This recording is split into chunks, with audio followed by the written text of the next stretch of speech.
Podcast is intended for mature audiences. The views and opinions expressed are those of the panelists and do not reflect in any way those of the podcast partners, sponsors, or affiliates. Enjoy. Hi, this is Michael Buffer, and you're listening to the voice of the people. Let's get ready for Boxing Voice. Every day I'm hustling.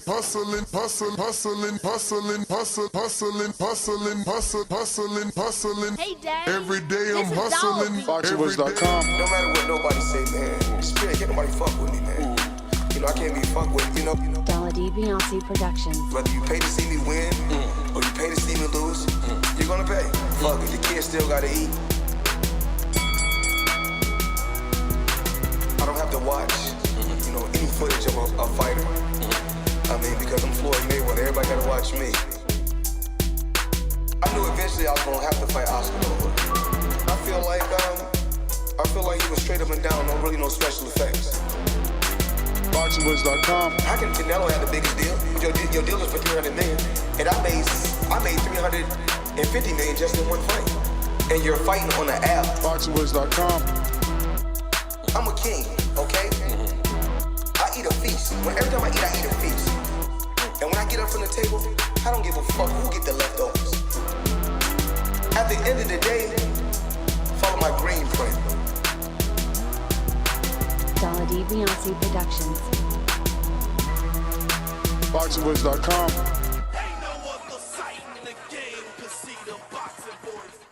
What up, and welcome back, ladies and gentlemen, to another edition of the Boxing Voice Radio.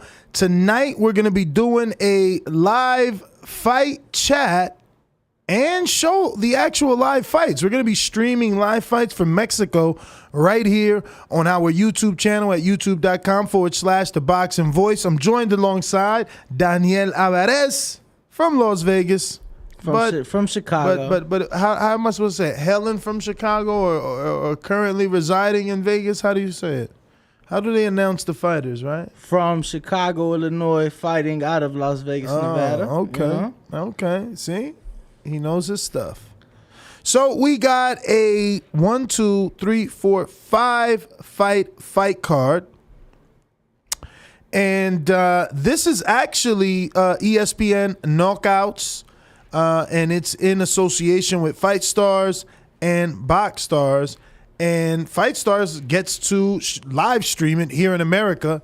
And obviously, we get to live stream it as well. So there will be a Super Bantam 10-round main event. That's the TV card. Right. Which you'll still be able to watch right here in America. And I guess if you have ESPN Deportes, you don't need to use us, I'm assuming, because it's on ESPN Knockout, right? ESPN Knockout's a Mexican thing, so it's only in Mexico that they... That's why we get the U.S. rights. Exactly. So we're the only U.S. broadcasters. We are, absolutely. Yeah, you know... So I'm interested in the main event. Mr. Christian Chispa Medina. I did do some research on him. It's very hard to find footage on these guys on this card. Like it's one promoter that seems to have had basically everyone. Took that too fast, huh? Burnt yourself just a little bit? Just a little bit. Just a little bit. Damn. And he had you on a split screen, so they seen that. But yeah, I'm interested in Chispa. I think I've been drawn to him because of his nickname. I mean, correct me if I'm wrong, because I know that every language has its own idioms, right? Like even though, you know, you're Mexican and I'm Dominican, the Spanish isn't necessarily the same, but Chispa for us is like spark, right? You're right, correct. It's Okay, the same thing for us, yep. Chispa. So he's going to bring that spark to the ring, I'm assuming. And by spark, I don't mean, well, I guess, do the UK people use that term spark them right out the same way? Like, because if you're sparking them, I sparked them out, does he mean like he turned your lights out? That's why he sparked you out? I'm not sure, you know, given that I'm not from the UK. Yeah. You know, I just thought your boxing knowledge was so vast and reached such great lengths that I thought maybe you knew that. No, you know, actually, what's up with this military time in the studio? Sorry. Fucking Travis. There we go. Whoa, that is hot. What the fuck? What's in the coffee today? Bro, what did you do to this? Why is it so hot? I put the K-cup in the Keurig, and then I pressed start, and then that came out. And you sure there wasn't a little bit of chispa? Nah, but Super Bantam 10-round main event, 8:30 start time? Okay. And that's going to be Christian Medina, a.k.a. Chispa, taking on Angel Aviles, a.k.a. Puma. I never heard anybody with the nickname Puma, except, let's see if he knows his boxing. What famous fighter uses Puma as their nickname? Oh, wait, I got a Jeopardy soundbite. Do, do, do, do, do, do, Puma. These kids probably don't even know what the fuck Jeopardy is. My producer, my engineer, or my co-host don't know what the fuck Jeopardy is. He's like, what is Jeopardy? But yeah, what famous boxer goes by Puma? Let me see if anybody in the chat is going to get this shit. This guy doesn't know. What are you, Googling and shit? You fucking cheating? What a cheater, bro. All right, so somebody says spark means knock them the fuck out. Exactly. But Puma, famous boxer in your generation, Omar Figueroa, La Panterita, which is the little Puma. No, yes, Panther. it is. Panther and Puma. What? So it's not the same shit? I don't know. Is it? Is it? Now we have to Google that. Is a Puma and a Panther the same? I'm pretty sure they're not. Puma and Panther. Difference? The same. See, other people saying it. Other people asking Google the same thing. Mountain lion, puma, cougar, panther. This cat is known by more names than just about any other animal. See? There you go. Any other mammal, excuse me. So it's pretty much the same shit. Puma, lion, cat, all that shit. They're different. They're in the same family. It's like you're a panther, I'm a puma. You know? No, look, it says the difference between panther and puma is that panther is a word referring to animals of the genus Panthera that includes lions, tigers, jaguars, leopards. See what I'm saying? Yo, the same shit. He's so mad that he's wrong. Travis, La Panterita. What? You're the deciding factor on this. Who's right and who's wrong? You know, I'm going to say that you guys are a solid 50-50. You guys both are right and wrong in your own right. Way to stay down the middle. Yeah. Talk about being politically correct, huh? Oh, damn. So that'll be the main event. Co-main. And the co-main event is the guy that you've been speaking very highly of. I don't know if I've been speaking highly, but there is footage of him. Franklin Gonzalez, a.k.a. El Abuelo. For the non-Spanish speakers, that is grandfather. That is grandfather. And they say they call him grandfather only because people say he looks old. Wait, damn, I have the, what is it called? Rim shot. I should have been ready for that. See, I need that chip so that it's like when I think what soundbite I need to be played, it just automatically plays. Right? No. Okay. And I didn't find the rim shot either. So, whatever. There you go. There you go. Honestly, it was around here somewhere. I don't know how that just disappears these days. Yeah, man. And I try to color code everything. I think that fucked me up more. You know, I had years of understanding the I know why they call him Abuelo. Cluster. I know why they call him Abuelo. Because he's old. No, see, Todd said it. It shows here that he's from Venezuela. What he did, he escaped Cuba, went to Venezuela, got Venezuelan credentials, but he's really a Cuban. You know, Cubans look pretty old. Really? Yeah, that's gonna be my safe guess. So we got Franklin El Abuelo Gonzalez, 25-0, 25 knockouts. And that's a super flyweight. You know, that's a 115-pound fight. 115 pounds. Wow. We're going to see how I feel about that as it actually happens, because I'm telling you, I haven't watched that since like Nonito, Darchinian, Adbeko, Bro, Mares. you just saw the Bam fight. Like, come on. You're right. You just saw Bam beat the shit out of Carlos Quadras. You're right. I did just see that. So Franklin El Abuelo Gonzalez, 25-0, 25 knockouts, fighting. Perfect record, bro. Yeah. Sheesh. Fighting out of Los Teques, Venezuela. 115. I wonder when he's going to get a real deal shot. I wonder if this is the fight that puts him on the map now that U.S. promoters and managers can see him. Because, damn, 25-0, 25 KOs, that belongs on TV. And he's from Venezuela, so it's not like, oh, his record's built up because he's from Mexico. You know what I'm saying? Right. Even though I'm sure he's gotten a lot of fights out there, but he'll be taking on 16-3-1. Jesucito? How do you pronounce that nickname, bro? No, bro, that's Jesucito. Bro, are you stupid? That's huesitos. Huesitos. Like bones. So the H is not you don't pronounce it like No, it's silent. Huesitos. So he'll be fighting Luis Huesitos Orozco from Guadalajara, Jalisco, Mexico. Yeah, yo. Yo, ain't that where Canelo's from? Yeah. That's why I know that one so much. Guadalajara. Yeah, all right. And then we got Alberto Ramirez taking on Juan Carlos La Mole. La Mole, that's how you pronounce it?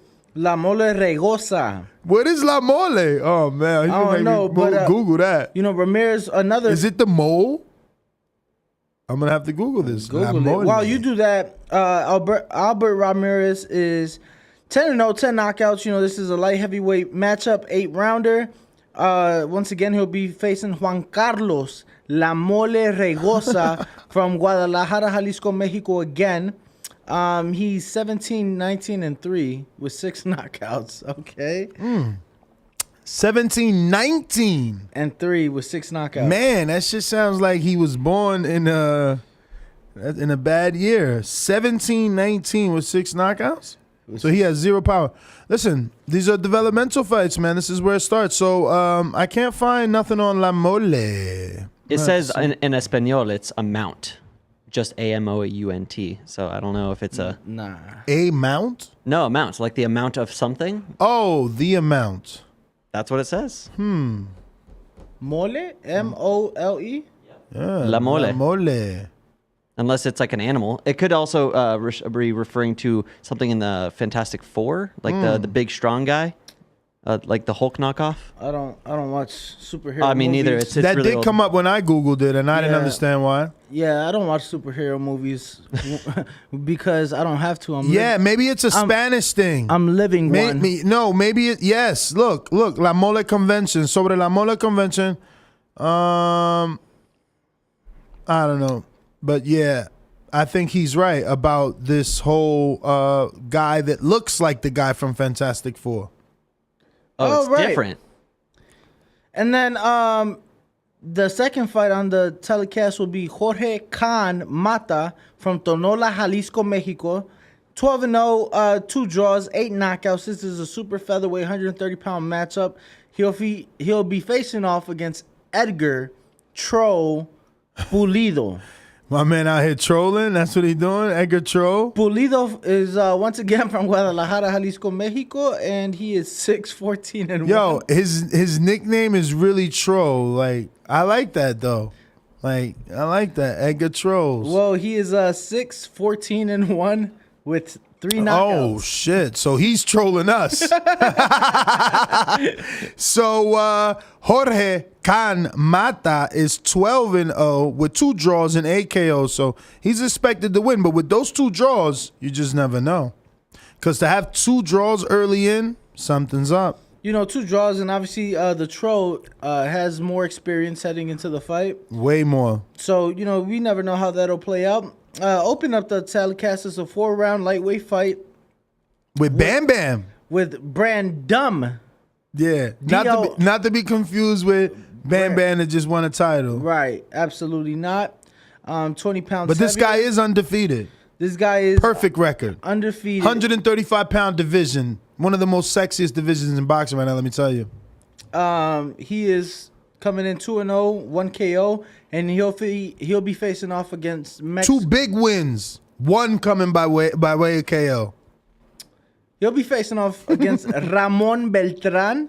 Okay. From la Ciudad de Mexico. You can never discount that last name. You gotta at least, It's like the Alvarez last name. Yeah, bro. yeah. It's like you, bro. Look. You might not be a fighter, but you know all about it.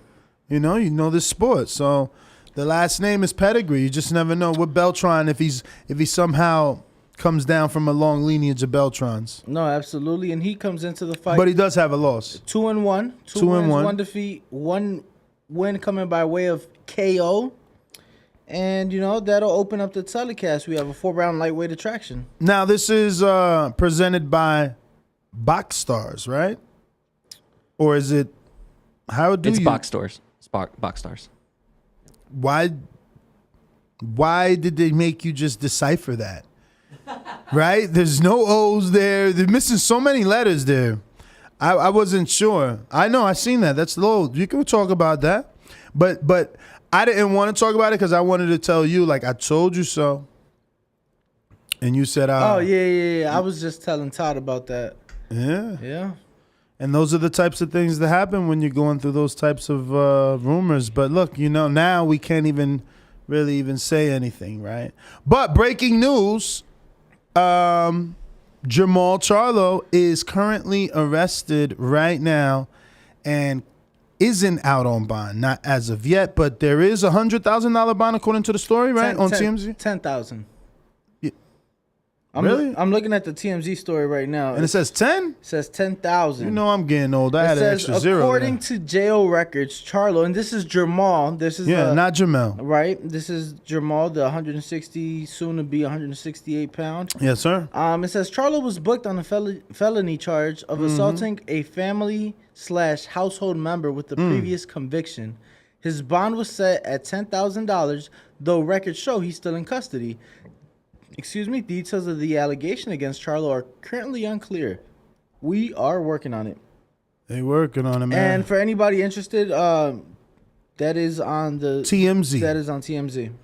And man, prayers and just positive energy out to Jamal.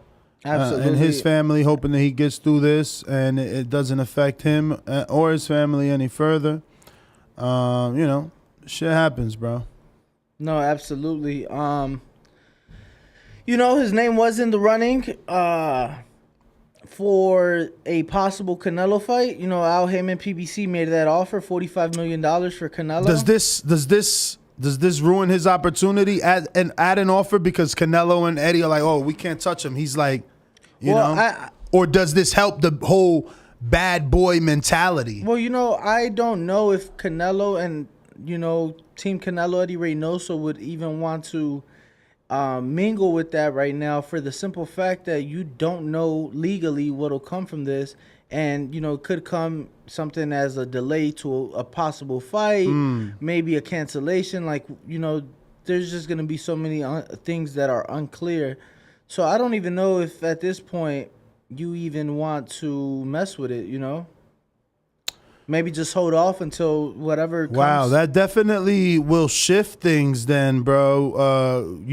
Wow. Because, if he's no longer an option, that changes things. For sure. I don't know that he's not an option, though. It's not like they're going to expedite this matter and in 90 days he's got to, have some sort of resolution to this. This is always normally the court process is a drawn out process, no? Not too sure. We saw the recent situation with Rolly was rather quick. But quick to get dismissed because nothing came from it. He wasn't even charged. So that was quick because there was nothing there. I got you. But when there are indictable offenses, it usually takes a little longer. And I guess I can be wrong, and every state definitely is different. And I do believe that's a Commonwealth state, right? Texas? I wouldn't know, bro. I wouldn't know. But, like I said, I don't know that Canelo or his team were to even want to touch it at this point. Mm-hmm. But nonetheless, that obviously comes second. And like you said, our thoughts and prayers and, positive energy goes out to Jamal and his family. And hopefully everything is well. So, I guess we're looking at Bivol in May. Yeah. Yeah. Possibly. Possibly. Makabu's still out there. He could shock everybody, go to Rivas, and then gradually come back down to Makabu. I don't know that anything is gonna be casual, bro. That's a huge weight jump. I said shock us, not casual, but look, it's possible. You said casually come back down. I'm saying, Yeah, because now you go from Bridger to cruiser. Snatch up another belt.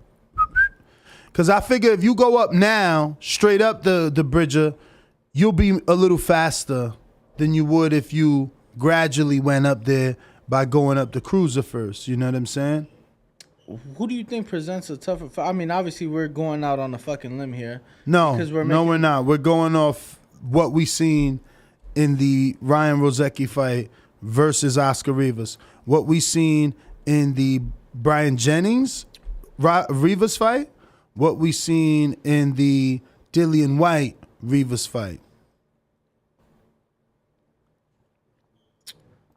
Those are the things that give me reasons to believe. You think he's just gonna go up like 35, 40, close to 40 pounds for a Bridgerweight opportunity? A division, by the way, that most don't even recognize or respect. That's okay.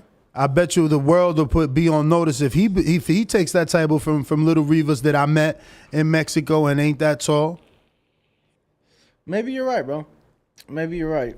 I mean, if he could do Makabu, I bet you. I mean, I know there's pictures of Makabu and Rivas out there because they've been in the thing. I'm gonna see if I find some. Oscar Rivas, and for those asking what channel is the fight on, it'll right be here. It'll be right here on TBV, right in this link. In this link. That's the whole point of this pre-fight show, to let you guys know what it is. We got planned. Absolutely. And for those of you watching, please smash the thumbs up button. Please subscribe if you aren't subscribed already. And, turn on that bell. Get our notifications every time we go live from this beautiful studio we're currently in Las Vegas, Nevada. Yeah. So you don't miss any future shows.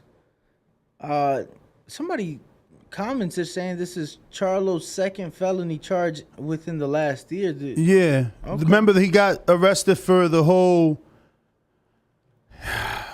not paying the waitress and allegedly assaulting her, but nothing came from it. Those charges were dismissed. Yeah, I saw that. Okay, that's right.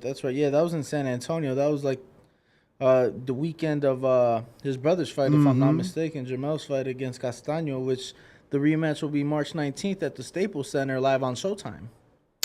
Yeah, with Jamel, right? Yes, and Brian Castaño. That is indeed correct. So the fight will be screen shared, Canna is asking. No, the fight will be live streamed right here, just like any other stream. We will be minimized and the fight will be maximized, right? We'll have live commentary. Live commentary with Paulie and Goldberg. Mike Goldberg. Mike Goldberg. Here we go. UFC. UFC Zone, Mike Goldberg. Yep. Yeah, so there you go. We're just the pre-fight hype entertainment, man. We're just here to keep the crowd flowing and going, man. Flowing and going. Absolutely. What fight would you say you're most excited to see tonight, Nuss? Like I said, Chispa. Chispa, man. He won me. Well, I mean, the sleeper fight is Gonzalez, according to the crew here in the building. They thought he was a hype job the last time out, and he went out and performed and got another knockout. So now the crew at Fight Stars believes that he's the goods because he improved from 24 to 25 KOs. So he's doing, what his record indicates. So we're going to keep watching and cheering him on to see can he get the 26 KOs, No, for sure. With a record like that, he definitely deserves an opportunity. For sure, and even when if you are fighting what they say, those cab drivers down in Mexico, to win is one thing, but to get the knockout, obviously you got to have something going.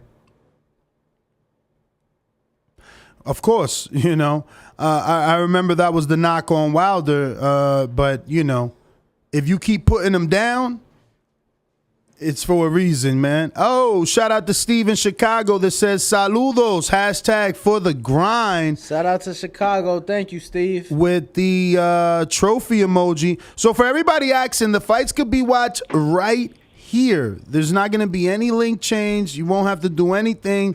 We will move away and the fights will be shown right here, transmitted all the way from Mexico.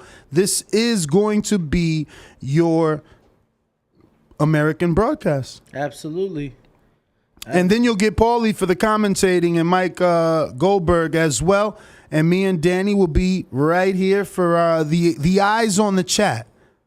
Oh, James Dom says, Ness, you showing out. Big ups. I wouldn't say I'm showing out, but we're definitely just grinding, man. We're grinding, working hard, and very, very happy to be able to bring you these live fights, man. Hopefully, many people can watch them. I just wish we would have known a little bit sooner to be building up towards this moment all week. Absolutely. Would have been better. I mean, but it is what it is. Good news. This fight is actually every 2 weeks broadcasted from thefightstars.tv. So, Nestor, after this week, you might be able to begin to start to hype up the next fight. There you go. There we go. And that's always better, man. A little bit of promotion goes a long way. Something that we try to tell promoters all the time on our daily show, right here on youtube.com/The Boxing Voice. Yes, Gemini Twin, we did see the Charlo news. Very unfortunate for Charlo. Hoping that, he and his family bounce back from this one. And I hope that this doesn't affect his opportunity at a Canelo fight, man. Floyd went to jail right before, a big fight and was released so they could have that big fight. So, No, absolutely. And, like I said, hopefully everything is well. And, I don't know that it necessarily ruins his chances at a Canelo fight. After this, I don't know. I don't think it'd be next. That's all. So basically it ruins it. For it to be next, yeah. I think so at least. But, that is still a fight that myself personally and the fans still want to see. Obviously, got to take care of things outside of the ring first. But, we'll see what happens. For sure. For sure. Once again, the fights will be live here on this channel, on this very stream. You don't have to go anywhere. Absolutely. This is where the fights will be. Straight from Mexico, live commentary with former two-time champion Paulie Malignaggi, along with the UFC Zone Mike Goldberg. Former UFC. Former UFC. He's been there. So what are they charging Charlo with? Damn, Charlo's news dominating. Man. Charlo has been charged with assault on a family member or something? Felony assault on a family member, yeah. Felony assault. That's not good, felony assault. It is not. Misdemeanor assault would have been better. I'm just saying. You're terrible. In the eyes of the law, I'm just saying, You are terrible. For real. No, listen, if you're watching this on YouTube, don't forget to hit that thumbs up button because we need the other fight fans in the whole boxing globe to know that we're going to be having live fights streamed right here. You don't have to go anywhere. Just bookmark this little URL, share it, put it up on the big screen, and you'll be having a full card. Once again, on that card, let them know, Danny. Danny with the Mexican Spanish. It just sounds better coming from you. No, absolutely. It is a 5-fight card. It will start 6 p.m. Pacific time, which is 9 p.m. on the West Coast. East Coast. That's what I said. 5-fight card, and Ness, the one you're excited about, as you just Chispa. It's Chispa. Christian Chispa. 18-3, so that you can see losses, wins means nothing. It's how you fight. Do you have the bout sheet on your laptop? I do. Let me maximize this so that when he does share, we don't have to see a bunch of clutter. Absolutely. Alrighty then. Take her away. There we go. Okay, that was it. There you go. That looks good. That looks good. Shout out to Young Trav. Young Thank you. Trav. Thank you. So it's up, bro. Are you gonna? Oh, he's doing Instagram videos. Okay. Let's do the Instagram video. All right. He's promoting. So as you can see, the super bantamweight division, 10-round main event TV fight at 8:30. But you get it right here at 8:30 Pacific Standard Time, and that'll be Christian Chispa Medina versus Angel Puma Aviles. There's a little, inside bet here. Who's right?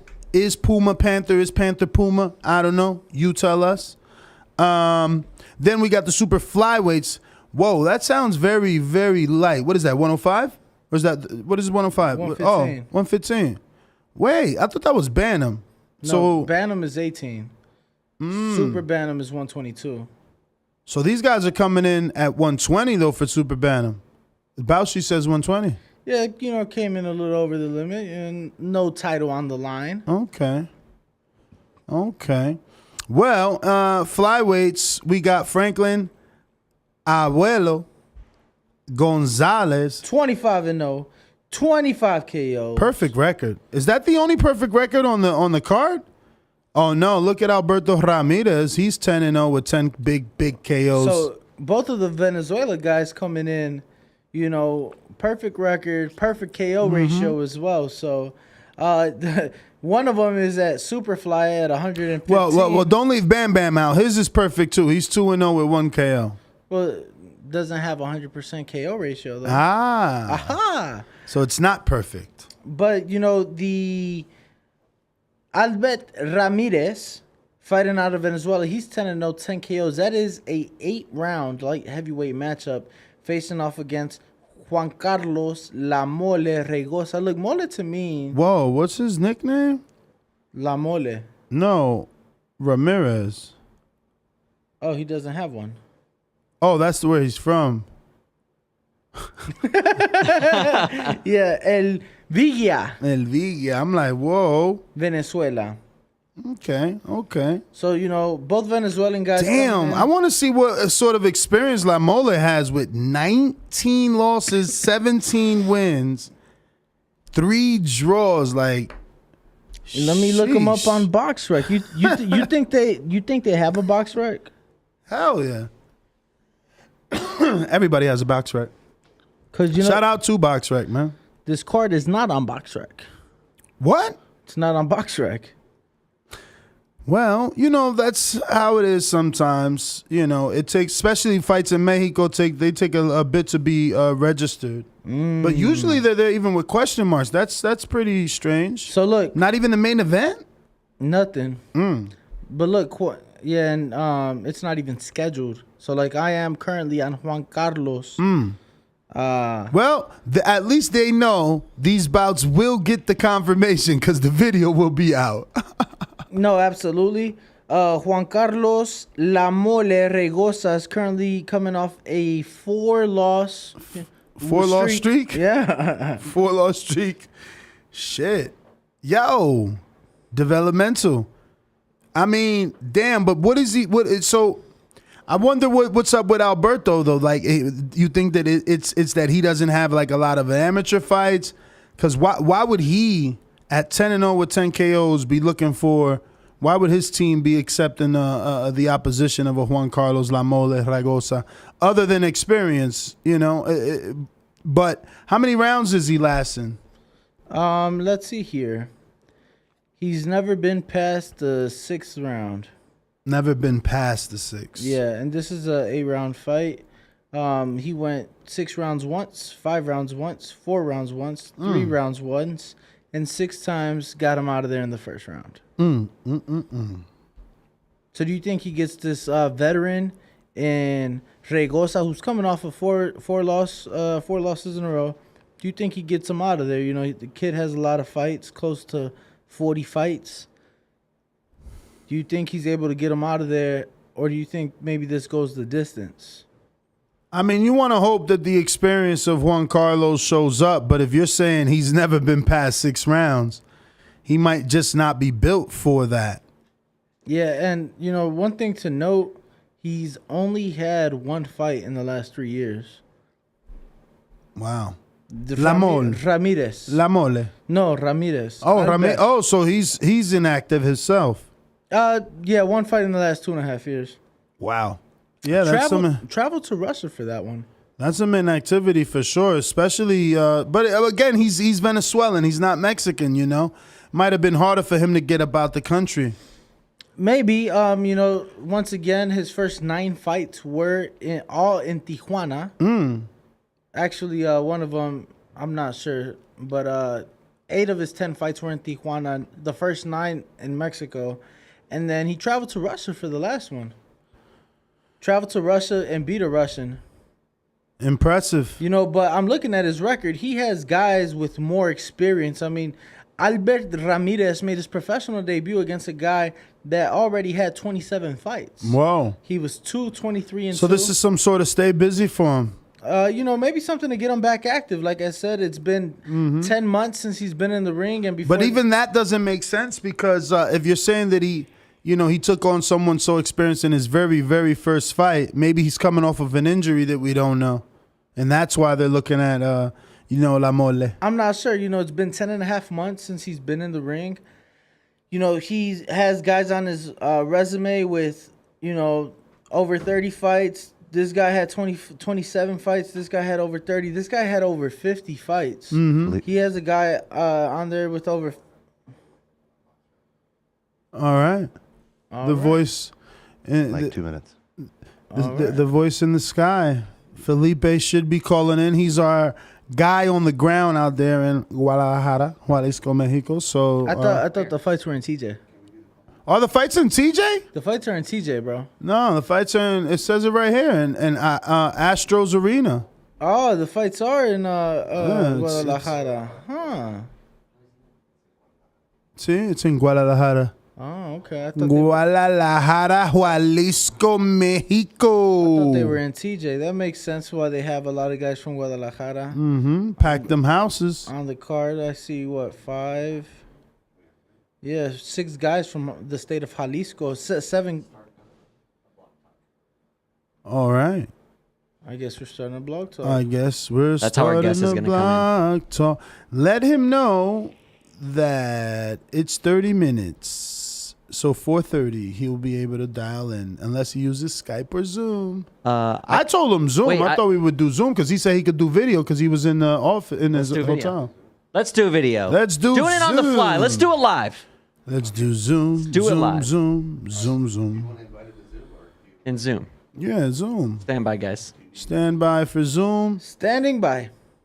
We're going to get someone patched in from Mexico. Shout out to Felipe. Shout out to Felipe. Shout out to Todd. Hey. Hey, Wepa. Todd, the producer.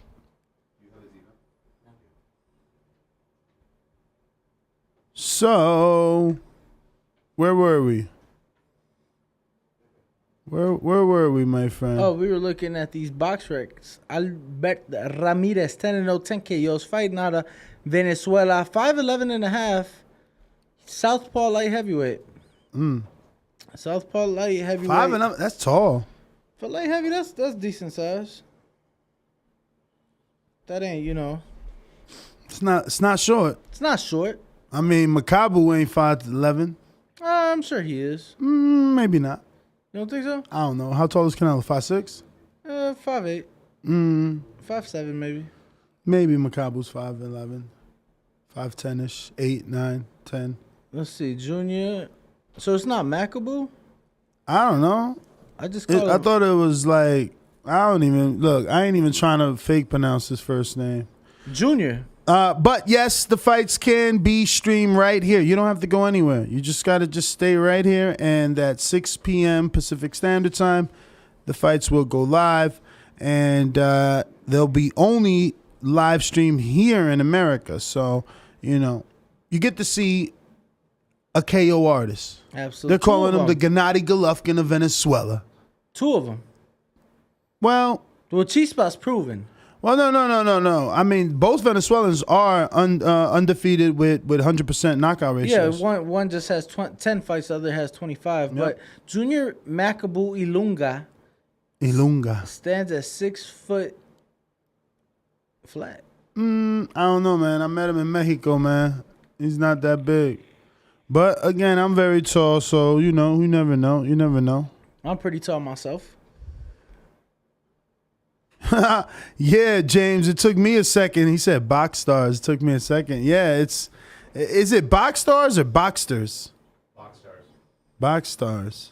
Yeah, they're the promotional company. I'm just saying, how is it that we see stars but it's not there? Could be the weed. Yeah. Could be the next weed. level. Yeah. Boxsters. Well, now I'm not gonna lie, after seeing the box rec and seeing the type of guys that Albert Ramirez has fought, fight coming from Venezuela. Now I'm curious on El Abuelo. On how good they really are? Well, I'm just curious to see what type of guys they fought, 25-0, 25 KOs. I think that they've had a few tough fights. Yeah. So let's go ahead and see. At this level, though, it's really what their team can afford, man. I mean, you got one guy's 25-0. Like if he's not ready for a title shot now, it's definitely a financial thing. So he actually has decent height for somebody fighting at 115 pounds. This kid's 5'6". Mm-hmm. Let's see here. He's fought against guys. With some experience. Guy right here. Send me the link. I can screen share. A lot of losses though, but Oh, speaking of Makabu, look who pops up on the WBC Boxers of the Month, an honorary mention. Bam, Jesse Rodriguez gets an honorary mention. Your man Makabu, but the Boxer of the Month, guess who it is? The man to not really get the win over the one-handed bandit, Gary Russell Jr., Mark Maxiago. He gets Boxer of the Month for the WBC. So I sent you the box rec. Franklin Abuelo Gonzalez. Abuelito. From Los Teques, Venezuela. 25-0, 25 KOs, fighting at Superfly. Alrighty then. He don't look that old. He look like, I mean, this is probably, we don't know when this box rec pick. See that? There you go. I mean, it's like I said, bro. It's the money. Look, all these fights are in Colombia. A lot of these fighters are they're losing records. No, absolutely. You know what I mean? So he needs the experience. We got Felipe on. Uh-oh, Felipe. How's it going? All right. How are you? Good. How you guys doing? Thank you for having me on the show. I've been watching the show, and just to give you a little bit of background on BoxRec, I don't know if you guys know how it works, but it's based on a bunch of editors all over the world. So there's two ways of a fight card getting on BoxRec. One of them is a local commission, because in Mexico, the commissions are by municipality. Every city has a different commission, and not statewide like in the United States. So the local commission, in this case, Guadalajara, Jalisco's, has to send in the fight card to BoxRec for them to upload it, which obviously they didn't. And the second way for it to go on there is if the editors of Mexico actually see something, they see a fight card, they see a story on somewhere, and they would get the information from there and upload it that way. That's why sometimes you might see on BoxRec fights that are rumored to go on. Like maybe they'll even have Canelo against Dmitry Bivol for May, and it's not actually made, but since it was rumored and it's on the news, they'll put it up there. But the main editor for Mexico, it's some guy in Europe, so he's really not watching press releases or local articles to put up the fight card. And if the commission doesn't send it in, you're not going to see it, but you'll see the results in about a week or less on BoxRec, because like Ness mentioned, there is going to be a recorded video of it, obviously on ESPN Knockout in Latin America and FightStars.tv in the United States. Absolutely, man. So what could you tell us about these two Venezuelans? Obviously, they are the most appealing to the casual fight fan because they have the perfect records and the perfect KO ratio. Well, it's funny because, being that it's a smaller show, obviously, compared to like the stuff that we're used to seeing in Vegas or New York or LA, the actual original opponent for La Mole Raigosa, which La Mole is actually means the thing or based on the thing from the Fantastic Four. That's why they named them La Mole. Yeah, we Googled it. Yeah. So, and the reason they named him that is because when he started boxing at 17, he was a little heavy set. So, Mexicans are relentless. And I forgot your name, bro. David? Daniel, I'm sorry. You must know as a Mexican, we're relentless with the nickname. So that's what they started calling him in the gym when he started training because he was a little heavy. So his opponent actually fell out. It was a fighter. I forgot the guy's name, but he was actually signed to the PBC. And PBC asked for a favor to fight him on this card. But he's a Mexican guy from Guadalajara. But he fell out. So last minute, the matchmaker for Box Stars, and it is Box Stars, Alejandro Brito, got this Venezuelan from Aguascalientes. He's actually from Venezuela, but living in Aguascalientes, which is nearby, like an hour flight, and brought him in to be the A side and not the B side. Usually the B side is the one that falls out. This time the A side fell out, and he got, I think, a better fight for us with his Venezuelan 2016 Olympic representative for Venezuela in the 2016 Rio Olympics. Over 200 amateur fights, I believe. He won Pan American Games in Toronto. I think he got a silver medal there. So he's very, very experienced. But I think La Mole is going to give him a run for his money because he's coming off those 4 straight fights, but he doesn't want to have a fifth. So I think that he's going to give him a good run for his money. As far as El Abuelo Gonzalez, 25-0 with 25 knockouts. Obviously, that record reminds of another Venezuelan with a lot of power. Rest in peace, or not, Edwin Valero. So he's reminding us of him. But the guy he's facing, Luis Huesitos Orozco, he vowed that the KO streak ends with him. And this guy's coming off the Chepo Reynoso gym. This guy actually trained side by side in the beginning with Saul Canelo Alvarez. They're from the same gym, obviously not anymore. But he's training there. Chepo Reynoso is actually going to be the second in his corner. And I think he has the experience to maybe go in the deeper rounds and maybe see what El Abuelo Gonzalez is made of. But Abuelo Gonzalez and Chispa Medina, who I think it's a very young, very promiseful fighter in the main event, they have been tentatively promised that if they look good in these 2 fights, their next fight's going to be in the United States. So they got a lot to win. I mean, they got a lot to lose, and they got a lot to gain if they come out victorious looking good in the main event, in the semi-main event. For sure, man. I'm definitely a lot more interested to know some of that information. I mean, obviously, we had no clue that Eddie was going to be there. Chepo. Oh, Chepo Reynoso was going to be there. But I did see in one of the press releases that maybe Margarito's going to be there. Margarito's here. He came. Actually, I don't know if you guys see this story, but you guys were familiar with that podcast that Marco Antonio Barrera and Eric Morales were doing out of Guadalajara, because Marco Antonio Barrera actually lives in Guadalajara. And now, yesterday, this podcast came out, this 3-hour interview in Spanish with Marco Antonio Barrera by this well-known Mexican podcaster, YouTuber. And he did a 3-hour interview where Marco Antonio Barrera basically breaks down and says that they're not friends anymore. They're having issues with this podcast. He's getting lawyers involved and things like that. And Antonio Margarito comes in last night, meets with Marco Antonio Barrera, and then goes and does the podcast with Eric Morales here in Guadalajara earlier this morning. And if you guys know the history between Eric Morales and Antonio Margarito, they don't really like each other at all, at least back in the day. And they're face-to-face today in that podcast. Obviously, it's going to come out in the next week and a half, maybe 2 weeks on the Eric Morales podcast. But yeah, Margarito's here. He's going to be at the show tonight. Nice. And is he just there in support of the fights, or is he in support of a specific fighter?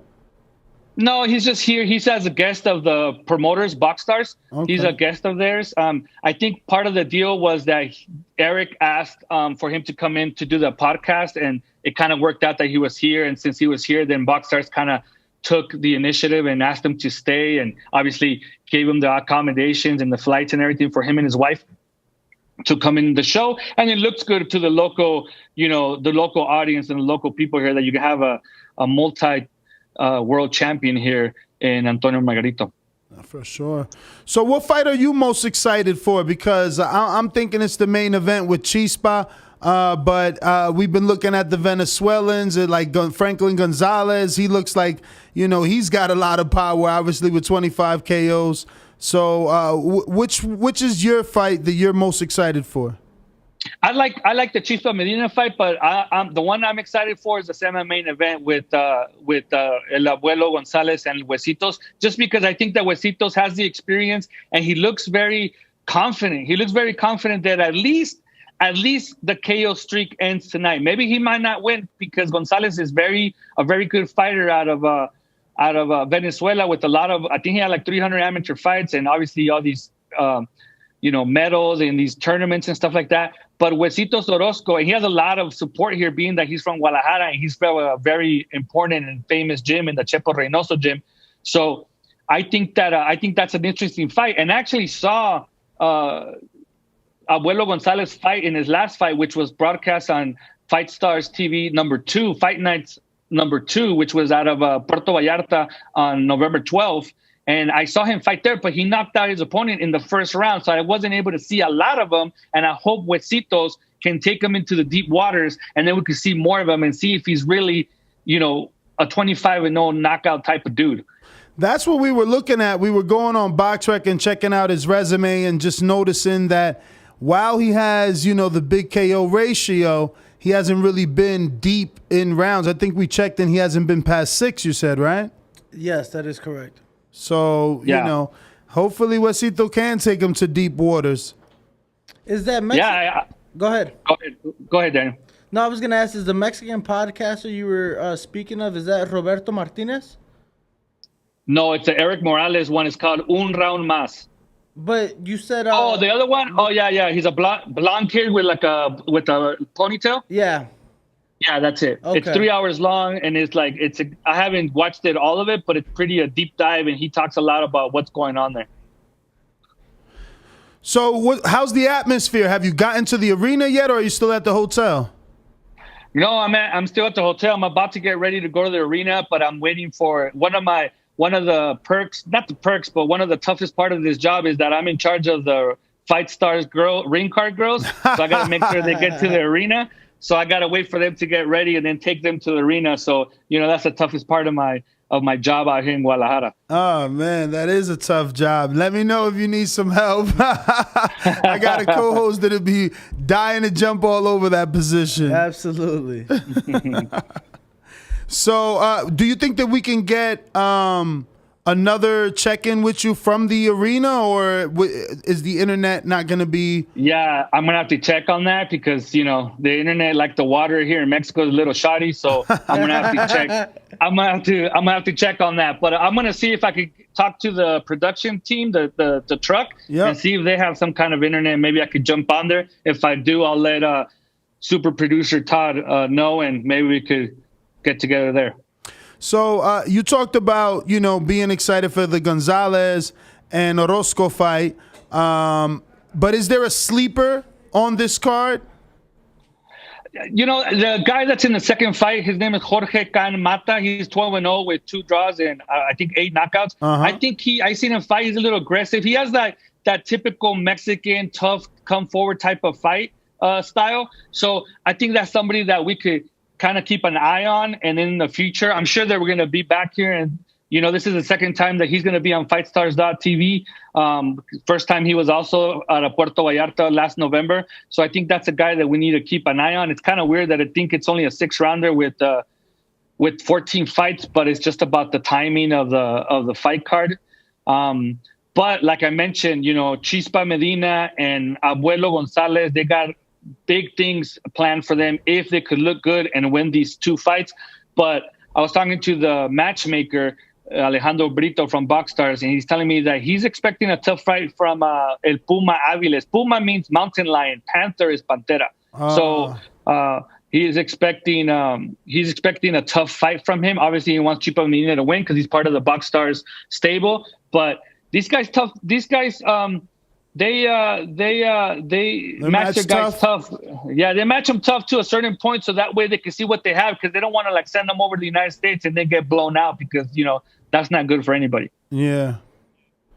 So, man, that's pretty interesting that they choose to match them up tough. I think I like that, because there's such a misconception about Mexicans and Mexican records, right? So, if we can start to change that with cards like this, that would be a good thing for the sport, man.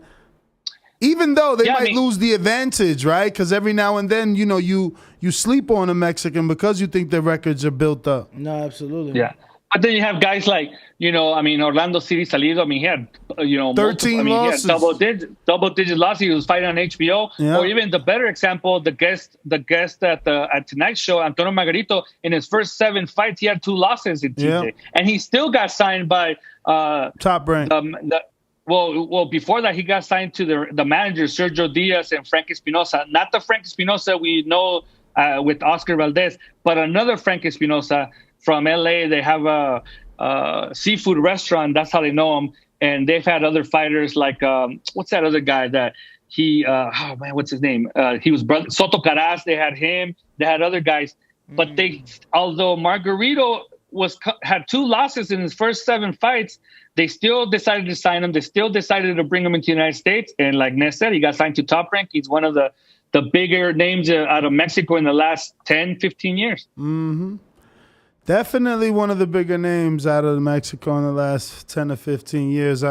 You have to put his name in there. If I think it's like him, Ramirez.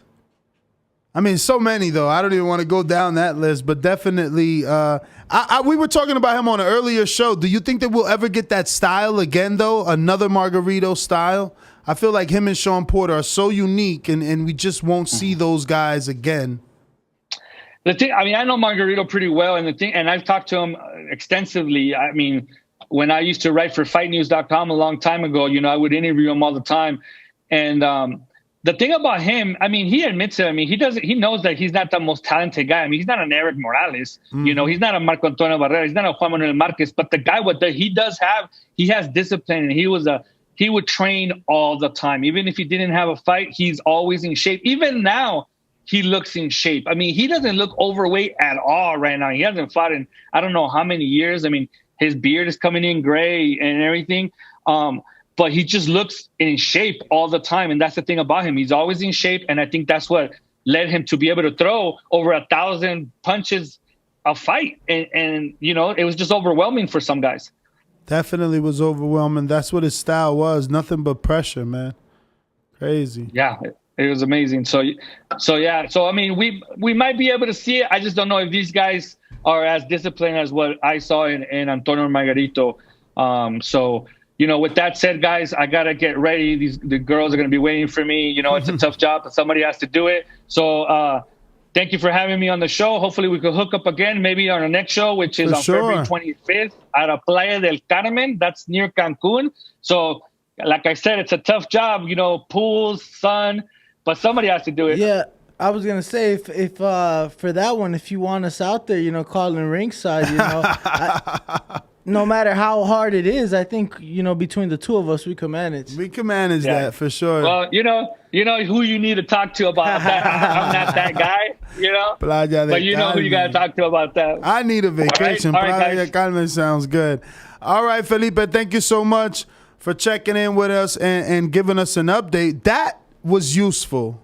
Absolutely. First of all, that was so useful. I didn't know about the whole commission. Me neither. In Mexico, obviously, city to city. That's crazy. Obviously, the whole box rec. Where here it's state to state. State to state, absolutely. So that's crazy.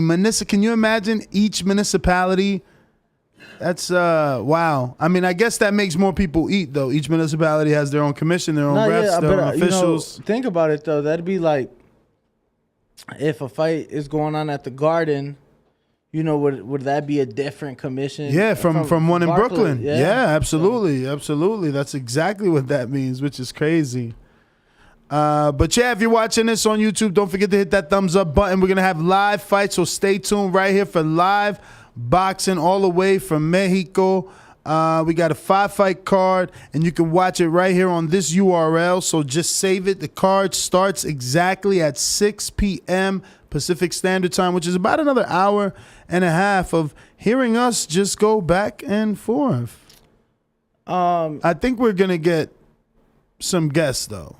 Absolutely. Soon There enough. is a few boxing things, that I wanted to Bring up and talk about. And, which are something that is actually pretty relevant, if you ask me. Which is well, it was announced. It was announced. Radio's fight with Francisco Vargas. Absolutely. Hey, I've been sitting on that news. I've been because I was asked not to tell. No, I wasn't questioning you or why you didn't say anything. But Keith Idec officially broke the news on Boxing Scene. Oh, so he broke it. It's not even officially announced. I don't know. It's on Boxing Scene. I mean, Boxing Scene. We'll cut that. We'll cut that. Just kidding. Boxing Scene is the end all be all. 22 years old, lightweight prospect. I can't wait to see this fight. This is going to be a tough fight for him, though. Let me tell you, because Vargas has just come forward nonstop. He doesn't care about anything but coming forward and trying to, finish the job at hand. And you really got to hurt him or cut him to slow him down. But Radio is so nice in that ring. I just hope that it translates. I got to watch him spar a bunch of times, and I just hope that it translates what you see in training to what you see in a fight with no headgear and small gloves. No, absolutely. And, obviously that experience, Rayo being 11-0 with only 7 KOs, while on the flip side, Francisco Vargas, former world champion, not to be confused with Fernando Vargas. We're talking about El Bandido. 32 fights. He's 27-3 with 2 draws. He is coming up on, which I was there for. He is coming off of a war, that he just fell short against Pitbull Cruz in Houston. He just couldn't seem to get the ball rolling. Well, we all seen what Pitbull can do, though, too. No, absolutely. So he's coming off that defeat. But before that, 2 victories. So obviously his big fights were against Burchelt. People remember those 2 fights. That was a war. I was at the second Burchelt fight in Tucson. Burchelt was here yesterday in the studio, man. I'm so tight we didn't get him on the show. Yeah. I was like, But he's Spanish speaking only. You think you'd have been able to freak that? Oh, absolutely. The whole thing? The whole thing. Sheesh. Paulie did that. Whole thing in Spanish. Not just in Spanish, but obviously we do have a vast majority of English speakers, so that when we do get El Bandido, we'll get that translated. Thank you so much, Todd. Thank you, Todd. Todd, bring in the hydration. Thank you. Muchas gracias, señor. All right. Todd with the saving. Yeah, saving the day, bro. All this talking about this fight card here. So, what do you think of the step up? I mean, he's fighting somebody with 3 times as many fights as him in Rayo. What do you think? That's a big step up. Huge step up. On a big card, too. On a big card as well. Huge step up. But this is the type of stuff that you need to show the world when you're out here talking about you knocked out Teofimo Lopez and sparring. When you out here saying that your 3-fight list is what? Francisco Vargas, Rolly, and Tank. Like, you know what I'm saying? He like, luckily for Tank, Mayweather said only people on this side of the PBC, street. Yeah, that's you know true. What I'm saying? I think he still has a little ways to go, or at least to prove himself. Like I said, it starts here. No, for sure. A huge step-up fight. That'll be shown. That'll be part of the Spence Ugas undercard, April 16th, Arlington, Texas.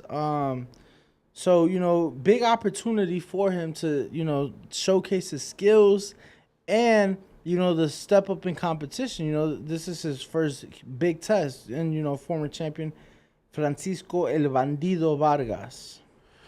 Huge step up, man. Hopefully Rayo does his thing. Vargas is perceived to be long in the tooth at this point. But it's up to Rayo to make him look that way. So shout out to Jose Venezuela. Hopefully he could get it done and continue to show the skills of Jose Benavidez Sr. as a trainer. Yeah. Because, one thing is to train your sons. Another thing is to train someone that isn't part of your family. Absolutely. To the title opportunities. Absolutely. No, I'm definitely excited for that. And man, that's a huge step up. Oh, yeah. And obviously, I've been able to see him for a few years now in Rayo, and I'm excited to see what he can do because you can never count out El Bandido. That experience is you can't get that experience from the gym. So former world champion, and it just adds to the card. That'll definitely be a really good fight. Yeah, good fight to look out for. Once again, on the Earl Spence, April 16th. April 16th. AT&T Stadium in Arlington. Damn, big. That's Texas. Big. Wow. So didn't they announce the undercard for that already? I haven't seen anything other than this fight. Okay. Yeah. So let me check that story out. What is Keith Idec saying though? Like, is it like did he break it? Is it a leak or what? It just said BoxingScene.com has learned that the 22-year-old has learned. There you go. That's their sources. So face former WBC super featherweight champ Francisco Vargas. Mm-hmm. Yeah, well, good fight for Rayo, man. Good fight for Rayo. Hopefully, he can get it done and show that he belongs in this level because he's in a high level camp. He's in there with David Benavidez.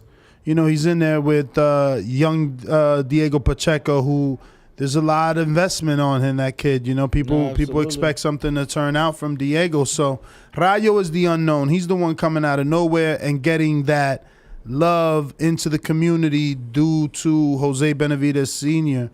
So it's his time to shine now. One of the things that really surprised me when reading this article is the fact that this fight will be part of the pay-per-view telecast. So the Rayo fight against Francisco on pay-per-view. It'll be part of the pay-per-view. Wow, that's crazy.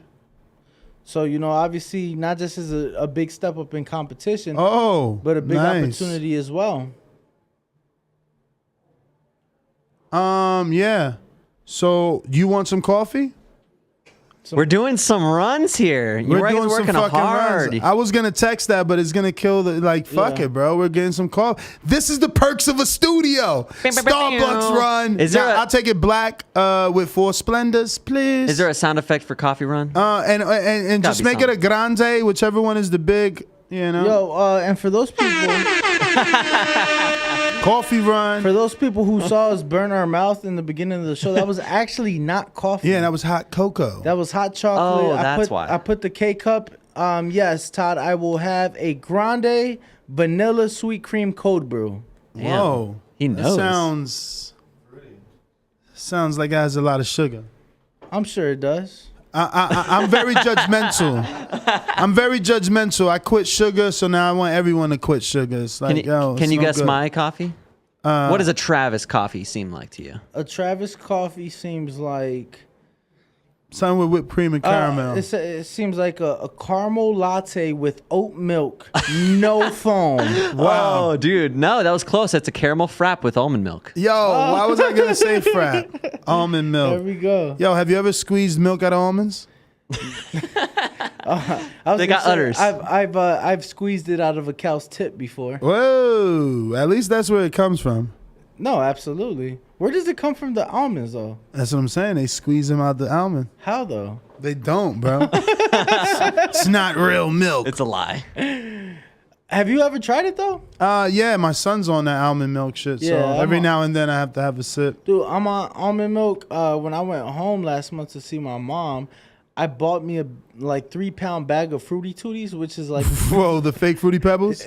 No, the fake Fruit Loops. Okay, Fruity Tooties. But I'm still broke, but I used to be like really broke, so I couldn't afford the Fruit Loops, so I had to jump on the Fruity Tooties. Fruity Tooties. I can't eat Fruit Loops now. But anyway, I had They better. Yeah, I feel like the Fruity Tooties better. I had a bowl of cereal. My mom didn't have any almond milk, so I had to.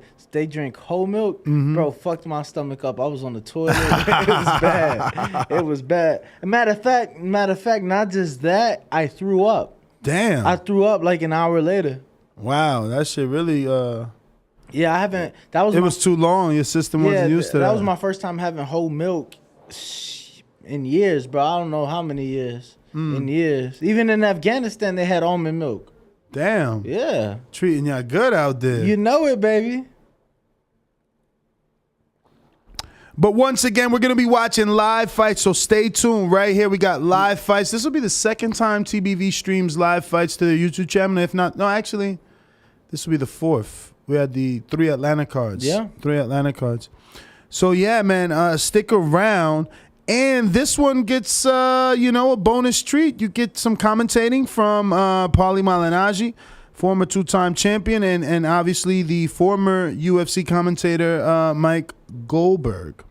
Absolutely. So, phenomenal. I mean, you're talking high-level commentary. Yeah. Not the stuff. So you know Goldberg from your UFC watching days? I'm familiar with him. I didn't become a big UFC guy probably the last like 4 years or so. Oh, so you're new. Relatively speaking, I guess you could say I've only been watching UFC 20% of my life. So yeah, I'm a pretty new UFC fan. Big fight this weekend, by the way. Shout out to Israel Adesanya. Best of luck in that fight. Definitely looking forward to it. And given that there's no American boxing tomorrow night, I'm sure I'll be tuned in. Yeah, man, Israel. I mean, I'm shocked you're not gonna bring up his little Joe Rogan rant. I didn't know if you wanted to go there, man. Because obviously, there's something we've been speaking about outside of the show. But obviously, I'm sure everybody watching this right now is familiar and up to speed on the Joe Rogan comments that leaked. The controversy. Controversial comments. Yeah, there was like a compilation video circulating, and so Dana White was asked about that. I want to say it was actually yesterday at the press conference. I could be mistaken, but nonetheless, Israel Adesanya, who was on stage, took over and answered for Dana White, and basically defended and stood up for Joe Rogan, and said how good of a card he is. How good of a guy he is. He's thinking boxing. So I was actually thinking about the UFC card. The overall card I'm not too excited about, but I'm always excited. I guess I am a little bit excited. They said Goldberg, the wrestler? Nah, man, not 316. 316. Ain't it Stone Cold, 316? That's Stone Cold. Oh, shit. Goldberg is the other bald dude. Yeah, Goldberg was bald, absolutely. But I messed that up. What you think, Ness? You think you'll catch these UFC fights tomorrow? Me? Absolutely. Yeah. Yo, and as of an hour ago. What's up? An hour ago, Joe Rogan was actually removed from the UFC broadcast team. Damn. For tomorrow night's fight. Cancel culture in effect. It says that he will no longer be part of UFC 271, which is tomorrow night. Ignorant Boxing said James Prince came out for Joe Rogan. I'm assuming that means he came out in support. Okay. I'm assuming. I guess we'll have to find that because. But you never. Oh yeah, you did say what Adesanya did, right? As far as what? Oh yeah, Step up. Yeah, he stepped up and told Joe Rogan, you know what? I'm the black man here. I can answer this question, and defended Joe Rogan, and he said when you have the biggest platform in the world and you're the biggest, basically you're the biggest guy out there right now. Obviously, with that recent Spotify deal, they're gonna try to come after you. So, we'll go ahead and see what comes of that, but definitely looking forward to seeing the last Stylebender, Israel Adesanya, tomorrow night, man. We should catch them together. We should watch the fights together, and that's maybe Sounds like a good plan, man. But I think tomorrow I got one of those Las Vegas shows to watch. Oh yeah, you right. I'm going to watch. One of those. What's it called? Zumanity, right? Really? Or is that the one I suggested? I think that's the one you suggested. Okay. Chickarelli. Yo, everybody that's coming into the chat, all they're saying is Charlo got arrested. Nah, for sure. That's all the little chats are. You guys are asking nothing else but. He's deleted. Remember that? Who's that? He's deleted. Who is that? What? Trav, you know free shirt for the first man that can tell me who's that. He's deleted. Actually, we don't have shirts, but we're gonna be doing those things now that we got like people in the studio and shit. I ordered 100 hats, so I'm gonna be giving away 100 hats. Well, actually, no, I'm probably keeping 3 for myself. So we're gonna be giving away 97 hats. Damn. And look at him. He's looking at me like, you ain't giving me none. We're gonna be giving away 90. Look, Trav's like 95. By the time we give away, we're gonna have 75 to give away. Todd's gonna come in with the coffee. I need a hat too. Yeah, man. Dude, so many free Charlo comments. Yeah, man. Yeah. Troy as does Ness know what Joe Rogan said? I don't think so. Man, I seen some of what he said. Yeah, I seen some of what he said. With me, we were together. I saw, and you know. Yeah, but you know, there's so many, and you wouldn't know which one someone is talking about specifically. I like Danny watched the compilation that I'm not sure is what we needed to watch. That felt more like a parody or a joke because it was cutting back and forth. You know, it didn't give it any context. Yeah. But that's something I don't want to get too deep about, right? Yeah, no, it was more about showing what Adesanya did. That's all, since you were talking MMA. Yeah, no, Adesanya, like I said, Joe Rogan was asked the question. Adesanya took over. For those of you who would like to see that, it is definitely up there. The Mac Life MMA Junkie, you name it. So for those of you curious enough, but you know, like I would consider myself a pretty knowledgeable but casual UFC fan. The 3 main fights will be pretty good. Derek Brunson, he'll be part of the telecast. You know, UFC pay-per-views is 5 fights, unlike boxing where it's 4. Derek Lewis, former heavyweight champ, he'll be on there. And then obviously it is Israel Adesanya. He'll be fighting Robert Whittaker in the main event. So that'll be a good one. Good thing to look out for.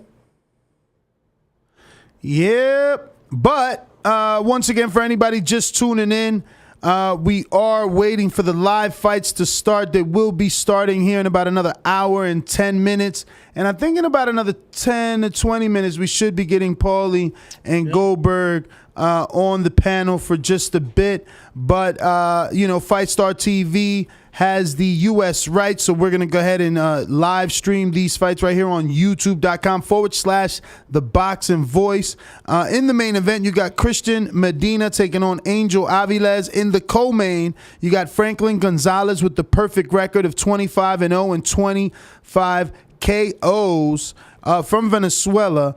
So you can also watch these fights on the FightStars.tv app. You can download that on your iPhone or your Android to be part of the action. And remember that action starts right here at 6 p.m. Pacific Standard Time, which makes it 9 p.m. Eastern. Absolutely. Yeah. You know, so it's crazy because 6 p.m. here, that's 8 p.m. in Guadalajara.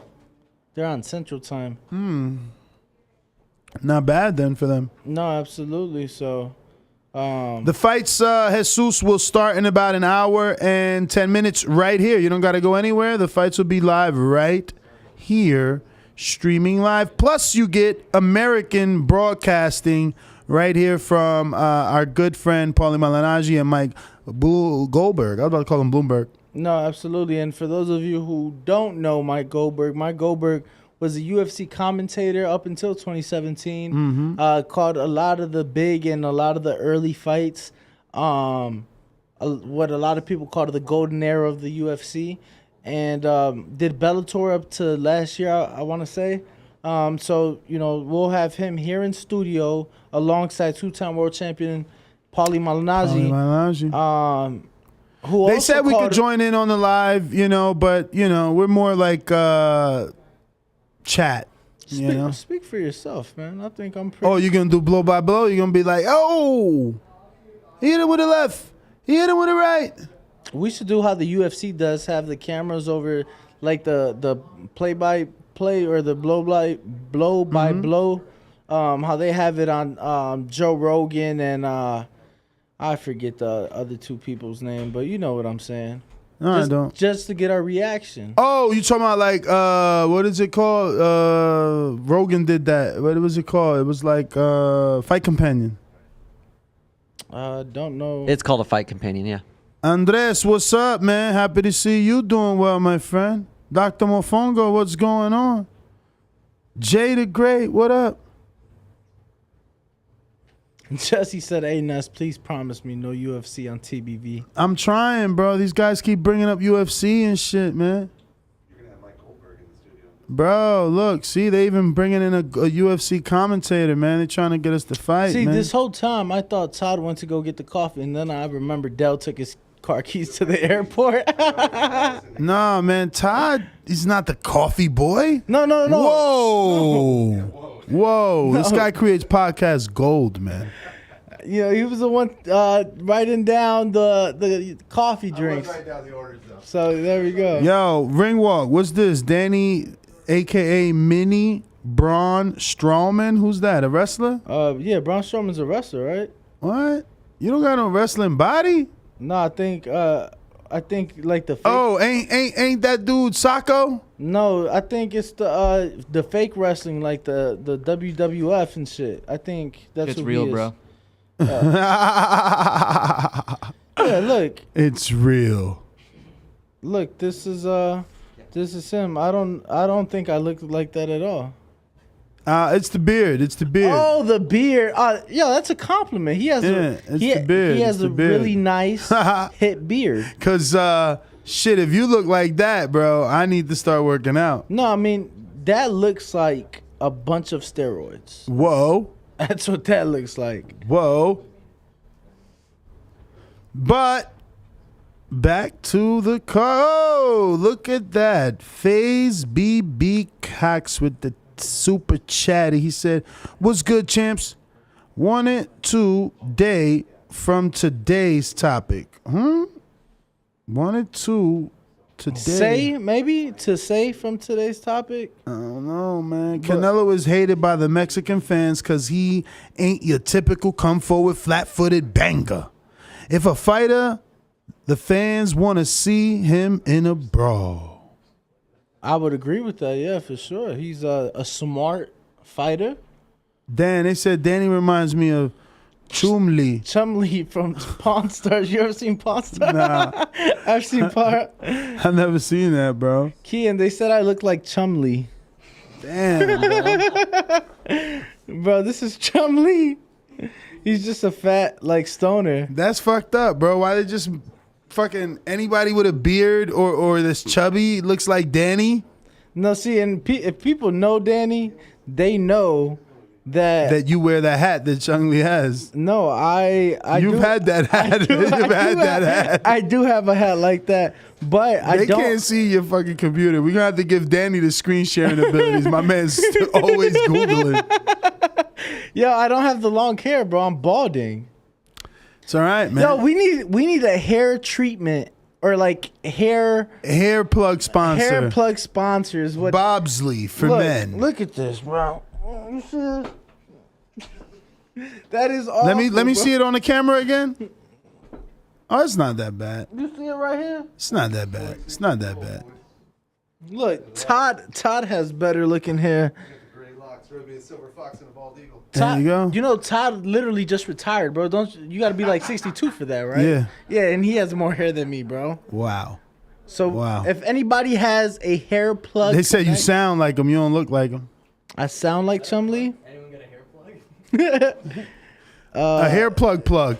Yeah. Hey, I know girls out there selling bundles. Where my fellas selling their hair plugs.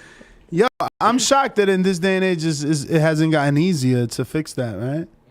Bro, look at that. Oh, my goodness. I remember coming up, it was like Bobsley was like this main thing, and now everybody's doing plugs. They can even relocate your own hair, right? They take your pubes and shit. Whoa. Whoa, Untitled. They can't. Damn, you gonna put your pube hair on your head? I am not, bro. Look, nobody knows. I am not doing that. Look, you met me, and for the TBV listeners who have met me, I used to have the comb over, but I just felt like the balding was so obvious, right? Yeah. So when I went to Afghanistan this last time, I fucking shaved my head. Dog, the comb over is always crazy. I hate people that they hold on with the comb over. That shit look like a trunk. It's like they comb it so long. I think that's better. I think that's better than the bangs your boy Anuel rocks. Didn't he cut those already? He cut them, but then he let it go. He grew it back out. You eventually gotta let it go, bro. No. But that's what I was saying. That's what I was saying, that I shaved my hair. They say Rogaine. That was another one that was big out there. The thing with Rogaine, I used it back in 2015. Yeah. I didn't know that you have to use it for 6 months before you see results. And what it is, it doesn't grow. That's a long time. That is a long time, especially for like a 18-year-old impatient ass kid. But damn, you needed Rogaine at 18? Yeah, I was using Rogaine at 18. Shit. I didn't know. You probably stunted your hair growth. No, I didn't know. So it doesn't help. It's not supposed to help with your hair growth. It's just supposed to prevent your hair from falling out. Oh shit. Or basically from you having. So it's the Benjamin Button. Right, from you losing your hair. So I only used it like 2-3 months. But the thing was too, like, you had to use it every single day in order. Yeah, that's crazy. I'm like, bro, I don't have time for this. That's too much, man. That's like that, like proactive and shit. I never could get on that because it's like, who the hell has the time to like do all those steps for all that now? Hey, what time we doing the show? I got a guy. I got a nice name looking to come by the studio on Sunday. Oh, I mean, we don't really do guests on Sunday, but if it's a nice name. It's a nice name. How nice is the name? You haven't had somebody this nice on your show yet.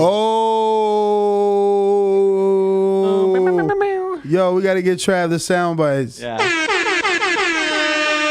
So, is he bigger than Wilder?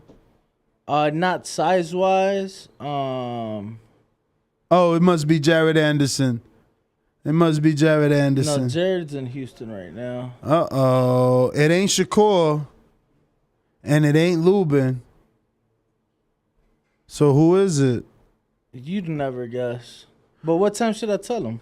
On a Sunday? 4:30. So we're not going to watch the Super Bowl Sunday? I mean, I don't. What is that? I'll just football. We'll just keep the TV in here for Sunday, All right. and then I'll HDMI the game, and we could do the show. Perfect. Let's just redistribute it. We'll do a live football fight chat. Football fight chat. companion. Negative. Oh man. Call it the football voice. Brandon said I do have a guest Sunday. Why you getting guests on Sundays? I ain't booked nobody on a Sunday. If it ain't Canelo, I don't know. I wouldn't put him up there with Canelo, but he's up there. Damn, Juan Manuel Marquez? No, as far as look, I'll put it to you like this: he's in everybody's pound for pound list right now. Who? Can't tell you, bro. Gervonta Tank Davis. Is he on everybody's pound for pound list right now? Brandon says we have a guest. I'm waiting for my text here to see what guest he got. Oh no, we might have to cancel that, man. I ain't tell nobody come here on a Sunday. What if they want to watch the Super Bowl with us? Nah, bruh. Then it's like, yo, you can't just hang in the studio. What you brought to the studio? Maybe they'll bring some. So Trav, we were saying we're trying to get this shit like Hot 97. Remember Hot 97 in his prime? Not you're a not West in Coast its prime. guy. Yeah. You're a West Coast guy, so he wouldn't know. But yeah, so we was thinking, who could we get shot so that this like? I told him like if So it's like if I were to get shot, you know what I'm saying? On the show. No, like in the studio. In the studio, like like just, podcast beef. Like I don't know, John Orlando just shoots him and shit. You know how rappers did? I think Madison would be like. But he don't got a podcast. It's got to be like one of the Vargases, John Orlando. You know it's got to be. It's whenever you're in the other studio, there's another podcast in here, and you just come out and they're just like rivalry. Yeah. Like they have their guests in the green room. They want to see their podcast, not yours. Both sports. The fights tonight will be live. We'll be live. Right here. You ain't got to go nowhere. I'd get shot in the leg. Yo, do we know how many impressions it's worth? Bro, come on, like how many subscribers is getting shot in the leg? Just don't shoot me with a deuce, Damn. Because then I'll have the fragment. The bullet travels. It'll travel. So just shoot me with something simple, and I'll take a shot to the leg. Maybe what you want? A 9? 4-5. I'll take the 9 to the left leg. 40 cal. So I can drive with my right, and then maybe like a shot to the belly, help me lose some weight. Damn. You can take the leg hairs off your leg. Yo. Once it falls off. Oh. No, they're talking about literally getting shot. So who you got? Cause I got a champion on Sunday. I got a champion too. Mine pound for pound. Yours not pound for pound. This champion,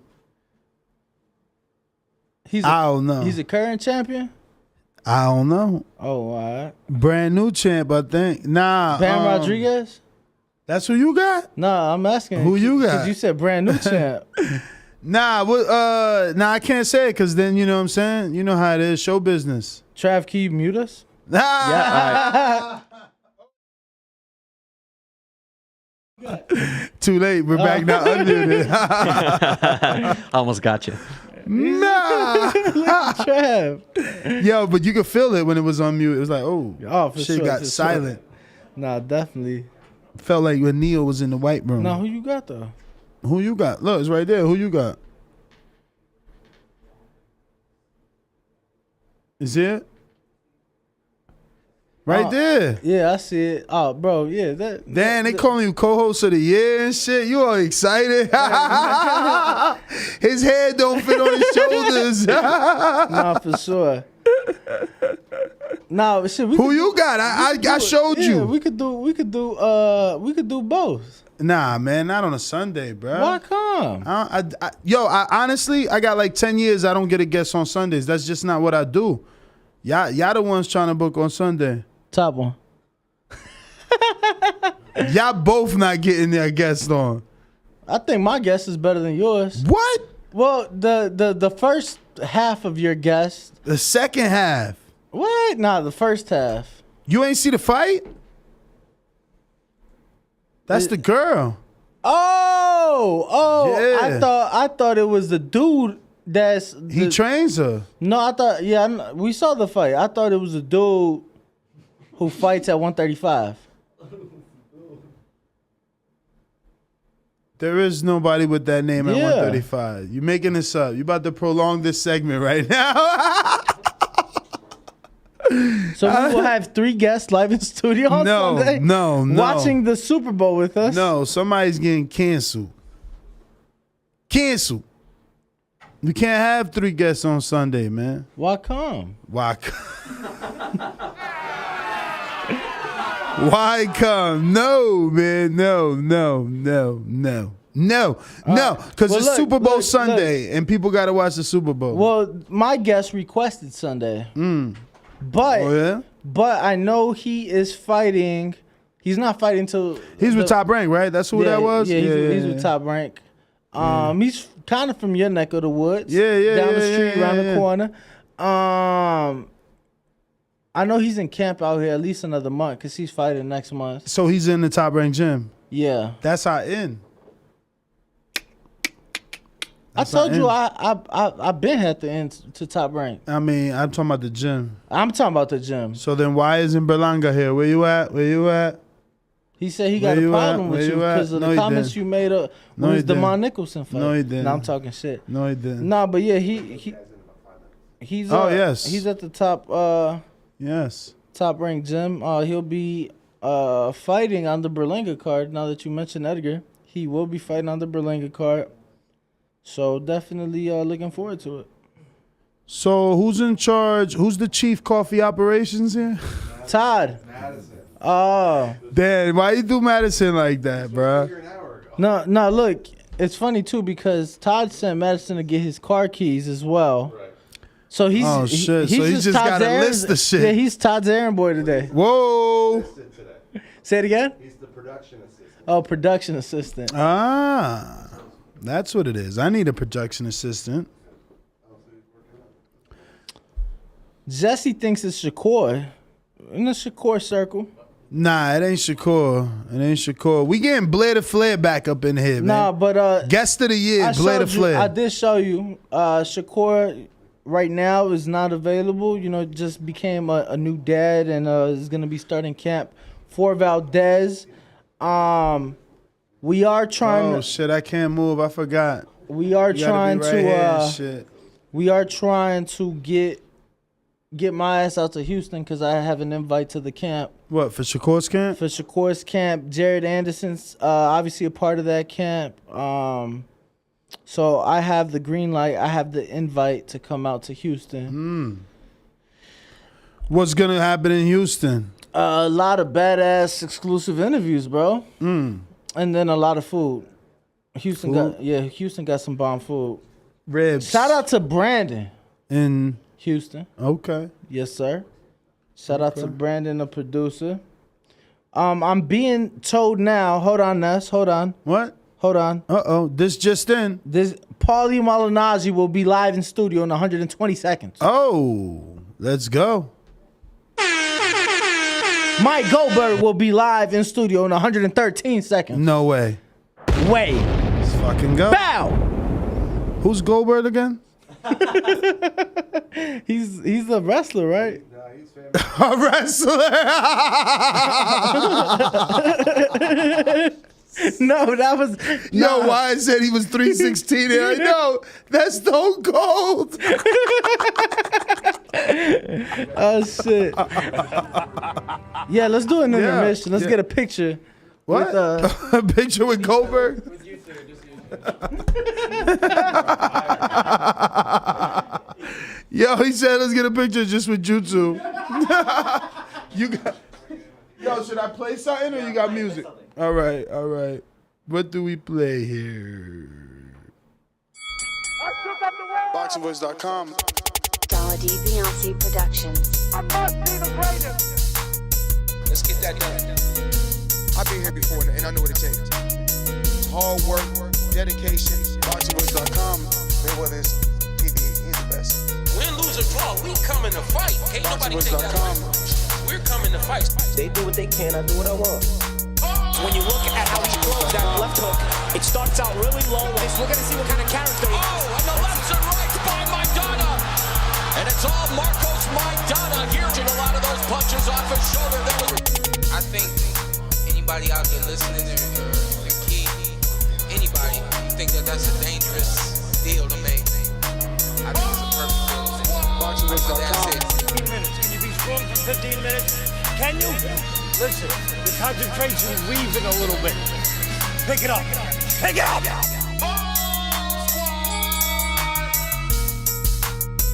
Some things about we got to deal with his body shots. I don't think you want to be that close to us. He's talking about letting the left hook go, then you're going to take the left hook. Let's get that done. Look, the fire's coming. Are you ready for the fire? Look, we're firemen. We are firemen! The heat doesn't bother us. We live in the heat. We train in the heat. BoxingVoice.com. Let's get that done.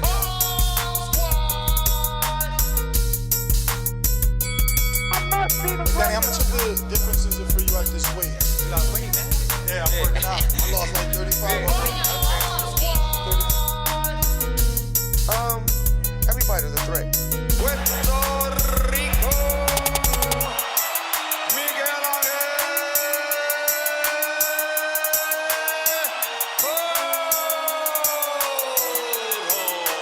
BoxingVoice.com. We're not going to do that. We're going to take this fight against Keith. We're going to get less than you, Keith, but we're going to get more the second time. So go ahead and make it 2 times. BoxingVoice.com.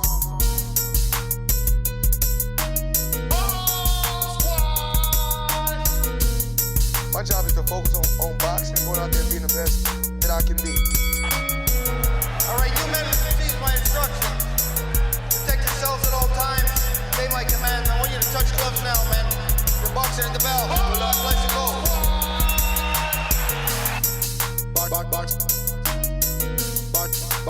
BoxingVoice.com. BoxingVoice.com. On Saturday, I think somebody's going to get stalked. We don't know who, but, I'm pretty confident in myself. And we're ready. I must be the greatest.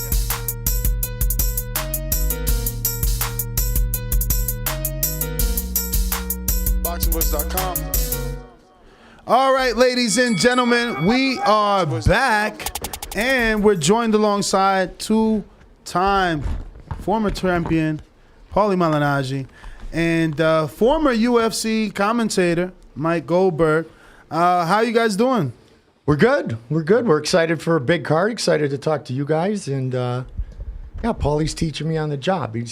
I told him, I go, Paulie, lift with your legs. Like don't put me on your back without using your legs, because he'll hurt himself. Yeah. But so far he's been carrying me. So you're finding that there is a transition from MMA to boxing in terms of commentating, or no?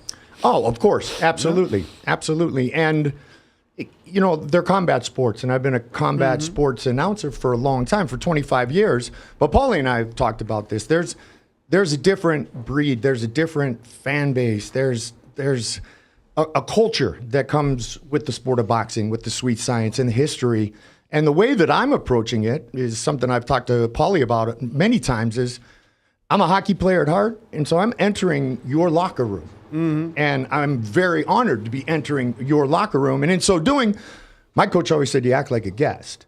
And so it doesn't matter what I did before I entered the new locker room. It just matters what I do now. And I'm going to be passionate about it. I'm going to do my homework. I'm going to learn from people like yourselves.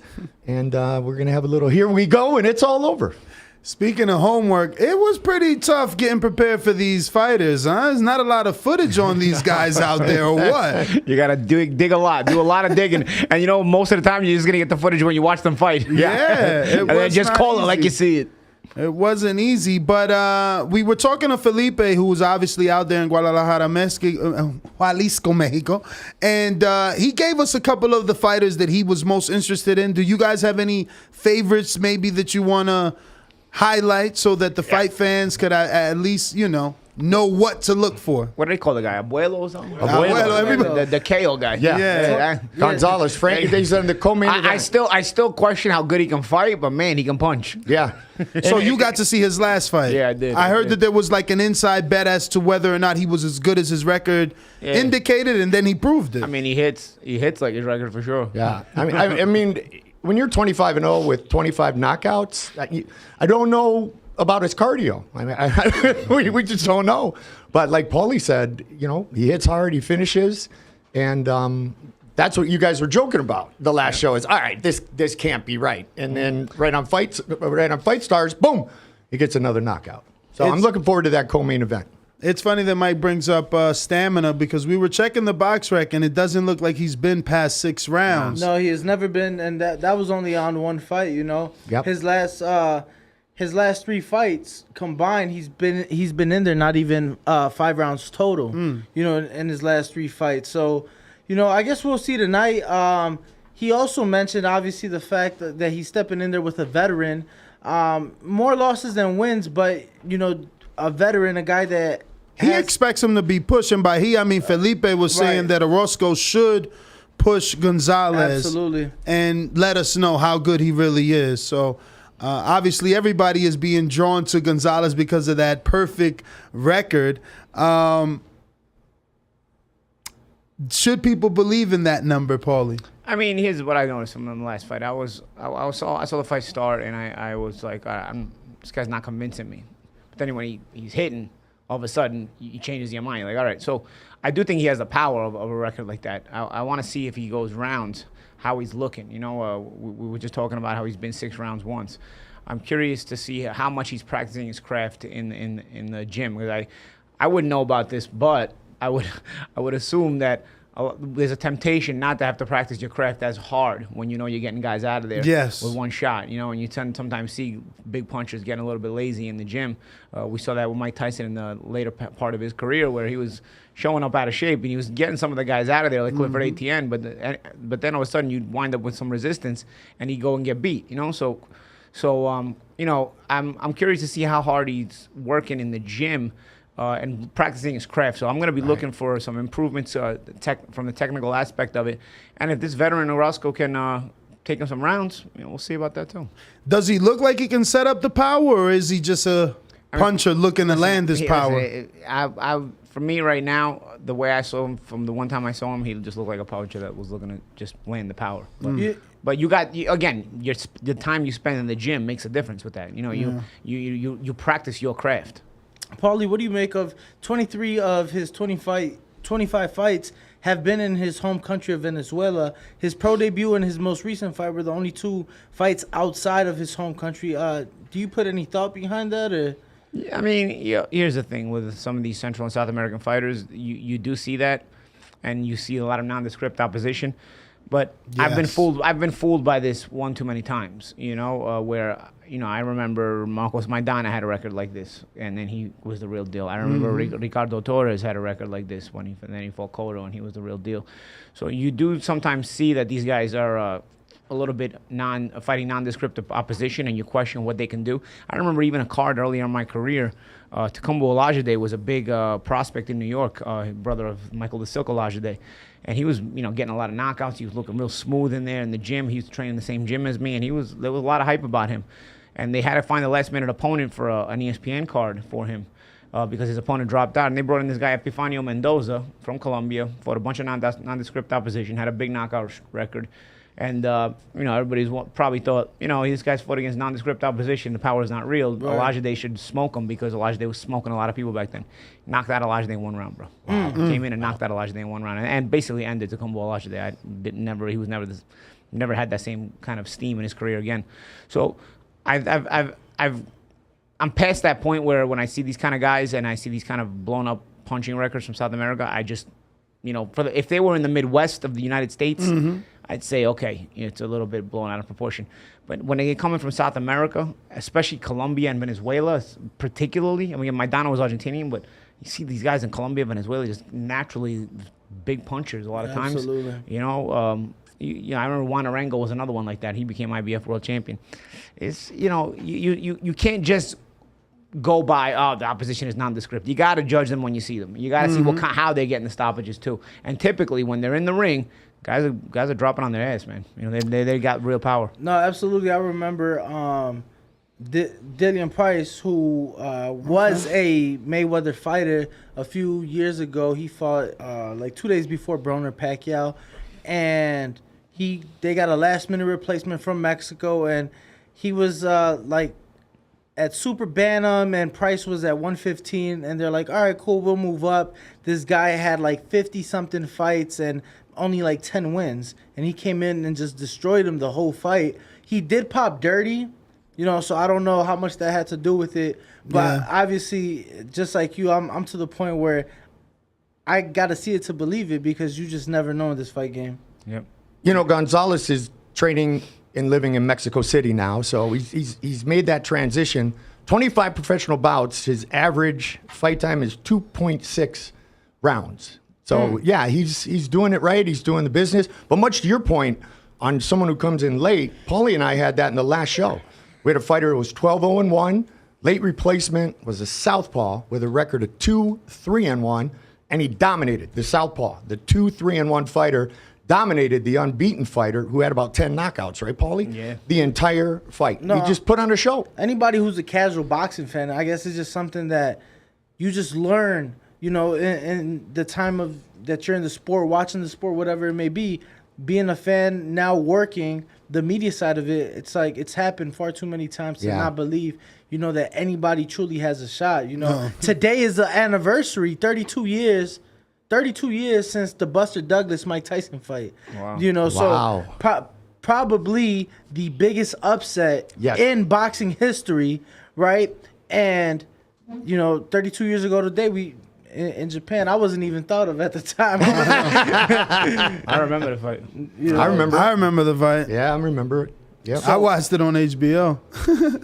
So you know, back to Paulie's point. Obviously, it's happened far too many times. You can't count these guys out, Right. especially these guys that are getting that working in Mexico. A lot of fighters, and we've seen it even here in America. Joe Smith, perfect example.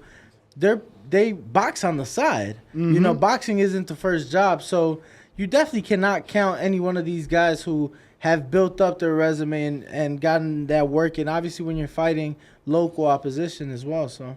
And in Orozco, you've got a guy with 16 wins and 11 finishes. Mhm. So he's got some power in his hands as well, which to me makes this as exciting as the main event. But, when you talk about a guy, like you said, that at least has those numbers, you want to see if it's real or it's not real, but you want to watch. And that's what excites me about that matchup. I think just based off BoxRec, Orozco's going to push Gonzalez because he's been the rounds. Yes. He's gone 10 rounds and still gotten a KO in the 10th. He has the experience.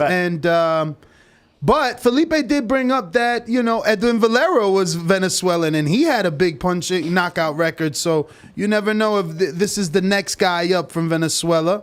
We'll see. And Valero also was a little bit rugged with his style too. Mhm. It wasn't like totally smooth where when you looked at him you say, oh, this guy can't fight. But somehow, he made it work for him and he was getting all knockout wins. And when Felipe talked to Orozco, he plain out said, I will end the knockout streak tonight. So Felipe was talking about the confidence of Orozco. Yeah, because he shared some of his conversation with us from yesterday after the weigh-ins, and he's ready to go in there and bang. There's no fear, and like I said, he wants that 25 knockouts to stay at 25 knockouts. No, obviously, and not just on top of that, but they are in Orozco's hometown of Guadalajara. Absolutely. Yeah, Yes, sir. And that's a big thing, too. What is the judging and the officials going to look like? Is the hometown crowd and the cheers going to affect, the judging? So we shall see, man. But his nickname is Huesito, right? Huesito, which Huesito. translates to bones. Yep. Well, little bones. Slender build. Slender build. One is named Little Bones, one is named the Grandpa. So Yes. we'll see how that plays out. But when we're thinking about ring walk names, the one I like is the main event, Chispa, which means spark in English, or translates to spark in English. And I'm hoping that's what he brings to the ring. I've got to watch some tape on him. He's somebody that you can actually find on YouTube. So I'm a little excited for his style. But I don't know anything about his opponent. Again, not much film on him. The biggest running joke here is we're trying to figure out, is a puma and a panther the same thing? Because that's his nickname. I don't think they are they? Nah, I think Todd Puma's just like a told mountain us. lion. Yeah, they're like cousins. Mountain lions. Yeah, One's a mountain lion. I don't know. They're in that family, though. Well, let us not forget, though, Sunday will be the day of the Bengal Tiger. I'm just throwing it out there. Oh, football. Just throwing it out, and I'll leave it because I don't jinx it. But Cincinnati boys, so No. if we're talking about animals, I got to throw in a Bengal Tiger when they're going to the Super Bowl for the first time in 33 years, right, Paulie? Absolutely. Wow. They were saying that the last time the Bengals even won a playoff game, text messaging wasn't even a thing. Actually, not even cell phones. People Right, it was that long ago. People just using beepers, I think. It was about the same time as Buster Douglas upset Mike Tyson. Yeah, 32 years ago. Was it the same playoffs? It was the same playoffs. Was it? Yeah, 32 years, right? Yeah. The Bengals won a playoff That's game? it, yeah. So it was the month before. The Bengals won their last playoff game in the month before. Wow. Tyson, Buster Douglas. Tyson, Buster Douglas in February, so the Super Bowl happened already late January at that Yeah, time. so that means the Bengals had just won their last playoff game until now, and Tyson just will get upset later on in the next month. Ain't that something? No, definitely. And Ness isn't really a football guy, but At all. But At all. I'm a Bears fan, so I've been struggling my whole life. But I am excited. I like Joe Burrow. I like Jamar Chase. Yeah. Or as they call him, Joe Shiesty. He just has a swagger to him. You know, so definitely pulling for the Bengals on Sunday. Thank you. And you're in the right colors to do it. And at least you won one in 85. Playing Bengals never won one. The Rams. You know, which is crazy, right? Because with the Super Bowl, every year it's at a different location, right? Usually warm weather or indoor venues. And up until last year, the host city had never had their team in it. And now it's back-to-back years. So last year the Super Bowl was in Tampa. Tampa made it to the Super Bowl, won the Super Bowl. This year's in LA. The Rams made it to the Super Bowl, and I guess we'll see what happens Sunday. So it's pretty interesting. I'm looking forward to that. I guess that's kind of like a Roscoe fighting at home. Do we get any so we can bring it spillage? back, Nestor? You know, it's like well, before we transition, do we get any spillage? Because he and I were having a debate, and he's like, "Watch, it's gonna get crazy here because of the Super Bowl." I'm like, "But it's all the way in LA." It doesn't matter, bro. I got buddies. I'm just a regular one person. I got buddies that are landing tonight that come to Vegas every year for the Super Bowl. You got to think about it. The cheapest betting. That's what I was asking. And even though betting is now becoming a normal thing across the United States, you got to realize the atmosphere. Thanks to the apps. You know, the atmosphere of Las Vegas is unmatched. You get what I'm saying? They come to party. They come to have a good time. Your average Super Bowl, your cheapest Super Bowl ticket is like $4,000 or $5,000 just to get into the door. You got to be a super fan. You know what I'm saying? Yeah. So if you're a season ticket holder, you do get a cheaper rate. But just general sale, that's what it goes for. You could come to Vegas with half of that, get you a room, get you a flight, and party in Vegas while closed circuit. Wow, I mean everywhere. Restaurants, Everywhere, restaurants on the strip, just plain restaurants are charging like $250 a head just to get it, and those places will be sold out, no question, because they'll do something like open $250 to watch the Super Bowl. Yeah, but they'll do like watch at home. They'll party. They'll do like a buffet. They'll do like a buffet of a certain menu. $250 buffet of fast food. I was gonna say, there's some good hot dogs. There better be some Skyline chili from Cincinnati on those. No, for sure. The only, much to your point, the only sporting weekend that's bigger than the Super Bowl here in Vegas is the first round of the NCAA basketball tournament. Oh, but they come in and because you've got all those games, No, so they'll come in on the absolutely. Thursday.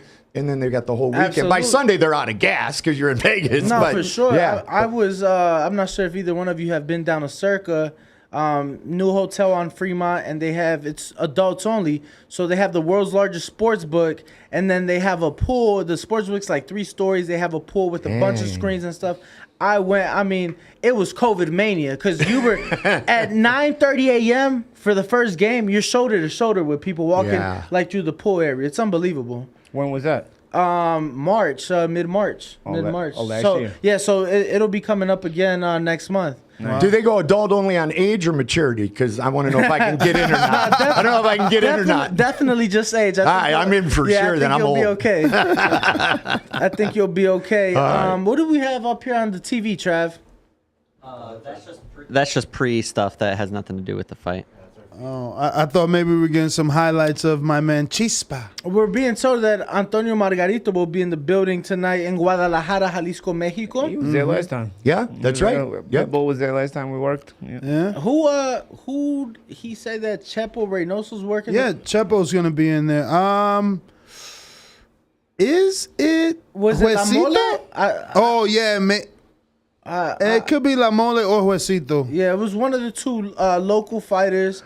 Grew up out of the original Canelo gym in Guadalajara, Jalisco, Mexico. Yep. And, obviously the one that taught Canelo what he knows in Chepo Reynoso, the father of Eddie Reynoso, who we've seen the vast majority of Canelo's career up until late.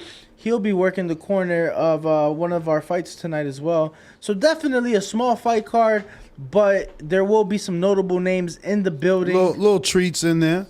Margarito obviously at a point in time was a fan favorite, and no denying that he was one of the most attractive Mexican fighters of the 21st century. No denying many people wanted him to get that Mayweather shot. Hand wraps. But he will be in the building tonight in Jalisco. So to me, the fight that really stands out the most, it just has to be, to me, I'm going to call them the Venezuelan brothers. They're probably not related, but they're coming in, between the both of them, 35 fights total, 35 knockouts. So it's crazy because we tell the casuals not to fall in love with records, but that's what we're drawn to. You know, that's what stands out. That's what stands out. And obviously, when there's not much footage and much information out there on the fighters, you're just naturally going to sway to that attractive record. Absolutely. Yep. It's box record bust, right? It's box record bust. That's my new favorite site. Yeah, man. That's my new favorite site. It was funny because I mentioned how the fights aren't even listed on BoxRec, and that's what initiated the call with Felipe, because he told us how in Mexico the commissions are actually based by city. Can you imagine that? Not by really? state. Not by state. So Brooklyn and the Bronx will have two different commissions. Well, I mean, that's crazy. that's technically one city, different boroughs. Brooklyn, borough. Okay. Brooklyn and Long Island. Yeah, Long Island. Yeah. Crazy. So what do they have? They have the I don't even know how to pronounce it. The Nassau Coliseum, right? And that's in Long Island. Now it's the UBF Arena. Where they're gonna knock down the Nassau Coliseum. They just opened the UBF Arena with the Island. I mean, that place is old though, right? Nassau, yeah, Nassau's gone now. Yeah, they have the UBF. Yeah, because I remember going to like a 50 Cent concert. There was pretty old. And it's a Roscoe who started out at Canelo's gym. Okay. So the hometown kid. Yeah. Yep. You know, so was right. Yep. It's Huesito. The guy we talked about. Yeah. And he'll have obviously Chepo Reynoso. Yep. In his corner working as a. Now, for those who don't know, Chepo is the one that likes to sing. Yes, comes up with songs. Which is funny. Didn't he retire, or did he just retire from training Canelo? No. He got sick. He was ill. In the hospital due to COVID. Thankfully, he is back better, but I think he's kind of took a step back, older and whatnot. But yeah, Chepo was sick. I know he was in the hospital about a month and a half or two from COVID. Mm-hmm. So he likes to sing. Can you imagine him and Tyson Fury? Tyson Fury. Right. What kind of tandem that would be? That'd be phenomenal. Speaking of Tyson, Paulie, do you think we'll see that fight between him and Dillian White? Hell yeah. I mean, I think it's supposed to happen. A lot of money, man. It's not as money. I mean, I don't think Dillian wins the fight, but the fact that Dillian has never got a world title shot for me is criminal. No, absolutely. The fact that much lesser fighters than Dillian White have gotten title shots in this generation. I don't know, man. I want him to at least get a deserving title shot. I can't see him beating Tyson Fury. I think he would have given problems. He did give problems to Joshua before getting stopped.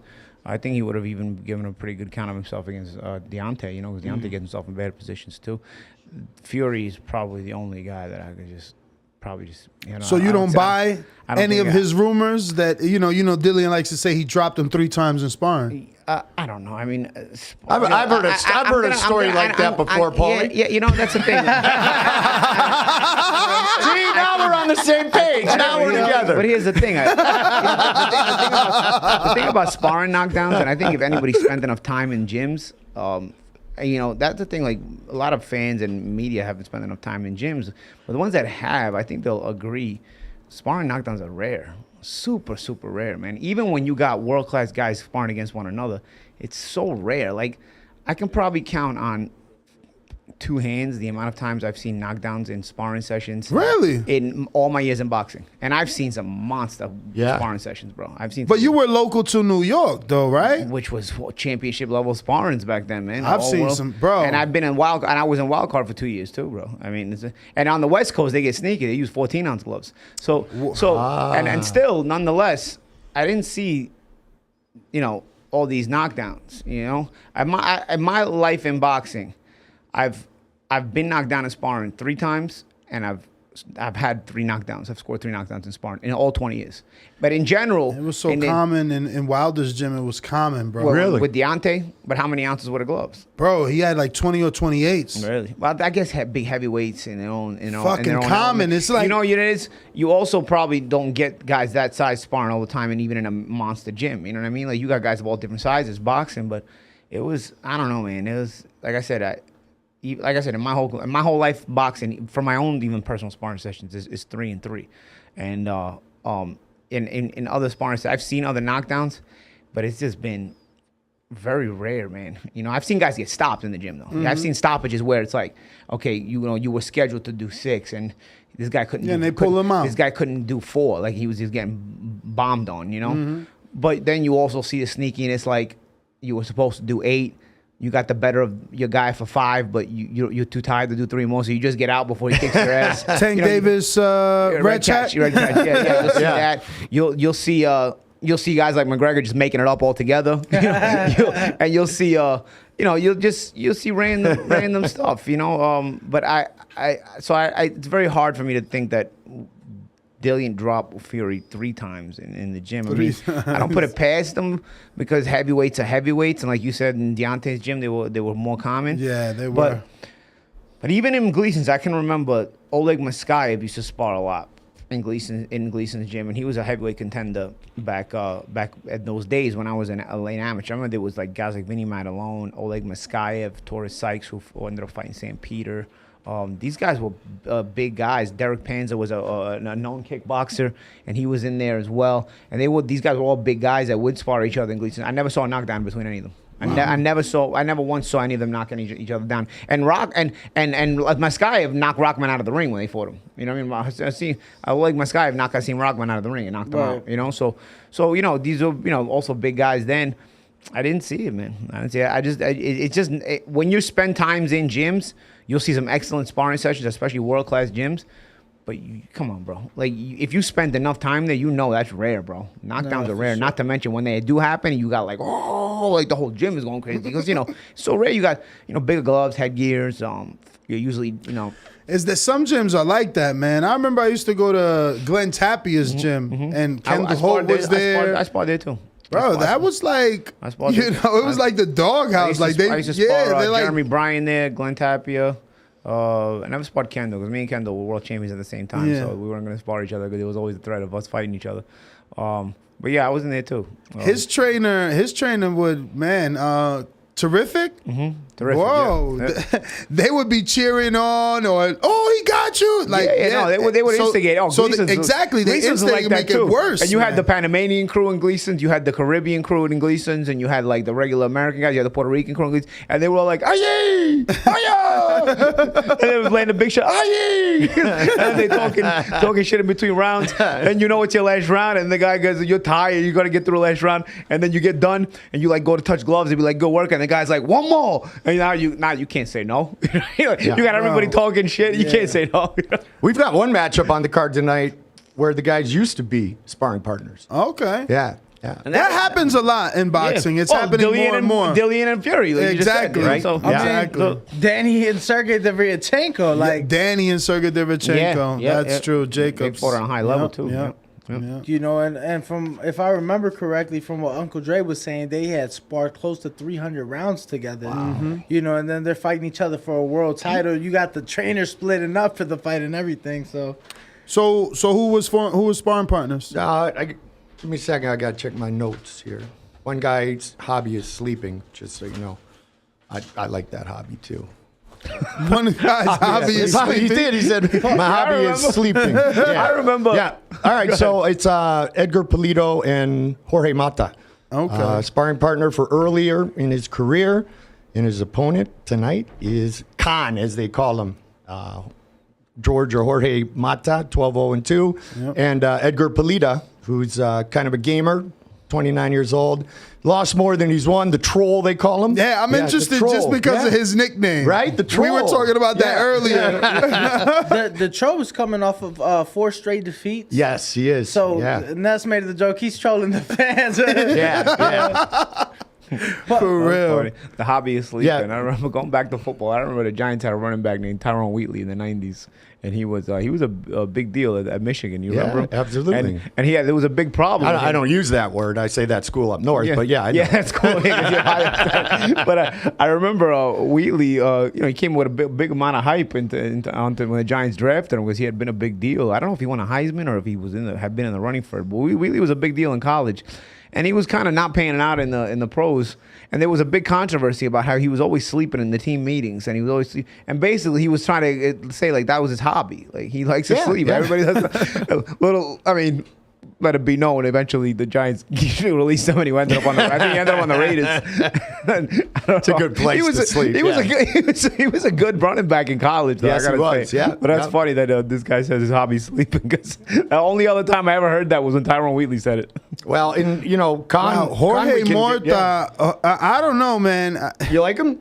I don't think that I like him. He has not been tested. Lord, I mean, it's so many fights with guys that never won. Not just losing records, but they've never won. So that means they're already going into the ring knowing what's going to happen. I mean, he fought someone 0-17, and then right behind that. And how many times did 0-17 get stopped?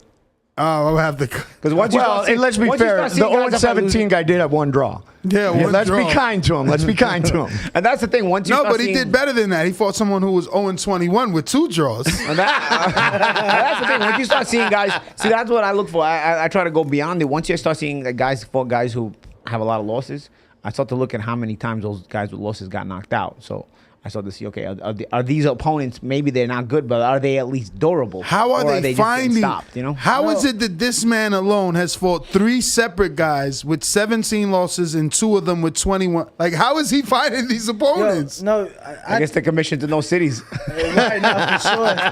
I think the only place I've seen like worse records is like in the UK. Like you see guys in the UK like with 10, 138 losses. Right, they'll be like 10 and 115 out. But those guys don't get stopped. You see, those guys are like known. They're known journeymen. They've written articles about them in like Boxing Monthly magazine. There was 1 or 2 guys those guys are known like journeymen. There was one guy who had like over 200 losses. I think he got stopped like 2 times. Yeah, so he was a known that if you put your prospect in with him, he was gonna go rounds. So they do serve some kind of purpose too. For sure. It's when they getting knocked out every fight that you wonder how they're even getting a license. Just because obviously we were talking about his hobby being sleeping, Paulie. I got just out of curiosity. Became a hot debate here. No, out of curiosity, I want to know what a typical day in training camp is for you, right? Because obviously was for you. Well, was for you. Maybe speaking come back into existence. But no, obviously we hear of different things. We see some footage. Canelo obviously picked up golf and is now doing pro-ams and whatnot. What was training camp like for you? What would you do in your free time? Sleep. between workouts, I wanted to rest. Between workouts, I wanted to rest. My meals were small, so I was always hungry most of the time, even despite the meals. And then as the camp went on, they got smaller and smaller. The portions got smaller and smaller. So I was always hungry. I would look forward to my meal, and I remember I didn't want to be bothered during my meals, man. I was like, I want to be able to enjoy my meal. Like, don't bother me. Don't mess with me. Like, let me enjoy this meal because I'm gonna be hungry when I'm done. So whatever I'm tasting, I want to be able to taste it. Right, absolutely. But I tried to rest in between workouts because recovery is very important. And you get the maximum. If you're gonna get the maximum out of your body, you want to make sure you're getting that recovery so you can get the maximum out of the next workout. Right. Do you find it crazy that somebody like Canelo and obviously his skills and obviously all his accolades and accomplishments, that in between workouts he spends hours practicing his golf and sometimes it's everybody's different, therapeutic. Sometimes they're even therapeutic. Exactly. And that's what I was going to say. Yeah. A mental release. Yeah. Because golf is. I mean, he's not playing hockey, right? He's playing something that's kind of chill. Sometimes I feel like, don't get me wrong, I'm not a golfer. Happy Gilmore played both. Yeah, he did. He did. I'm not a golfer. He ended up becoming better at golf. Yeah, I'm not a golfer. But for me, a lot of times golf looks like a game more than a sport. Yeah. So it can be like a mind release in some ways. So just skimming over Mr. Rodriguez's record, he looks like he will, again, give the Venezuelan a test. Yes, he's been rounds, and he's lost to undefeated fighters. With good records, 8-0, 9-0. He's really been the one tested. So hopefully he's here to fight and not just lay down, right? Maybe he sees. Stopped? Yeah, because maybe he sees the guy across the ring from him. He's like, damn, another puncher. I ain't in it tonight. Because he just don't know. He might do better than expected. In his losses, has he been knocked out? He's about 50% of his losses are knockout. Yeah, he's 14 losses, 7 are by KO. Okay. Yep. Okay. How about our first fight? The kid's name is Brandum. Yes, we talked about that. Yeah, because his dad That's didn't new. want him to be spelled like every other brand. No, I really, you know what I think that is, and I'm not trying to be stupid. Like typo? I think, A typo? No. I think like that's like not even in a dissing way. Ignorant parents that didn't know how to spell.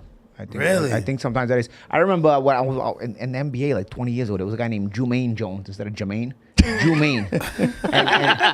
What you mean? I see What you mean? I see like sometimes names like that. Don't get me wrong. Sometimes you see names spelled differently, but it's pretty consistent. Right, When you see a name that's you kind of know how it's spelled, and it's a one-off that it's spelled differently. Yeah. That's the parents being unique. Yeah, I think the parents just didn't know how to spell it. No, it's funny saying that. UNEEK.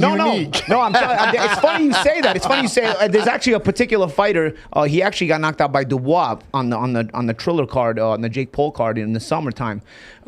He's from the New England area, and I think now he lives in Virginia, and he fancies himself like Italian, and he's probably Italian American, but his name was Giuseppe something, right?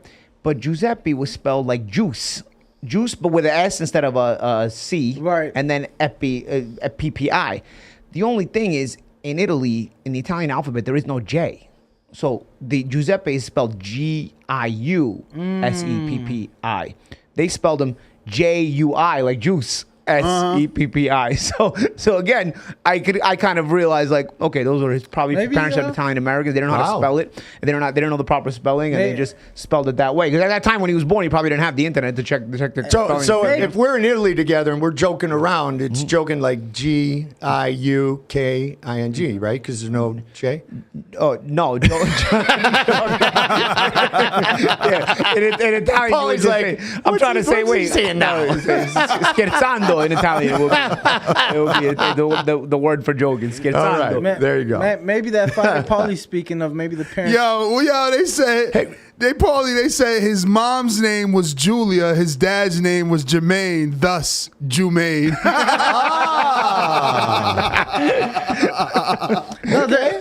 Just to go back to football really quick, the kicker of the Atlanta Falcons, his name is Young Ho Koo. Oh, yeah, Young Ho Koo. Young Ho Koo. But that could go in a lot of different ways. Yes, that go in a lot of different ways, man. Hey, Ness, the girl from last night, yeah, that Young Ho Koo. Okay, that young old school. That shit went over my head. Yo, isn't it funny when you see somebody and it goes over their head, but then they get it? It's like the laugh is even harder, but it's delayed, you know? Right, like, exactly. But now you got twice the laugh. I'm the delayed laugh right There now. you go. It's like, well, I get it. Oh, okay. All right, well, how about our girl Brittany? Britney Spears' father is Jamie. Her mother is Lynn. And Brittany's little sister is Jamie. Jamie Lynn Spears. Yeah. Poor girl. I mean, it makes sense. That one makes it sounds all right. Jamie Lynn. I think that's common. I feel like I've heard. Yeah, Jamie Lynn Sigler from Sopranos. Yeah. That was the actress. But I wonder if Sopranos. her dad was Jamie and her mom was Lynn. No, That's true. That's the girl who played Meadow. Yeah, the girl played Meadow. Yeah, Jamie yeah. Lynn Sigler. Yeah. So I'm curious, just because you are of Italian, you represent Italy. Do Italians use the term guma? Now that you brought up the Sopranos, You know what? I'll say Italian and Italian American are a little bit offish with each other. Like it's kind of like Puerto Ricans in Puerto Rico and Puerto Ricans in America. A lot of times it's that way. So the Italian culture in America evolved a little bit differently than it did in Italy, because Italian culture in Italy got here in 1890. So it started evolving a little bit differently. Absolutely. And a lot of times those Southern Italians, especially in those days, came a little bit ignorant without a formal education. They just came, working with their hands. So they only knew the dialects and not the real language, So basically, to make a long story short, a gumara is actually a girl's girlfriend.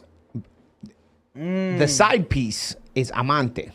It's not gumara. Oh. Italian Americans evolved it differently because not realizing what the words were, and now it just became an Italian American culture. Gumara is like the side piece. But if you go to Italy, a gumara is like your wife's girlfriend. It's like her gumara, and the side girl is called an amante, which is translated into lover. Your lover. You have a wife and a lover. Yeah. No, amante is the same in Spanish. Definitely your lover. But we got a 2-minute warning for the live fights, right? Or are we on a minute 16? We're gonna take a little break in a minute 16. Get set up for the live. All right. Take a little intermission. We'll be back. So Get a we'll be coffee back. break. Get us up. Get us Yeah, up. we're gonna be that Starbucks that never got here. Wait. He's fired. Whoever went to get it. But we will be doing a That's quick why you don't give intermission. the guy going to Starbucks cash. Exactly.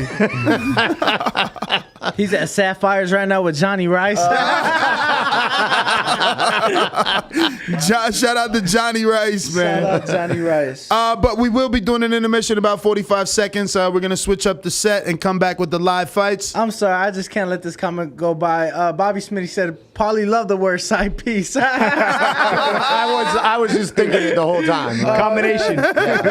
Yeah, I'm like, Broner could never come up with that word. Like, and if you would have said it in Italian, he wouldn't have known what you're talking about. No, so of course not, yeah. wouldn't have been quite as entertaining. Yeah, Italian is very close to like Spanish. It's similar to Portuguese and Brazilian, right? I learned Spanish from just knowing Italian. I didn't learn Spanish. You in school. impressed the hell out of me I learned yesterday. I learned Spanish from being in boxing gyms for 20 years in North America, where a lot of the fighters speak only Spanish. You know, granted, there is a lot of similarities between Spanish and Italian, but some of them go off. The fact that you were able to carry that conversation with Berchel, Yeah, that was amazing. Theo. Yeah, sometimes. When's people that air, by the way? I don't know. Whenever they edit it up. And Where's it air, by the way? Paulie.tv. Let's go. The only place to catch them. Listen, we'll be right back in about 2 minutes. Quick intermission. Later. That was cool.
We are back again, and we are set for Fight Stars Live 7, coming to you from Guadalajara, Jalisco, Mexico, and we have a great card tonight. The big question is, a fighter who is 25-0 with 25 knockouts, can that streak continue? He's fought here for us before.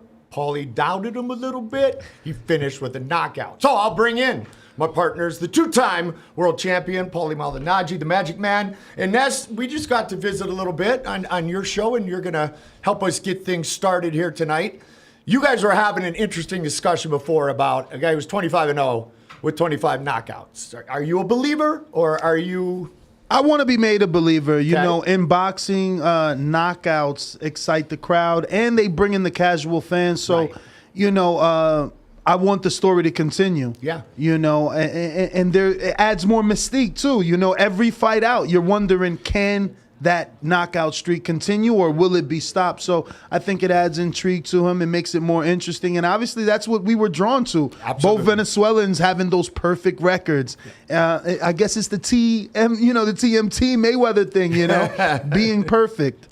And that's you brought up a good point. You said the word mystique. You know, when it comes to the mystique of the knockout streak, it gives people, you become an extra conversation point when you have this kind of knockout streak. People talk about fighters, people talk about good fighters, but when there's a guy who's getting these kind of knockouts, has a perfect knockout ratio, you become just a little bit of an extra topic of conversation.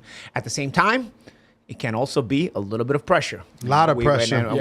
We saw Edgar Berlanga try to continue that streak and wound up not looking great in a fight where he finally won the distance that got dropped himself. You know, you have to know how to deal with that kind of reputation and know how to make sure you're not only winning but improving while still trying to maintain that reputation. You don't want to take a step backwards. You don't want to take 2 steps backwards to take 1 forward when it comes to if that knockout streak were to finally end. We're going to get a chance to hear from our fans throughout the night and see if you are a believer. Because once again, we'll be tracking the fights on the Global Boxing Scorer app. Interact, be nice to Paulie. He can be fragile at times, you know, or when he's not, that's when you have something to worry about. And for more on that, let's check in with our good friend Claudia Trejos. Because once again, we'll be tracking the fights. Our app, interact, be nice to Paulie. Thank you guys. I was just checking here, our new application downloaded. Global Boxing Scorer. I'm here. We're going to be checking on this application. And this is a great opportunity for you guys to engage with us, not just score the fights. We're also going to get all kinds of average at the end of the fight, see who scored what.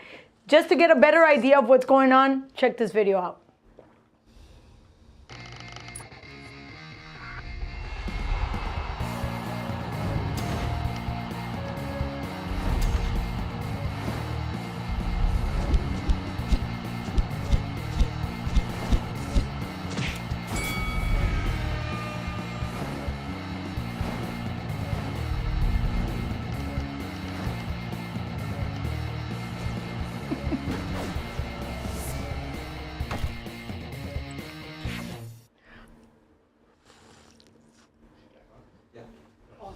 So there you go. You guys got it. Don't forget, this is a great opportunity for you guys to engage with us. We're going to share your comments, hopefully the good ones or not the very good ones. It doesn't matter if you guys have something to say about the show, be it a good thing or a bad thing. We're going to share that with you guys. And just in case you guys have something to say about Goldie or Paulie or even myself, we're going to share that too, especially Goldie's outfit. You're looking good, looking sharp, Goldie. I was confused where she was going for a second there. Thank you very much, Claudia Trejos, the beautiful Claudia Trejos. I'm digging that color. I'm telling you, Paulie, like gold. I'm golden. Yes, you are. What else? They say that about me once in a while too, by the way. They do, right? Technically, you're right. Yeah, you know. The thing about the whole process with the Global Boxing Score, and that you've done this for so long. You're so popular in the sport. You're so immersed in the sport. But that's one of the enjoyable things is what you're able to do right now. Interact with the fans directly, right? And then you're basically talking to the fans individually.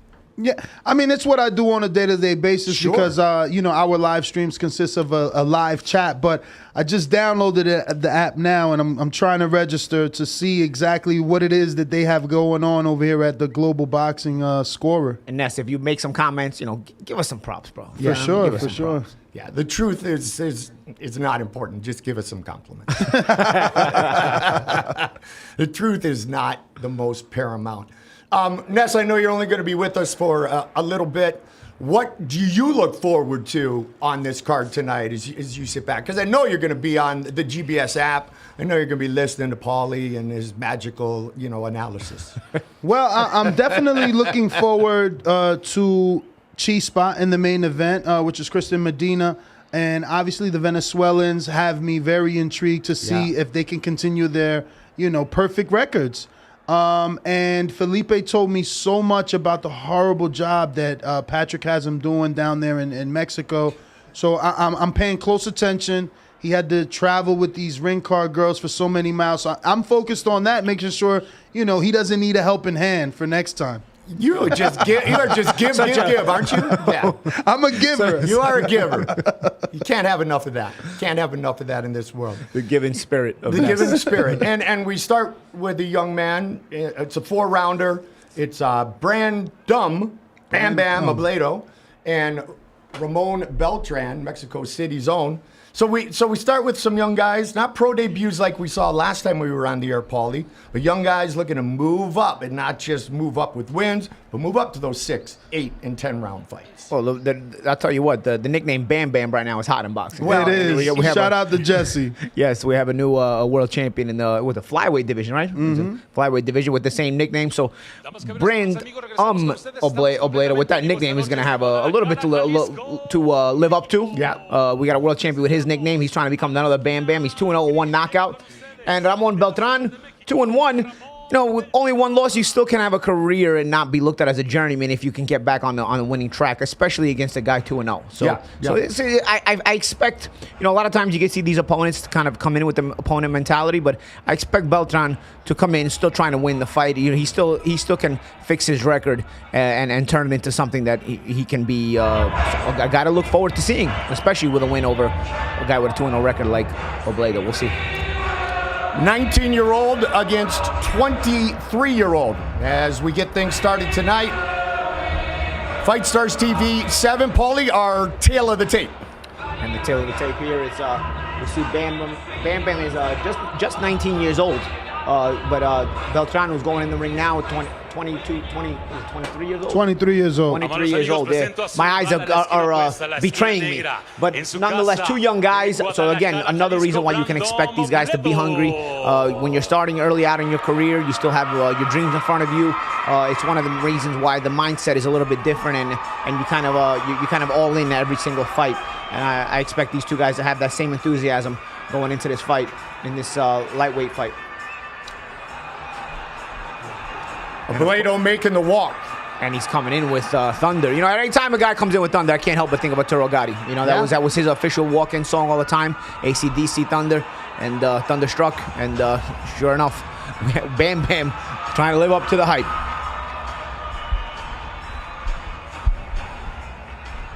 Bam Bam, as you said, just 19 years old. His father is in his corner, and they now have the family gym called the Bam Bam Gym. Esta noche en el Polideportivo Alcalde desde Guadalajara, Jalisco, transmitiendo completamente en vivo a México y el mundo entero. Estamos por presentar a usted esta gran pelea. Su atención, por favor, en la categoría del peso Super Pluma. Pelearán a 4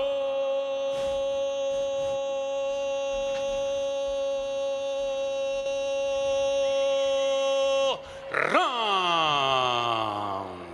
En la esquina gris, con un récord de 2 peleas ganadas, 1 perdida y una victoria por la vía del knockout de la Ciudad de México, Ramón Beltrán.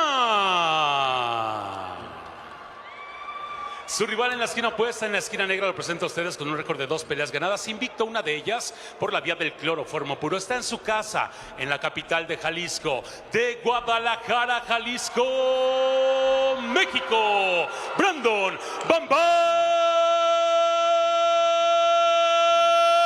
Robledo.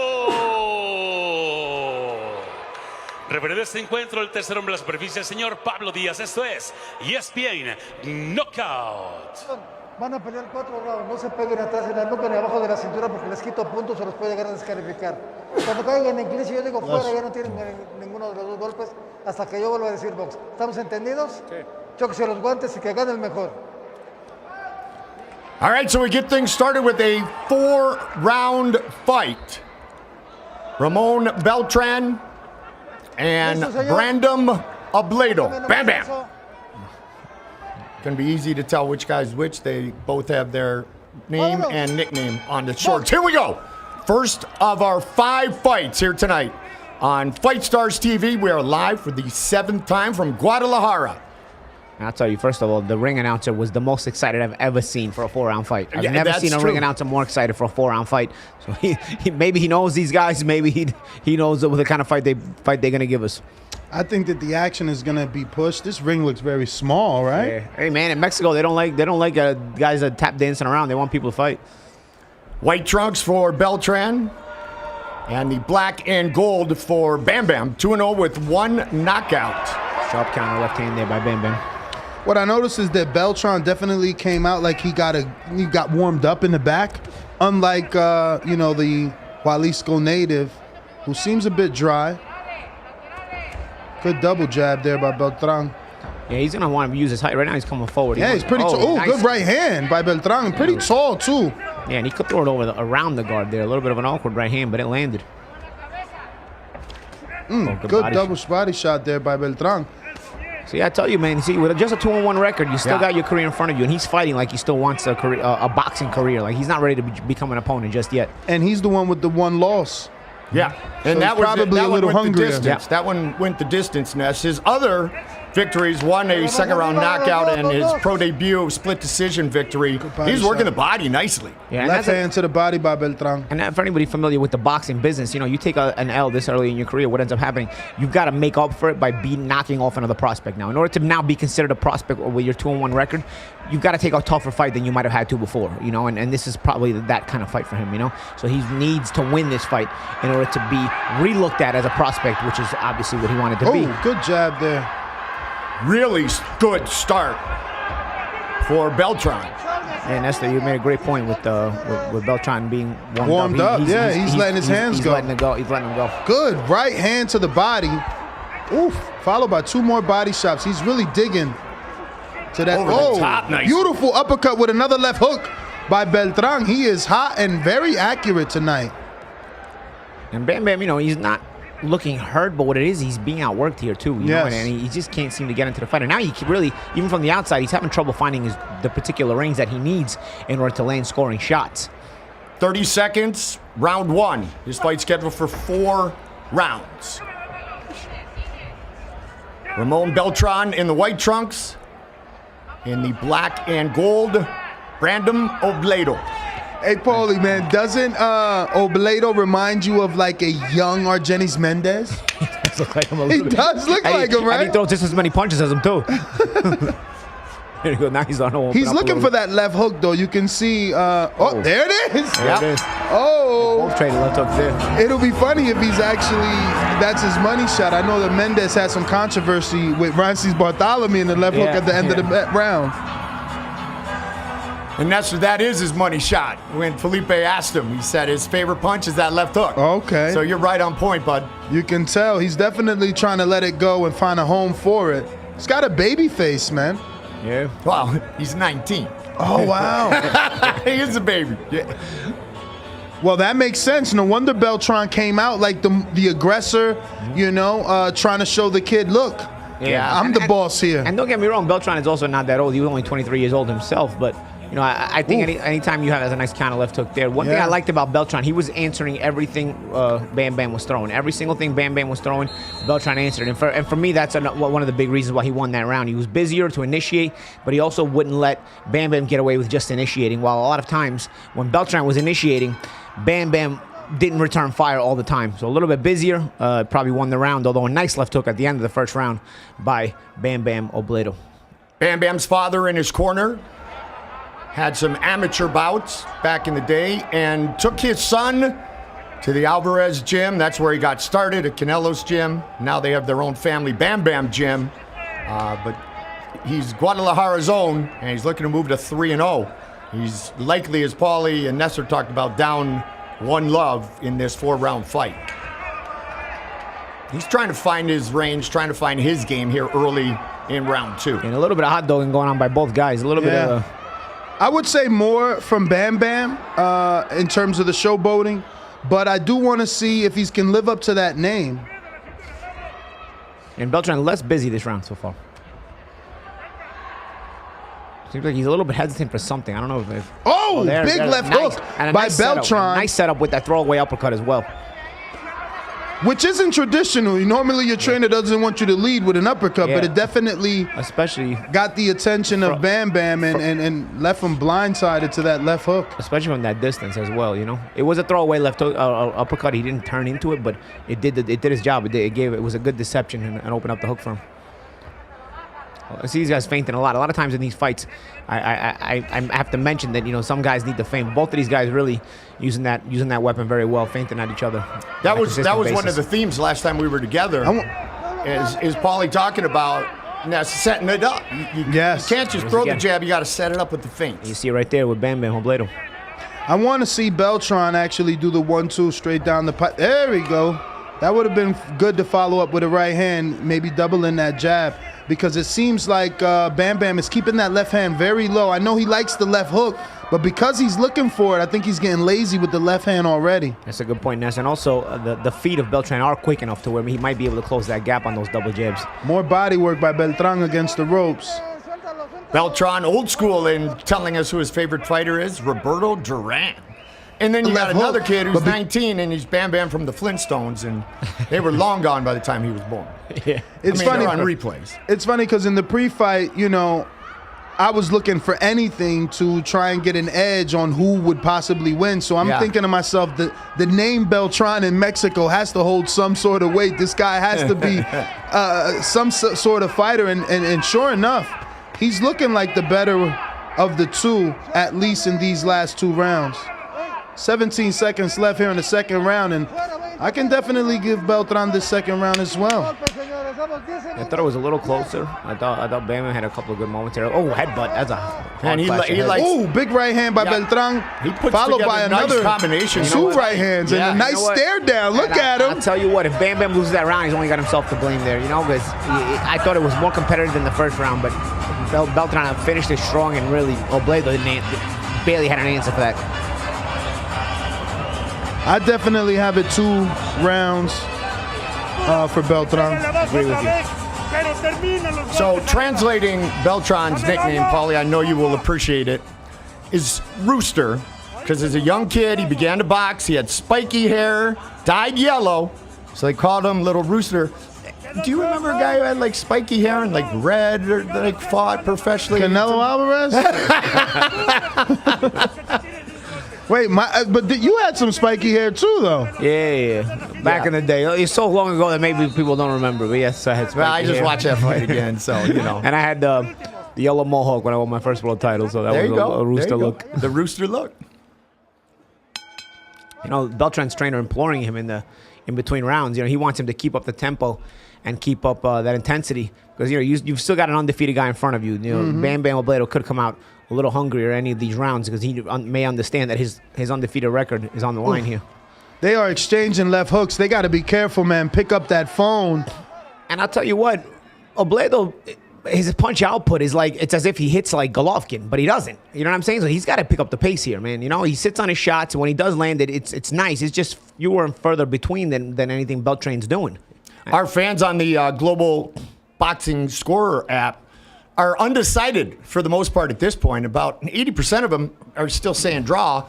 The other 20% are saying it's going to Ramon Beltran, but it's not quite a runaway yet for young Ramon, at least in the eyes of our fans. But nobody giving any love yet to Bam Bam. I mean, Paulie said it. Last round was a little bit tighter. Bam Bam did a little better than his first round. I still gave it to Beltran. I still like the activity of him. I like his, you know, the output, digging to the body. He landed a couple lefts, like he just landed another left here. His left has found a home, without a doubt. Yeah, I agree. He's got to follow it up, though. He does. And he's in position, too. Nice little short right hand on the out by Bam Bam. But I'll tell you what, I also am not a fan of scoring a round for a fighter just because he lost it a little more competitively than he did the round before. If you lose a round, you lose a round, and that's it. You know, if you're just because you made it closer doesn't mean, you know, you get extra credit points because you know you were a little bit more competitive. You know, at the end of the day, this is how you're supposed to be scoring fights. Oh, good uppercut by Bam Bam on the inside. Doubled up the left hook. And now doubled the jab, followed by a right hand. He's having a little flurry. Yeah, now Bam Bam's starting to turn it on. Yeah, and Beltran get a little too wide with those shots, a little sloppy, and Obledo's making him pay for it. Oh, good combination there. Dug about 3 body shots and came upstairs with the left and landed on Bam Bam's chin. So Round is it 3, rooster yep. or do they call him a gallito? Yeah. Okay, because I heard you say Translates little to rooster, yeah. All right. Yeah. I go right to the translation. Suéltalo, suéltalo. The referee, I like this referee. He doesn't want to get in there at all. It's a bunch of times when he's just saying, Let him go, let him go. He's like, you guys got to work your own way out of there, bro. This is a fight. I'm still trying to perfect English. So, you know, I've been working on it for over 5 decades, I guess, you know. Big swing and a miss. Big swing and a miss. Yeah. Look like he's playing baseball with that one. Yeah, Bam Bam great body shot by Bam Bam. Yep. Man, that was perfect placement, but is he getting tired? He's doing more and more clinching now. I also think Beltran in spots has looked a little more tired as well. I gave this round to Obledo here. Yeah.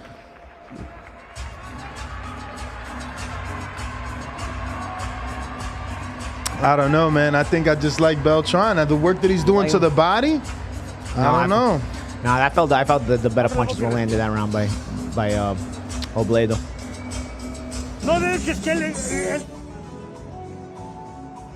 Good pivot by Bam Bam on a replay. Yeah, nice, good exchanges here in There this he fight. goes. Both He caught guys, him with the left again. both guys are moving their hands. They're fighting like they want it. Fourth and final. Yeah. You see the trainer there in the Beltran's corner. He wants a 1-2-3 down, 1-2-3 downstairs with the hook finishing upstairs. Bam Bam said his favorite fighters, Devin Haney. See what I'm saying? Bam Bam looking a little tired, Yes. man. Yep. Fourth and final round. Let's see. Some people also just have that look, man. Yeah. They like that droopy from the cartoons look. You know? just don't look excited. Well, you know, he is Bam Bam from the cartoon world. Yep. But Robledo likes Lopez and Cambosis. So what did he do in that? Who did he root for in that fight? It's got to divide itself here. Fourth and final round. I'll tell you what, you can never fall asleep in Beltran's corner. His trainer is on 100 every single time. He must have drank espressos during the round. Between both men looking to win this round for sure. They both came out letting their hands go. Yeah, and it's possible, quite possible. The fight is hanging in the balance of this round. There's oh, that was sneaky. Nice little left hook by Bam Bam. Right on the chin. Right on the out, too. But you know what else I like about Beltran? Every time he takes a shot, he wants to answer right away. He wants to get back the points. And that's been a little bit of a difference here, the enthusiasm of these two fighters. There's a bit more enthusiasm on the part of Beltran. And maybe that's because of the vociferous corner that he's got. Good straight right hand by Bam Bam. And you know, nice counter hook by the body by the judges noticed that, Paulie, what you're saying. They noticed that, when he gets hit, he wants to hit right back. Yep. While Bam Bam Robledo seems like he's probably better in a 6 or 8 round fight. He kind of takes his time too much sometimes. Well, you guys both mentioned. I think you might be right. It looks like Beltran came out ready. Yeah. But I think he is starting to slow down. This is the first time we've seen him on the back foot. Oh, but he lands a great right hand. And there's some careless shots that if Robledo does come up short in this fight, he could really look back and say, man, I got hit with some careless, stupid punches. Oh, nice hook man. Big left hook by Bam Bam. And, they say don't hook with a hooker. And obviously Beltran was also trying to land his left hook. 62% of our fans around the world on the Global Boxing Score app have it for Beltran. Yeah. Final half of the fourth and final round.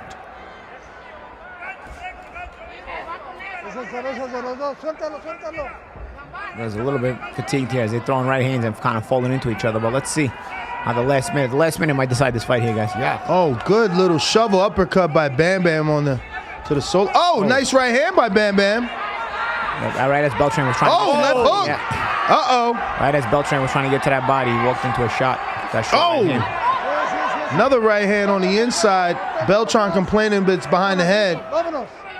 50 seconds. Yep. There's no head movement here by Beltran. He just kind of shut down now. I think it's a shot. One of those shots in that previous combination might have got his attention because he's going through a low. Or that fatigue you talked about kicking in. Yeah, but at least keep your hands up or something. Oh, man. He's about to give it away. He took that one uppercut right on the chin. It's probably Bam Bam's best punch. Oh, nice. Beautiful. Yeah, beautiful slip and uppercut by Bam Bam. If Bam Bam is going to analyze this fight in any form or fashion, if it doesn't go his way, it's going to be, the coach speak. I need to start on time. Yeah. Because he didn't come out and start on time. He's looking for that left hook, man, but it's just... Yeah, he's just getting coming up short. Tim Garcia says he's Bam Bam coming back, but will it be enough? It's in the hands of the judges now. I got it a draw, guys. I had the first I'll give that last round to Bam Bam. I feel like Beltran took that round off, or was just too fatigued to be the true aggressor and effective aggressor in that round. But I still have Beltran winning it at least 3-1. I got it 2-2, 38-38.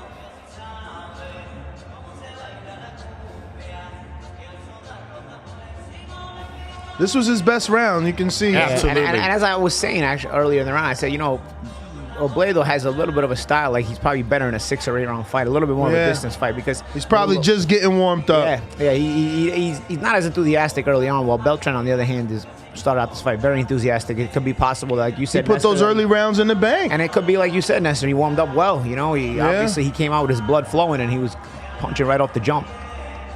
Very aggressive early. Did Bam Bam do enough to even the judges' scorecards in the end? As we await the official decision, let's check to see what our fans are thinking. Here's Claudia Trejos. Well, guys, this is a very tight fight. I know you guys were calling it over there, but according to the numbers we have, 12.5% for Obledo, 37.5% for Beltran. And guess what? That switched immediately in the last couple of minutes, the last 2 minutes of the last round, it went 50% for a draw. So if it's a draw, don't be surprised. And thank you, Tim Garcia. I agree. Bam Bam actually did do a nice comeback. Maybe he didn't close it strong. Back to you. We're going to find out, Claudia, as the official decision is coming your way.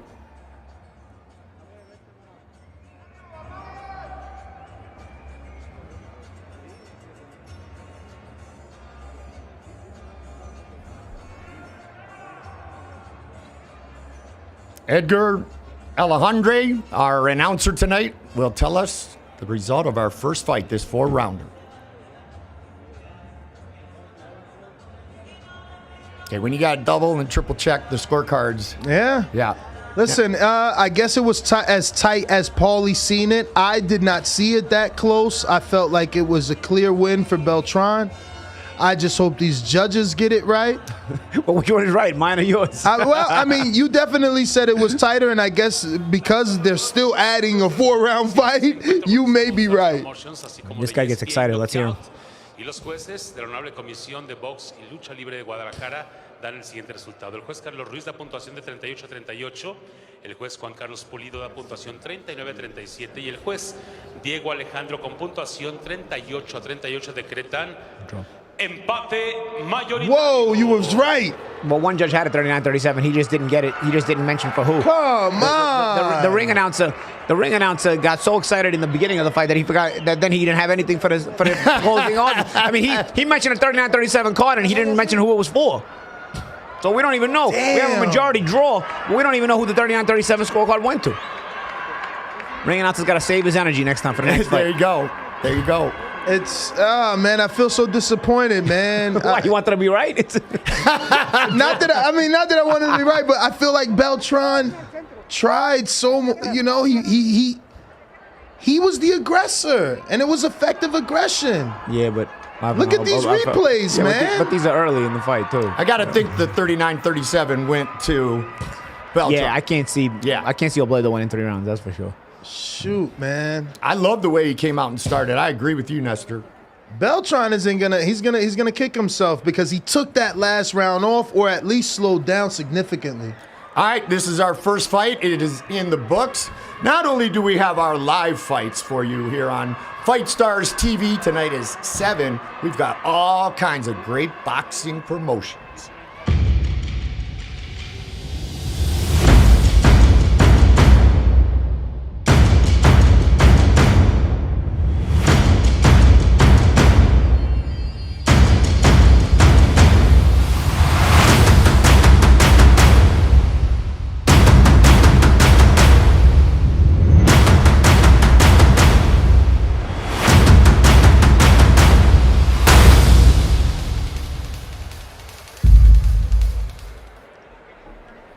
So there you have it. Join us live all the time. Join us on YouTube. And Paulie's got some great content that he's putting forth as well. Nestor, of course, is the man. So stay with us with the fights tonight. Stay with us on FightStars.tv. And we're just starting to evolve here. That's the most enjoyable thing. I'm honored to be on this journey, but it's just getting started, isn't it? Absolutely, man. I don't think the boxing fans know exactly what's to come from Fight Stars, but I'm excited for the journey. But I'm excited. I'm excited to be doing these great collaborations. You know, FightStars.tv. We got the Boxing Voice and Paulie.tv. Soon enough, you're going to have your own I think I might go soon. Goldie.tv. GoldieOnTV.tv. Oh, yeah. I think we checked Goldie.tv. It was taken. Yeah. GoldieOnTV.tv. It will be coming soon. So I'm looking forward to all these collaborations, man. We're doing some really cool stuff. And I think the fans can be really, really in tune and really excited about some of the stuff that we're going to be bringing them. It seems like the queens of boxing was in here today. They had a all-female episode today. Yeah, it did. Yeah, it did as well. So a lot of different content.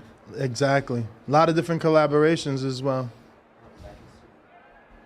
In how about my partner Paulie? Like already looking out for my domain. Right? Like, yeah. He was helping trademark me. Family. That's it. That's it. Family. Absolutely, man. You know, sticking it together. You got it. You know. Next up, the super featherweight 6-rounder. Oh, we get to see if Troll lives up to his name. That's it. Former sparring partners are going to match up in a 6-round fight. And, you know, for them to take this fight, I always wonder when former sparring partners fight, like, I wonder what the thinking is behind there. Like, The money. I'm sure. Yeah, money, of course. The money. But I also think, like, why they choose each other knowing they sparred each other. Do they each think that they got the better of one another? Someone always believes they got, that they can get up on the other one. Because if there was a definitive better one up on the other one, the other guy probably wouldn't take the fight, right? But this is a situation where probably both guys felt like, I can handle that, you know? I mean, what do you think went through Malik Scott's mind when he had to fight Wilder? He didn't want to fight him. I don't even think that right hand Because they're landed. friends and sparring partners. Yeah, I don't think that right hand landed. I always thought it was the left hook, though. I felt like the left hook put him down, and then, we got to see the left hook put Fury down twice. That's a design combination. Left hook, right hand, you put nothing on the left hook. It's a distraction punch to throw the right hand down the middle, and all the mustard is on the right hand. So, and if you watch that left hook Wilder threw, it was kind of half a slap. It's the left hook right hand in that position from a distance is a distraction punch. The hook is a distraction punch for the straight right hand coming down the middle. You just want to take the eyes of your opponent to go peripherally, distract them peripherally, to not see the oncoming right hand coming down the middle like a train. That's the design of that hook right hand from a distance. And the issue with that is the right hand never got through the gloves. Only reason I thought differently is because obviously history's shown us that he was putting Fury down with that left hook. He put him down in the 9th, put him down in the 12th. Even though the right hand had him sleep, he still landed that left hook. Yeah, on the way down. I think that woke him up. If we talk about Tyson Fury and Wilder, there's one thing Wilder might have done wrong in there. He might have woke him up with the hook. Nah, Fury probably was always going to get up, man. That guy. But we're back. Guadalajara, Jalisco, México, a través de ESPN Knockout. Boxstars Promotion presenta a usted el siguiente encuentro. Recibimos a la esquina gris. Aquí está Edgar Troll Pulido.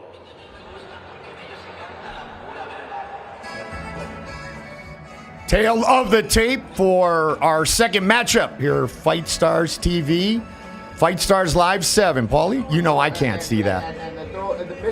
Mr. Troll Pulido, Edgar Pulido, is coming in with a 66-inch reach. He's going to be a little short in the reach department and a little shorter in the height department as well from his opponent Jorge Mata. At 6'14", and with one draw, he's a veteran of 20 fights. So this is a guy who's used to being the opponent. He's done this once or twice before with a 20-fight veteran. Let's see what he brings to the table. He has the troll look done very well. Yes. He's got that little short. He's hunched back a little bit as he walks to the ring. So he's trying to live up to it. Jorge Khan Mata, 12-0-2, 8 finishes, considers himself a counter puncher. His uncle took him to the gym for the first time at age 9 in Guadalajara, where we are tonight. Yeah, and he weighed in just a little under the. It's a big kid of Pulido. Yeah. He weighed less than Pulido, but he's a bigger kid. It looks like, and obviously his height and his reach will tell you that. Both guys are orthodox. Let's see how this one plays out, guys. Well, remember, I questioned his resume. He's got a decent resume, but it's behind the numbers. Those guys have not won any fights, so this is probably the most durable opponent he's going to be in there with, but I don't know. The troll doesn't look like he wants to be here for all 6 rounds. You're judging books by his covers. I am. He's warming up. He's moving his head in there. Look, he's not even no sweat. Like, come on, you're a veteran. You know what you gotta do. I just hope. Yeah, I mean, you don't want to go in there without getting your proper warm up. That's how you tear a bicep muscle and stuff. If you don't get in there, if you don't warm up before you get in the ring. Shout out to Pat.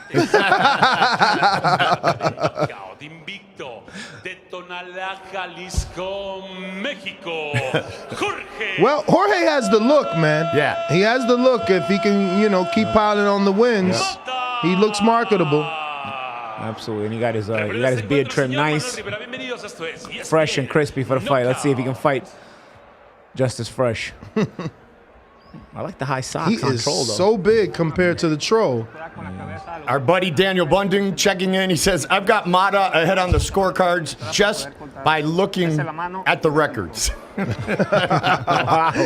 got to wonder if that's how the judges look, Right? how they do it as well. I got the ring call girls ahead on the scorecards. There you go. Yeah, they're winning.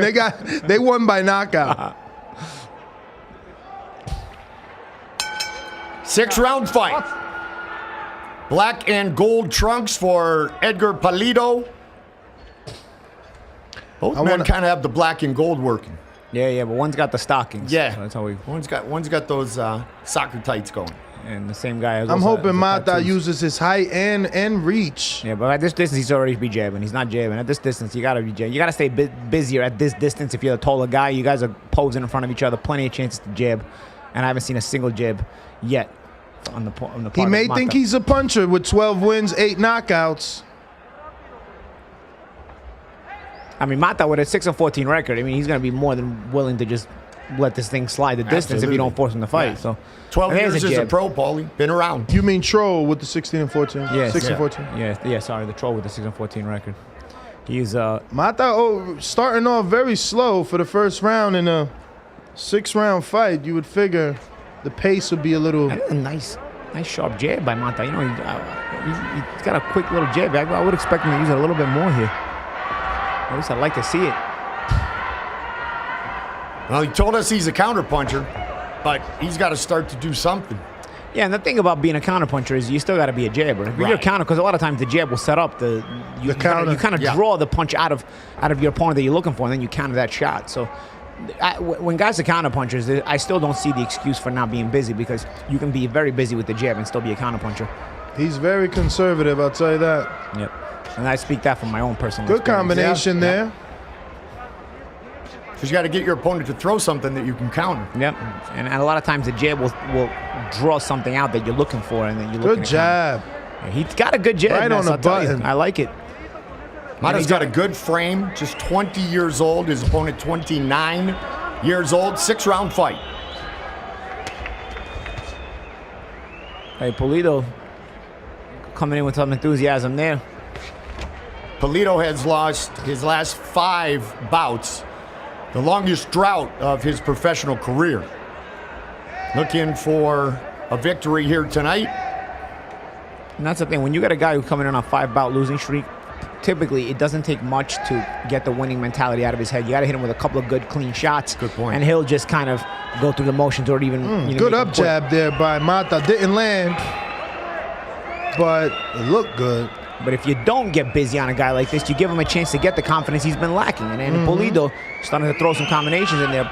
Mata is sharp, but he's just not busy. I'd like to see him get busy. You got a guy who's on a 5-fight losing streak in front of you, a guy with a 6-14 record. Be the boss in there and take charge. You showed us your jab. He wasn't busy enough, in my opinion, but at least you showed it to us. You can start putting some combinations behind this guy. Well, I mean, based off this first round, we kind of can get an understanding as to why Mata has 2 draws on the resume. You know, if you're going to start off this slow, you're giving away early rounds. Obviously, I don't believe that the Troll picked up that first round. Neither man really landed anything significant, but obviously Mata looked more like the professional boxer, landing a couple of jabs here and there. And he did get off on the 2-3 off the double jab. Yeah, and that's good observations. I concur. I concur. And a good observation also on the record as well, because, this is, especially when you're not fighting all the rounds or a lot of rounds, especially in those early 4 to 6 round fights, you can easily get slipped into a weird draw just for not being busy enough. Mata's been featured here on Fight Stars TV before, and he calls that matchup back in November of 2021 his most difficult fight. Mata did score a 3rd round TKO against Andre Robles, but he said he was a very strong fighter. So that's something, Nestor, that you can pick up momentum from, is being tested, but still coming away with your arm raised, right? Absolutely. I just want to see him pick up some physical momentum here. I mean, such a big kid, physically bigger than his opponent. He looks more skilled. Like Paulie said, good jab. And you're fighting an opponent who's coming off of 4 losses. I mean, Go in there and remind him why he's lost 4 times. Yeah, and not just that, Ness. I'll tell you, you're bigger, you're better. You got a guy who's probably naturally a smaller guy. Because, Pulido looks like a guy who could probably fight at smaller weight classes, and he's coming in on that 4 or 5 fight losing streak. So you should at least be attempting to convince him that he doesn't belong in the ring with you. But too patient for my liking is Mata. Looks like he's looking for the perfect shot. Yeah. Trying to walk his way in instead of using a jab to get in for one. Oh, nice and he counter. almost got clipped though. Yeah. That's the best combination we saw from Pulido. And that's the thing. When you try to be too careful, this is what happens, man. That's why you got to get busy, especially with the left hand. Stay busy with that left hand, and it'll open things up for you. He's not even doing that. He's starting to put a little bit of pep on that left hand. Nice jab to the body. Pulido has the white stockings, the white tights on, if you will. And George Mata does not. Looks like he's nice work. Slightly tank influenced, right? Like he's kind of parrying shots on the way in and looking for the uppercut. Kind of like that Leo Santa Cruz. Good double jab there by Mata. Starting to warm up. I guess he's starting to let these hands go just a little bit more. Nice jab. Oh, good feint. Pulido likes to call himself a technical boxer. Very educated left hand. You seen that? Yep. From a left hook to an uppercut with the same hand. Nice. Another jab there. Should be cutting the ring off here. Pulido's getting on his bike a little bit, and Mata could be cutting the ring off. Oh, another left hook. Might need to follow that up with a right hand, like you said. Oh, there it is right there. There it is. Came up short. Cue. Well called. Just missed. Oh! Big uppercut by Pulido. Can you believe that? Yeah, he's live in there. Oh. But again, this is what I want to see. I don't want to see Mata now starting to take charge a little bit more. I think you're going to start to see Pulido lose. Good body shot by Mata with the left hook. That's what you got to do. Invest into that basement. Yep, and stay in his face. And again, if he cuts off the ring, I think he's going to be all right in this fight. He's getting hit here and there, Mata is, but I like the feint. He kind of threw the Canelo-like feint up, when you jab into the, like above the opponent's head. Little exchange of body shots here late in the round. Double left hook by Mata on the inside. That was really sweet. I don't understand why he's taking a step back there. He could easily stay there with his guard up or parrying and then continue to keep moving. He lands like a nice shot and then steps back to admire it. And here Pulido's able to jump on him. It's funny that you said admire it, man, because I promise you, the minute he came out, I'm like, this guy, he's a little cute. Like, he wants to be too cute in the ring. As you can see, he's parrying and he's giving you the shoulder roll, a lot of lateral movement. He's probably like Canelo influence, maybe. Well, and to your guys' point, Richard Stanton, one of our fans on the GBS app, says he doesn't understand the hesitant approach, the hesitancy by Mata, which both of you guys have talked about. Yeah. And again, that's a great point, but because you got a guy who you shouldn't be hesitant. You shouldn't be giving this much respect to this kind of fight of opponent. It seemed like Mata got a little more aggressive in the second half of that round. I want to see if he can carry it into round 3. And that's what that's what James Williams said. What you guys are saying, Mata needs to take the fight to Pulido and draw him out. Yeah, it's that counter-punching mentality, as you can see from these replays. If it looks like he wants to feel the incoming shot so that then he can let his own rip. He wants to catch Pulido, I guess, in an exchange. And I don't have a problem with that, but don't give ground then. You know what I'm saying? Good jab. You can catch on the shoulders, on the gloves, on the arms, and counter right from where you are. All right. You don't need to give ground against a guy like this, and once you have the timing of him. Looks like he's trying to cut the distance a little bit more than the last round. Slipped the left hook to the body there, Mata did, but not before Pulido tried to land his own left.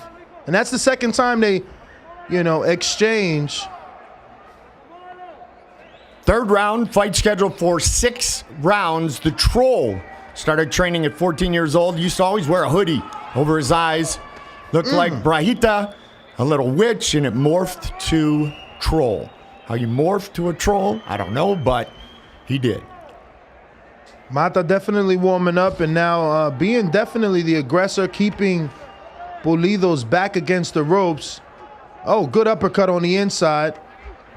But Pulido answers right back with his own uppercut, man. Pulido looking for his first victory in 3 years, 7 months, and 20 days. It's been a while. Whoa. Yeah, been a while. Vacation from the win. Yeah, I mean, if he gets the win, it's going to be from one of these uppercuts that he's landing by. Yeah, but I don't even know if he has the power. He's only got 3 knockouts in these fights. Whoa, he may need to follow that up with about 5 more uppercuts. Oh. Good combination. Straight right by Mata. And you can follow that up. You know, he's still investing in the body at least. And Pulido with a little flurry, letting Mata know he's still in the fight.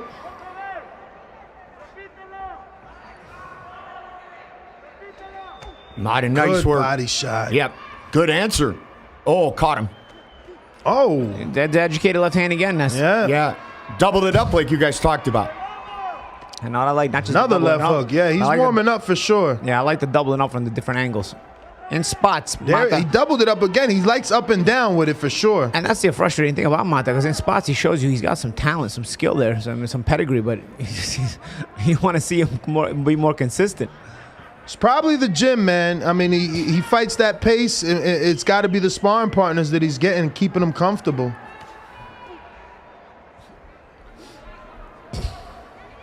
But he should not lose this fight. He's doing very well. I tell you, Pulido felt that body shot. He took it up the gut and he backed off right away. I think Pulido's a little bit hurt to the body. Another uppercut. He's just landing at will now, Mata. Putting them together. Mixing them up nicely. Final seconds of round 3. But Pulido, man. He's a gamer. Pulido is here to put up a fight for sure. Yes. He's not going to lay down for anybody. The troll fight with some enthusiasm. I like it.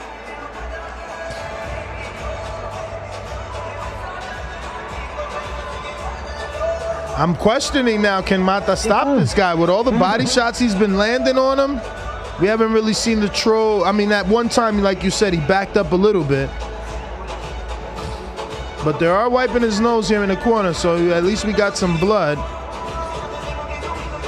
And there goes the replays, and this is what I'm saying. He's investing in that body. But every now and then, Pulido comes back with his own little flurry, just answering, man, letting him know, I'm still here. And he throws them in bunches, too. So he forces. There goes the body shot right there. That one hurt him. He's got to keep going downstairs. Coming to you tonight from the capital city, Guadalajara, Jalisco, the second largest city in Mexico, after Mexico City. Third largest economy. It is considered Mexico's Silicon Valley. Round 4, fight scheduled for 6 rounds. Mata has the white big socks, and then Pulido trying to make it happen. Mata in control of the fight right now, but Pulido's showing that he's got a little game in him. He's got a little dog. He came out popping a jab, and he's already throwing a few left hooks. He just doesn't have the skill of Mata to put it together, man. And Mata definitely feeling himself now. Combinations punches starting to flow. Pressure is staying on Pulido. Straight right lands, lead right at that. Mata, in my opinion, starting to separate himself. Good uppercut on the inside. Pez head dispenser for Pulido.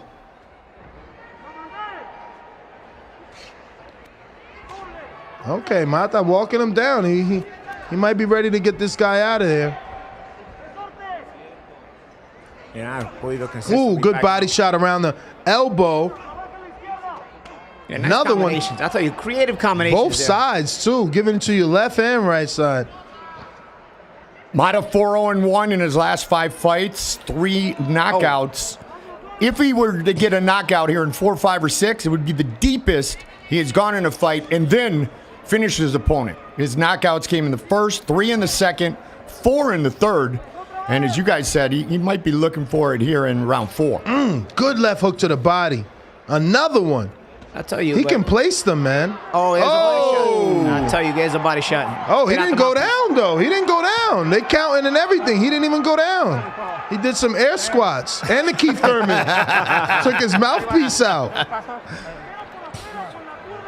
Let's see. That investment to the body, man. Shout out to Mata. And look, he leads with the left hook to the body, trying to finish it.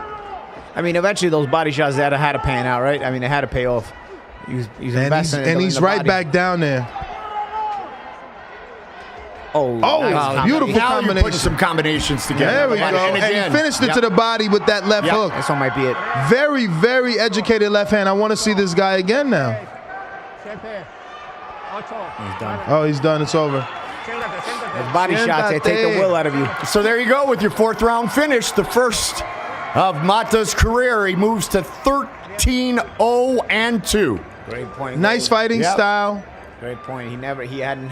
This is the latest knockout he's scored so far in Oh, yeah? any of his fights. Yep. Yeah, the other ones were all in the first 3 rounds. Yeah, right, they Goldie? get 1 in the first, 3 in the second, 4 in the third, and now 1 right here in round 4. Maybe that's why he started slow, to get some rounds. Yeah. Oh, what a nice counter right up the gut. That was a nice shot. Look at that. The air squat.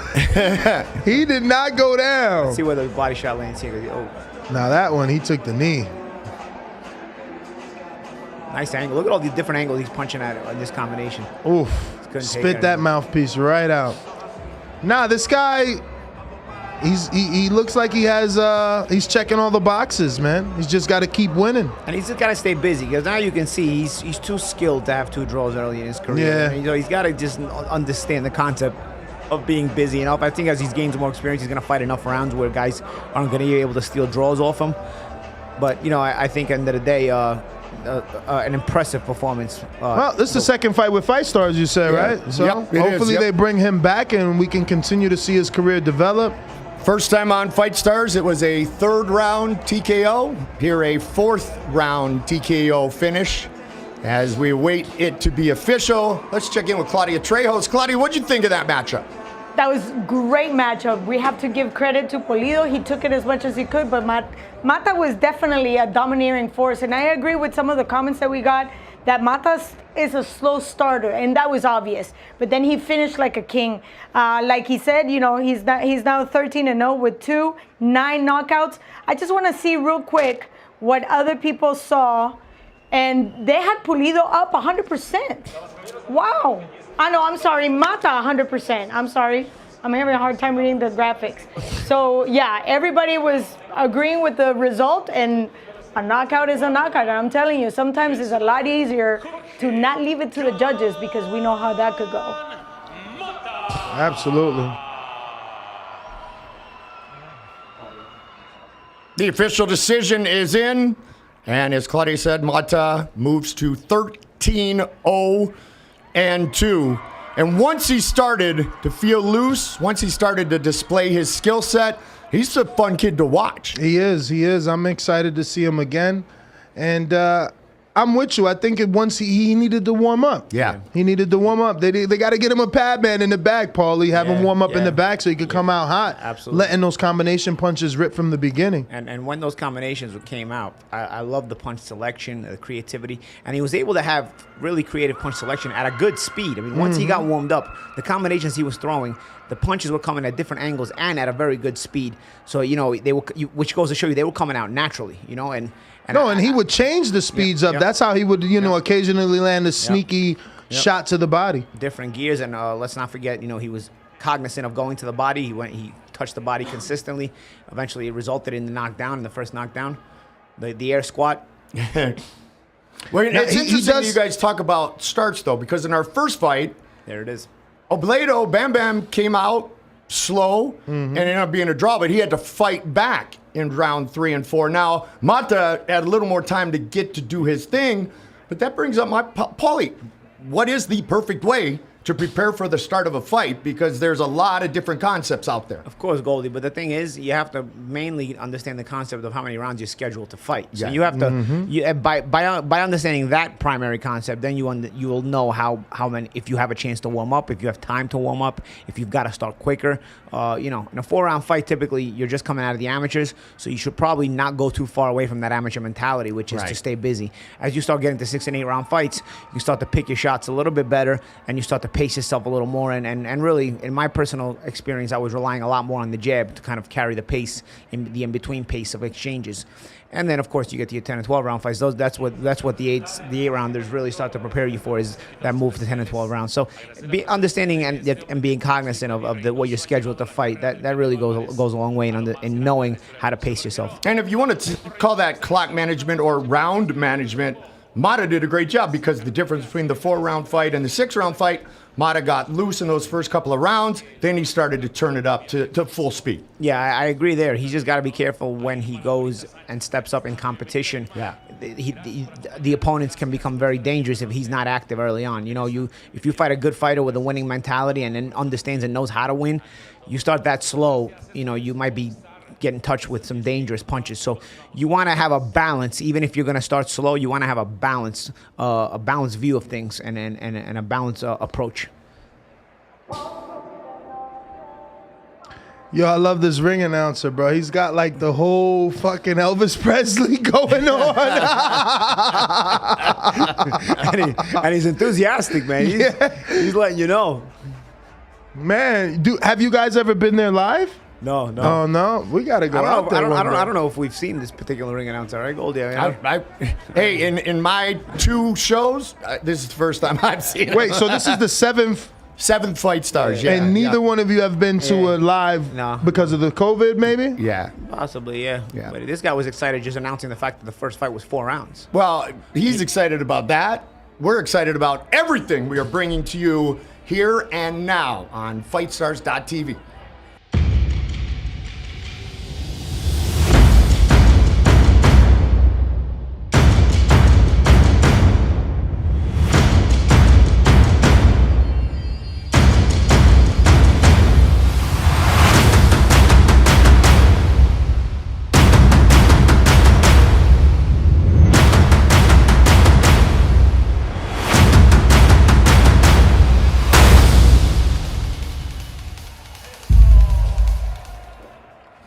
All right, we're going to go back live to the home of Latin America's largest indoor market. 3,000 stalls. And I like this one. 90% of residents in Guadalajara have a relative in the U.S. Who keeps track of that? That's what I want to know. Does Claudia keep track? Like, who keeps track of that mess? I don't know. I'm keeping track of Antonio Margarito in the ring. He looks. Nestor. Nestor still with? Is Nestor still talking about Margarito? I was. I was shocked to see him with those braids. A lot of hair, man. I haven't seen him in a while. Yeah. He's in the ring. They announced him. He's present. And now we're moving on to our next fight. As Juan Carlos Raigosa is La Mole. making his way to the ring. And you know, is this La Mole? He looks pretty fucking tough, eh? He looks pretty jacked up. He's gonna be the much shorter opponent here. I mean, Raigosa is at just 5'6", and he's gonna be fighting a 6-footer in Alberto Ramirez. 68-inch reach. Ramirez's reach is 75 inches, so that's another disadvantage he's gonna have to overcome.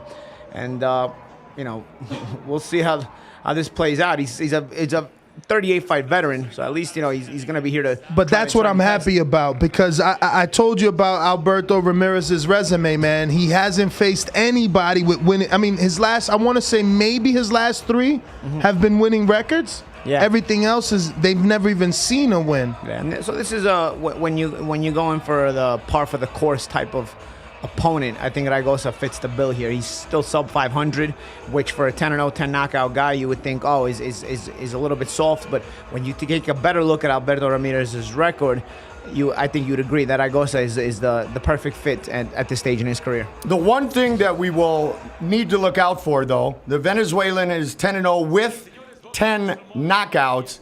Raigosa may have 19 losses, but he's only been stopped 4 times. So durability is something, Paulie and Ness, that we've talked about before. You get that guy that keeps smiling at you and won't go away, it can get very frustrating. Yeah, and those jailhouse tats he's got also. Bro, why was I thinking the same thing? Like, yep, that's a tough guy. That one on his neck alone, he's going to last a few rounds just for getting that one. The one on his head will make him last the other rounds. So here's the, no surprise. Iron Mike Tyson is his hero. 75% of his body's tattoo. His first tattoo put on his left arm at 14 years old. He got the face tattoo of his last name 2 years ago. And his favorite fighter has face tattoo. Okay. All right.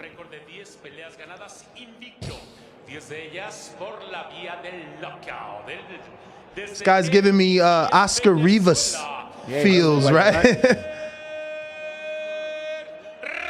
It's funny too because he's Venezuelan, but he also looks a lot like he could be Brazilian to me. Yeah, South America, they're all cousins in some way, right?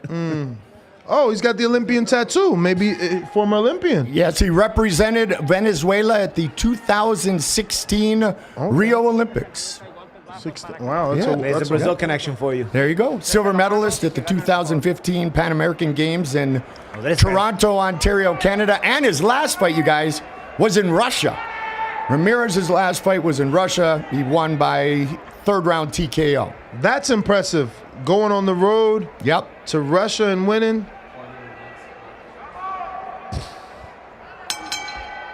He is a big, strong, 10-0, 29-year-old, the southpaw with the 75-inch Oh, man, reach. he looks like a heavyweight compared to this Doesn't guy. he? Yeah, he does. What the heck? This is light heavyweight division, but he must have ballooned up to a cruiser for tonight. Plus, Ragosa. Talk about rehydration. At least 15 pounds rehydration right there. What do you Wow. guys say? I mean, it looks like it, but we don't know the official scale. Look at his quads, bro.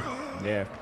I mean, Ragosa, with a 38, he's a 38 fight veteran. He's at this point, he's a journeyman, so he's probably fighting a little higher than where he should be naturally as well. He definitely is, Paulie. Lamole, based on the thing from the Fantastic Four, he was overweight when he began to train at age 17, and he said, and it stuck. He even admitted his most difficult fight in his career is not against a particular fighter. It's been against the scale. Yeah. So I guess if you fight way out of your weight class, the scale becomes a little less lethal. You see, interesting because I just wanted to throw this stat out. As a mole, that's like a boulder, and that's exactly what he looks like. Ragosa looks like just a boulder. Well, the thing was the boulder from the Fantastic Four, right, Claudia? Yes, exactly. Yeah. That's why you just made me say that because let's be a little kinder to him. Just because he's not that good looking. Come on. Well, that's his nickname. He That's not actually kind either. he's into Fantastic Four. That's his nickname. Based off the character of the movie and the comic book. Exactly. The Rock. The Rock. Not to be confused with Dwayne Johnson, though. Correct. No. Not that one. Not the eyebrow Rock. You could never confuse Ragosa for Dwayne Johnson. By the way, I can't a lot believe of people, how big this guy is. He's ginormous, and a lot of people are betting on that size difference. Danielle Bunding says, doubt this goes the distance. It shouldn't. But it may be that Ramirez's record is padded. I highly doubt because his pedigree is pretty tight.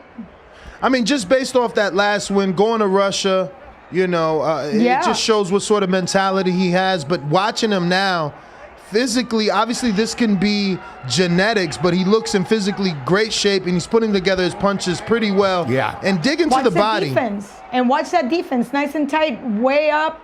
Gloves are high. Elbows are tight. I'm just saying. The way, though, I see Ragosa, too, I can kind of tell why he hasn't been stopped a lot in his career. He understands how to defend himself well. He seems like a durable guy. He's not been uncomfortable despite Ramirez's attempts. And as I say that, he goes down.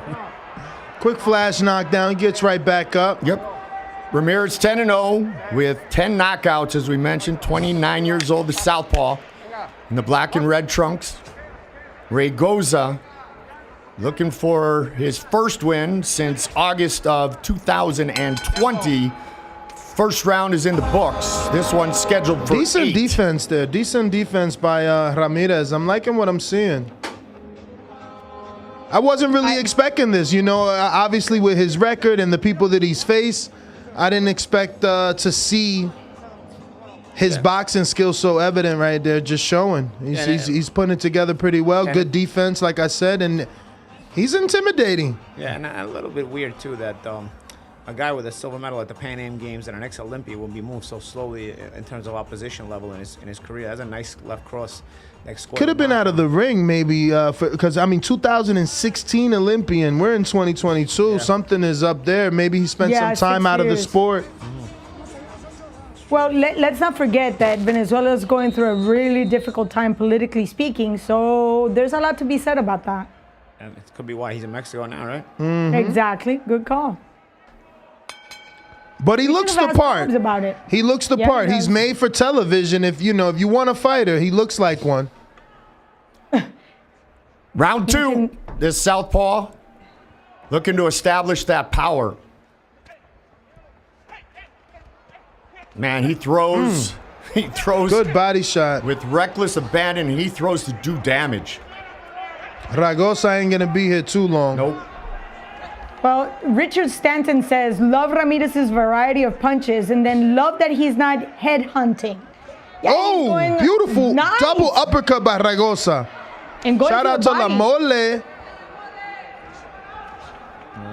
Yeah, and looking at the notes by my esteemed colleague Goldie, we'll check out. And Ramirez actually was a sparring partner for Artur Beterbiev, unified light heavyweight world champion last year. Yeah, again, makes sense. His pedigree speaks louder than anything else right now. 130 amateur fights. First fight of 2022, and he's old school. Sugar Ray Leonard, Muhammad Ali. Paulie, next time you're in the UK, man, you might have to ask Dean White about this guy, Ramirez, because it looks like he has Dean's promotional company on the shorts, Black Box. Yeah, interesting. Maybe can he be based out of it? Sponsored, maybe? I don't know. I don't want to. I'll tell you what, he's a southpaw. Maybe or Beterbiev will use them in the preparation for the Marcus Brown fight. Could be. But you got to know how to fight. You got to know what you're doing. And Laston Campbell Beterbiev, that's a hard puncher. And with Ramirez out as a sparring partner for the champ in Russia, it would make sense that, he had a fight of his own and a victory to go with it in Russia. That makes sense. I bet you if you check the date, it would be on the Beterbiev undercard when he fought his mandatory denies or something like that. Yeah, but Beterbiev is based in Canada. Yes. So he had camp in Russia. Well, obviously he's originally Russian. No, well, because the mandatory that he just had was out in, not Marcus Brown, but the one before Marcus was in Russia. Okay, interesting.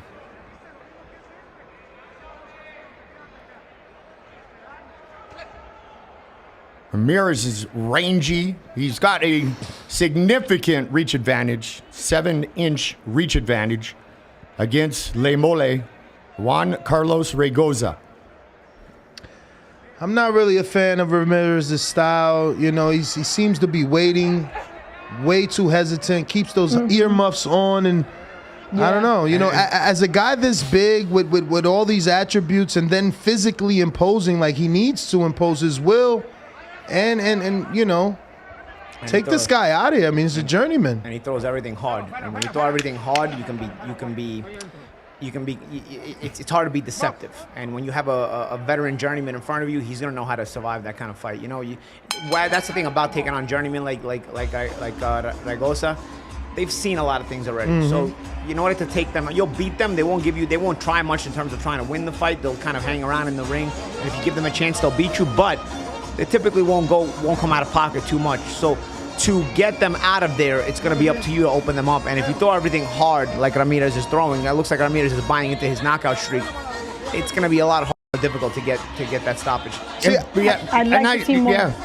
I'd like to see more production on his end. I saw him double up on that uppercut a couple of times. I'd like to see more of that, more of whatever he's doing right.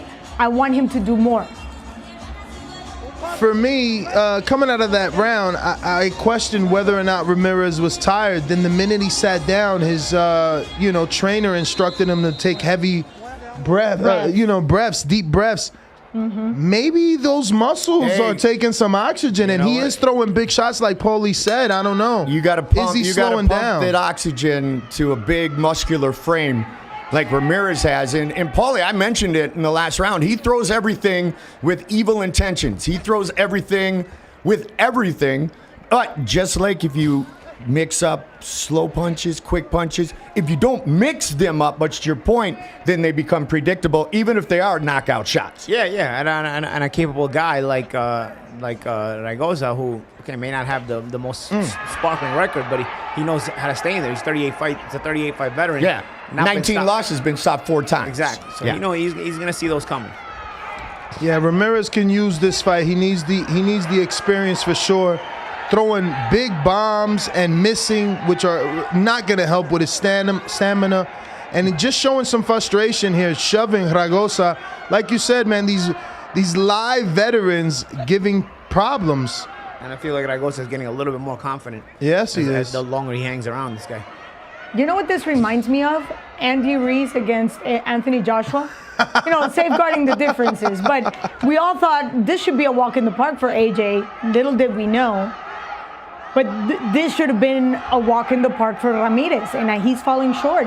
Too slow, predictable. His footwork is just too stagnant. It's just like flat-footed. It's this high guard, bro. Like, look at him. He's rarely letting his hands go. He wants to walk in behind those earmuffs. But I'll tell There's you, a good jab. I'll tell you guys what. Ness, you made a good point in terms of his opposition, level of opposition, and you can tell he's gotten into bad habits fighting that level of opposition. This is a guy who was a silver medalist in the Pan Am Games and an Olympian. I'll re-emphasize that. And the reason I'm re-emphasizing it is because now he's just the guy who comes forward, thinks he's going to throw everything hard and get his guy out of there. And it's and there's a and every time I talk, the guy goes down. Yeah, he catches you up. What But an you know uppercut. Our viewers are seeing exactly the same thing you guys are seeing. James Williams says Ramirez needs to put more combinations together, and he needs to work more like Gosa. Oh. I understand, and now he puts him down. He heard you, Paulie. He heard me. It's over, man. They stopped it. Yep, it is all over. He needs more rounds, He though. does. Moves to 11-0, 11 knockouts, and it took that one big shot that you guys talked about, but you can't always depend on the fact that one big shot is going to come. But the knockout streak continues. It does. And the writers will be writing. But he didn't get it in a way where we saw that he learned. He's No. gonna continue to Agreed. make this mistake. Even the last combination he threw all 3 shots hard, and it was just the uppercut landed. But he didn't take anything off of the 1-2 right before that right uppercut landed. He's still making the same mistake, so he's gonna have to learn to correct that. And it's hard to tell a guy he's doing something wrong when he's 11-0 and 11 knockouts. So hopefully he has the humility and the learning capacity to understand what he's got to do in the gym. Well, his brother Venezuelan, Abuelo, who we will see next. So that is his brother? Yeah, no, just from Venezuela. Okay. His brother but not his true brother. His comrade, as they say in Venezuela. Yes. He is 25-0 with 25 knockouts. So Alberto's got some catching up to do. Do we have any managerial or promoter information on the Venezuelans? I want to know if we're going to see this guy back. I don't mind Mr. Ramirez, but I want to see some development next time I see him. Setting up the power. Yeah, setting up the power, using his feet, because let's the names you guys just rattled off a few minutes ago, they would put this guy on check any given minute. So he's got to up the ante in a lot of his technique and fight plan.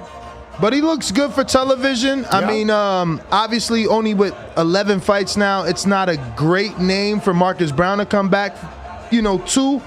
But a guy like this that optically, aesthetically looks well for the promoters and for the, the sponsors, the networks. Yep. Yes. He'll end up as a B-side to another more named light heavyweight. You got to at least put him with a middle of the road kind of opponent before you put him with Marcus Brown. No, of course. But if he continues, I'm sorry. Go, Nestor. No, I was just saying, of course, to Paulie. But if Ramirez continues on this route, he'll end up in there, across from a Shawnee Monahan at the very least. Well, he's going to take a little bit of time, and I think he needs to get up in the ring. Goldie, that was the uppercut that comments? finished it, Claudia. Yeah, what are they saying? Yeah, Boxing 101 says precisely what Paulie was saying. There goes the variety of punches and knockout king Dan Cord. So they saw exactly what you guys were watching as you were calling it. But I just want to remind you of 2 very, very hard-hitting fighters. One is not with us anymore, Edwin Valero, and the other one, Bolivito Uzcategui. So let's just remember where they're coming from. They're all Venezuelans, and they have sledgehammers. Now, it's all about just getting everything together to get the puzzle to look nice, the way Nestor says it, so the networks can bring them up and just walk them to maybe possibilities to look for a championship. Well, Claudia, you talked about it, and you shared that information with me last night about the pedigree and about the hard-punching Venezuelan. And the old adage, if it's a team sport, is that guy looks great walking off the bus. Mm-hmm. Agreed. Yeah. And for the most part, that part of the world, they do develop good punchers. I remember guys like Gilberto Serrano, who was a lightweight world champion, was a big puncher. I also remember Antonio Cermeño, and of course, Claudia mentioned guys like Bolivita Uzcategui. as well. And of course, everyone remembers the legend of Edwin Valero. So Exactly.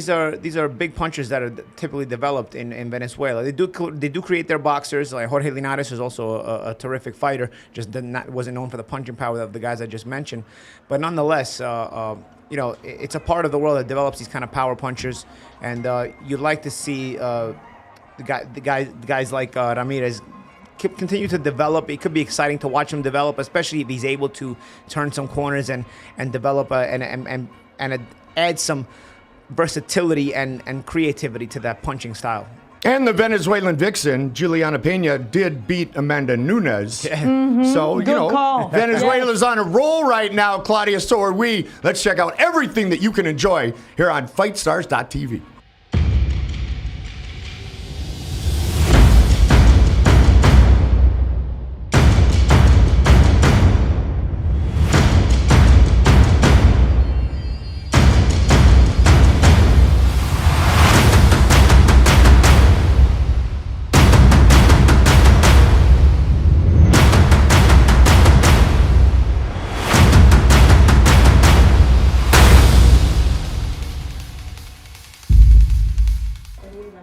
Yes. Yes, please subscribe right now. You can get us on YouTube. You can get us on our Fight Stars TV app.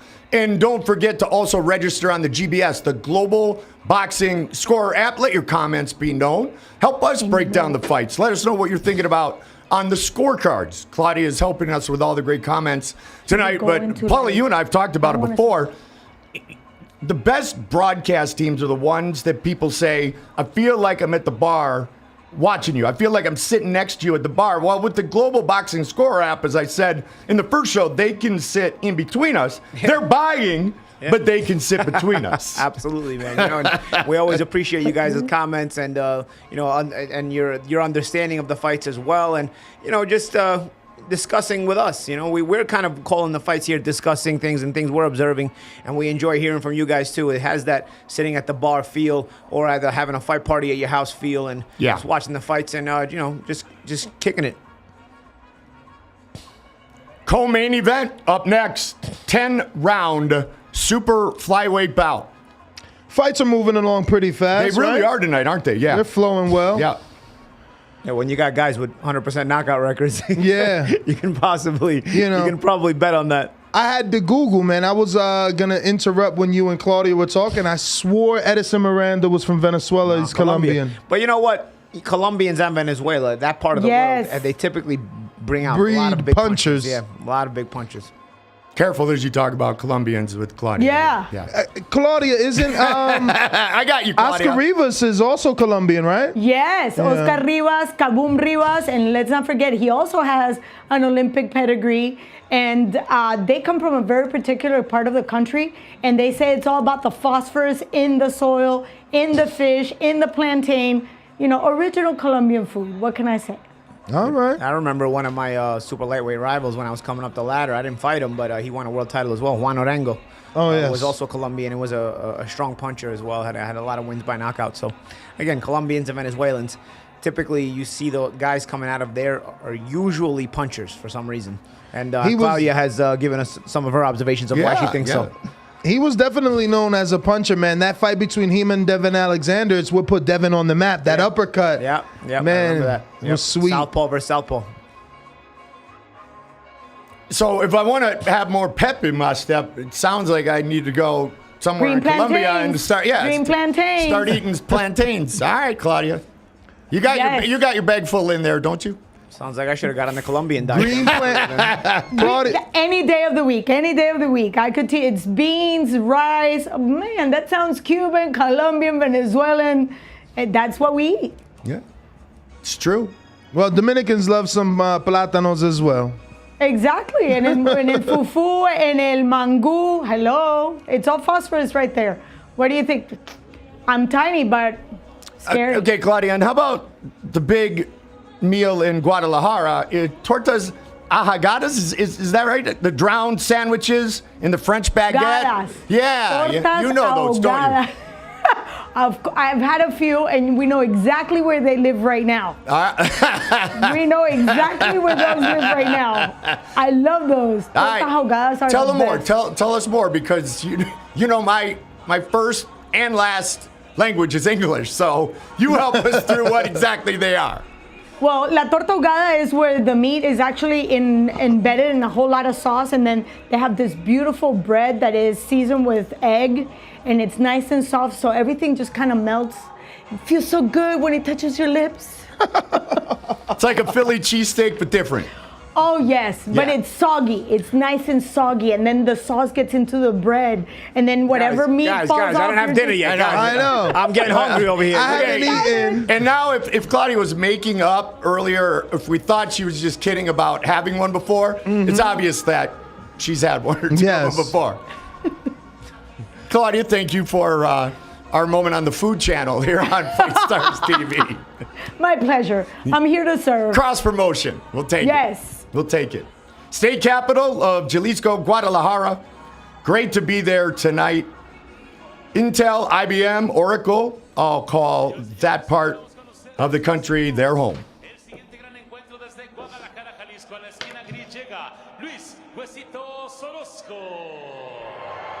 Orozco, 16-3-1, 11 knockouts. Pit time scheduled for 10 rounds.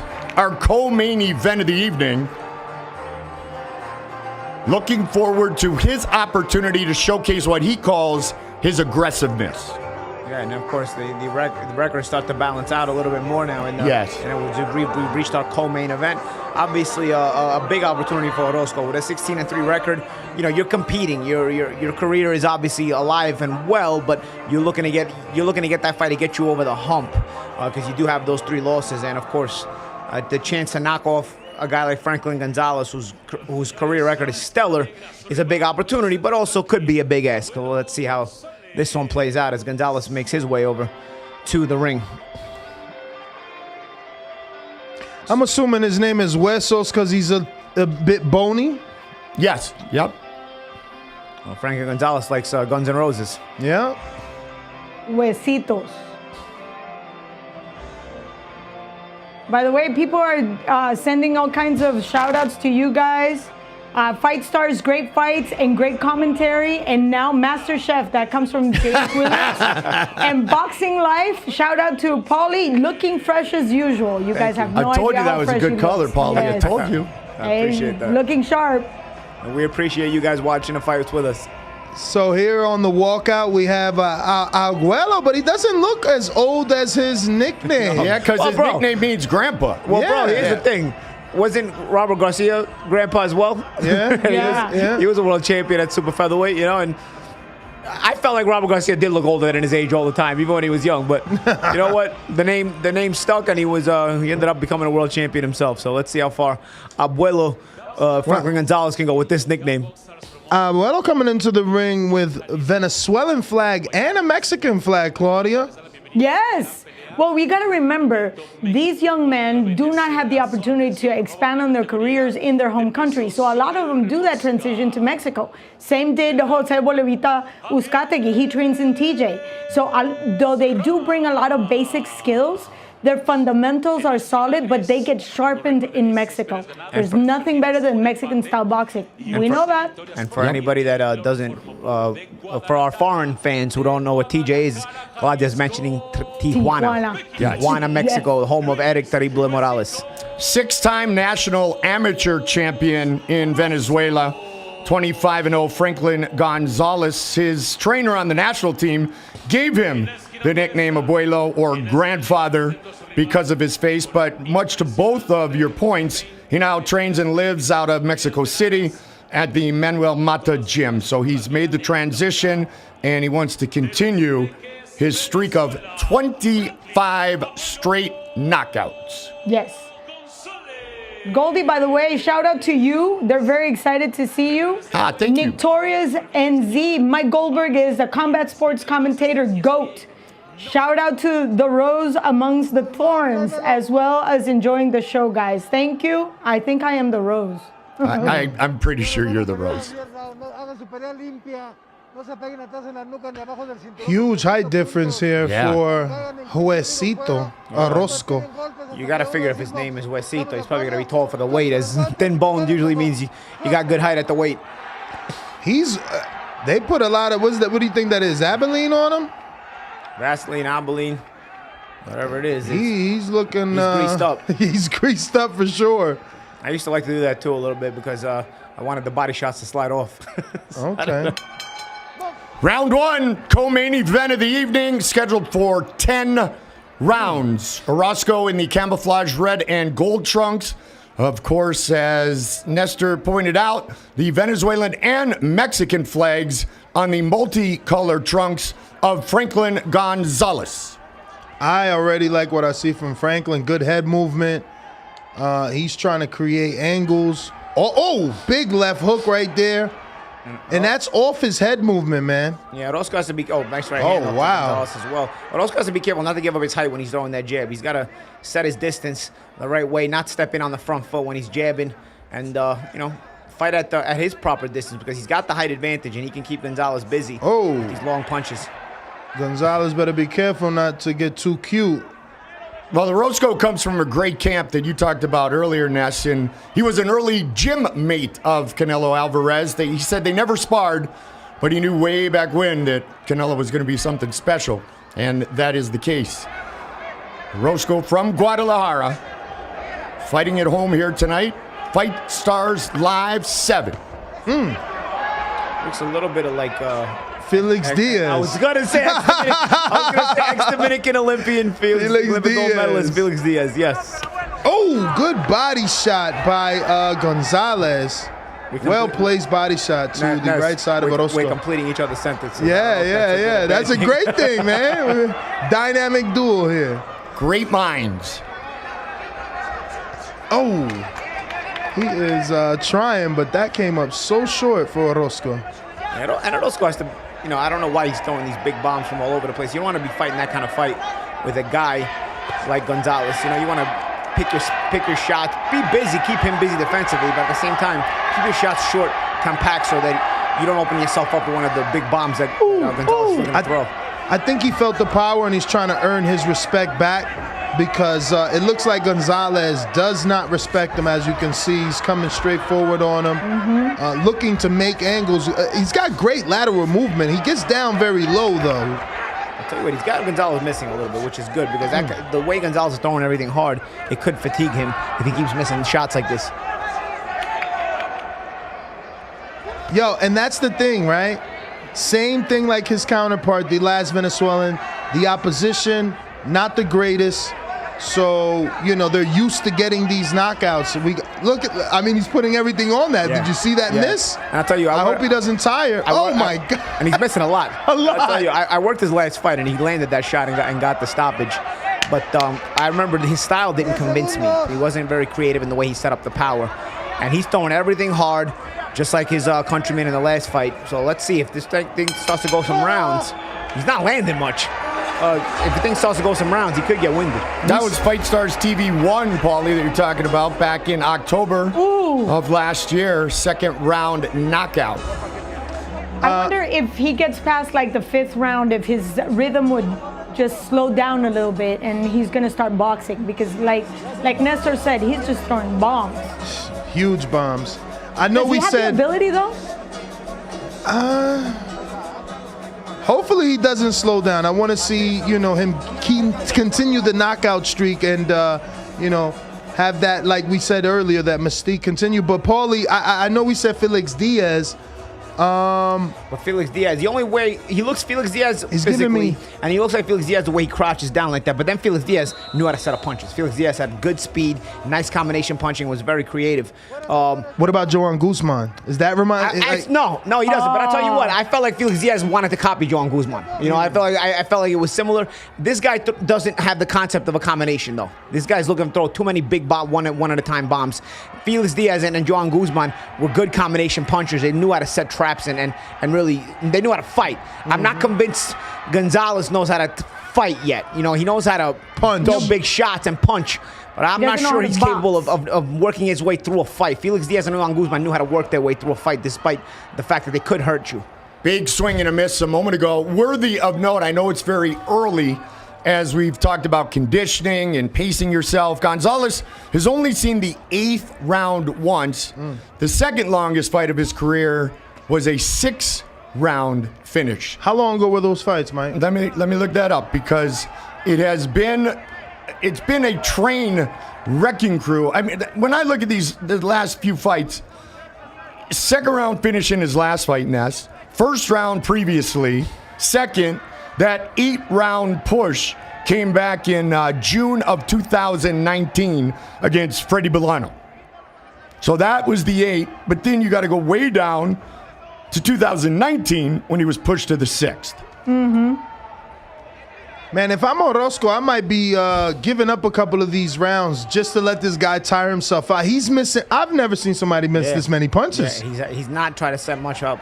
Oh, but he And just honestly, landed 2 straight rights. The thing is, Orozco is also kind of fighting wild, which is weird when you find a puncher like this, and he's not landing much either. I mean, one thing I'll give Gonzalez credit for, he's got some good head movement, and he knows how to get underneath and slip and slide away. Neither guy's landing much punches here. Orozco's got 3 knockouts in his last 4 victories as well. Yo, he is swinging for the fences. I want to see him land one of those things. I mean, they're looking like Hail Marys. Right now, what these guys are showing me is they don't know how to set up a punch.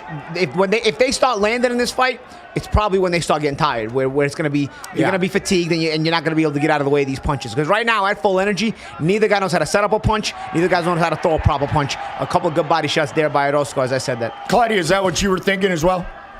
Yeah, and I just wanted to add Orozco's little half step. I know he likes to stay on his toes, but that little half step that takes him back far enough to stay away from the reach from Gonzalez, that has been very effective, but that's not how you win fights. You got to throw punches. But I like that. I like his foot.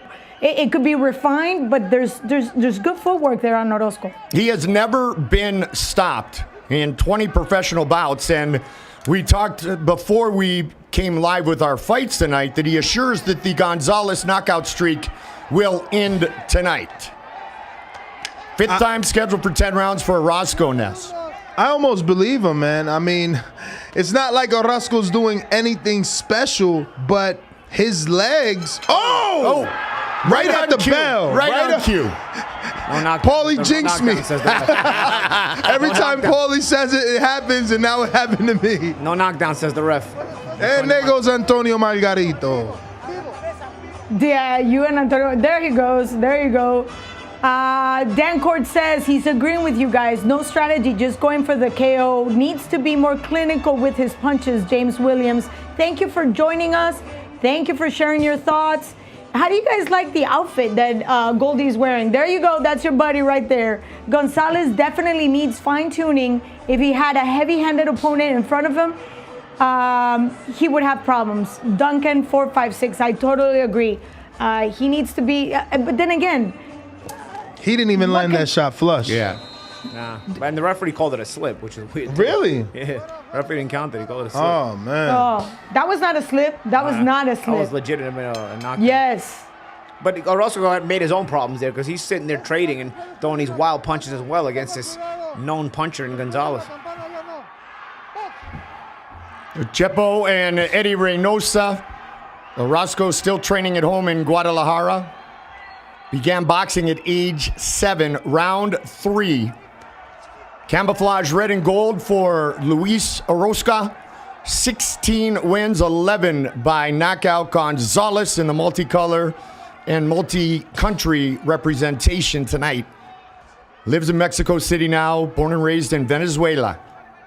6-time national amateur champion there. He had 316 amateur fights all over South America, Bulgaria, and in his home country of Venezuela.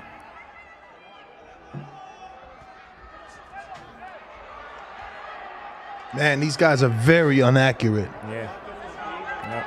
There's no setup, Paulie, right? Nah, it hasn't been since the fight started. I mean, you might say, thanks, Captain Obvious here, but I mean, it's glaring in this matchup. I would start to try to attack the body because both guys, they're not able to hit the head. Right. Between the combination of both guys having. Oh, good right hand. Good head movement, good right hand there, good, as you said. And he set it up with the level change. But you've got to start getting to the body a little bit. There goes another level change attempt there, Goldie. Oh, straight right by Orozco on the button. Lands another jab.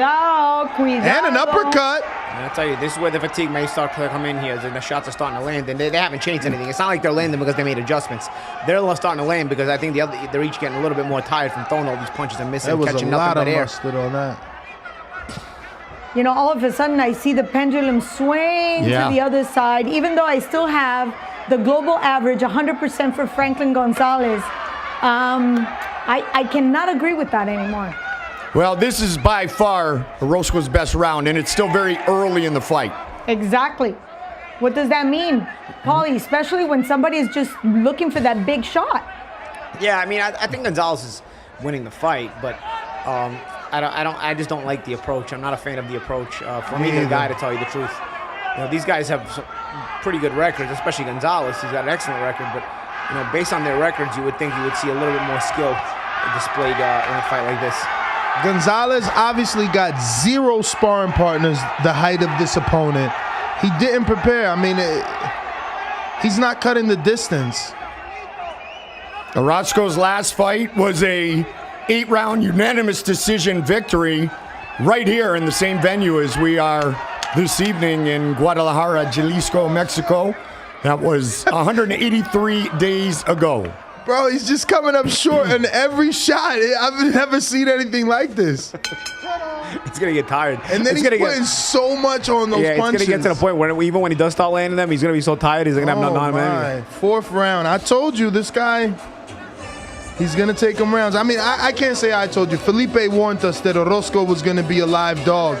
But after watching that resume, checking out that resume of Aguelo, it's speaking volumes here in this fight now.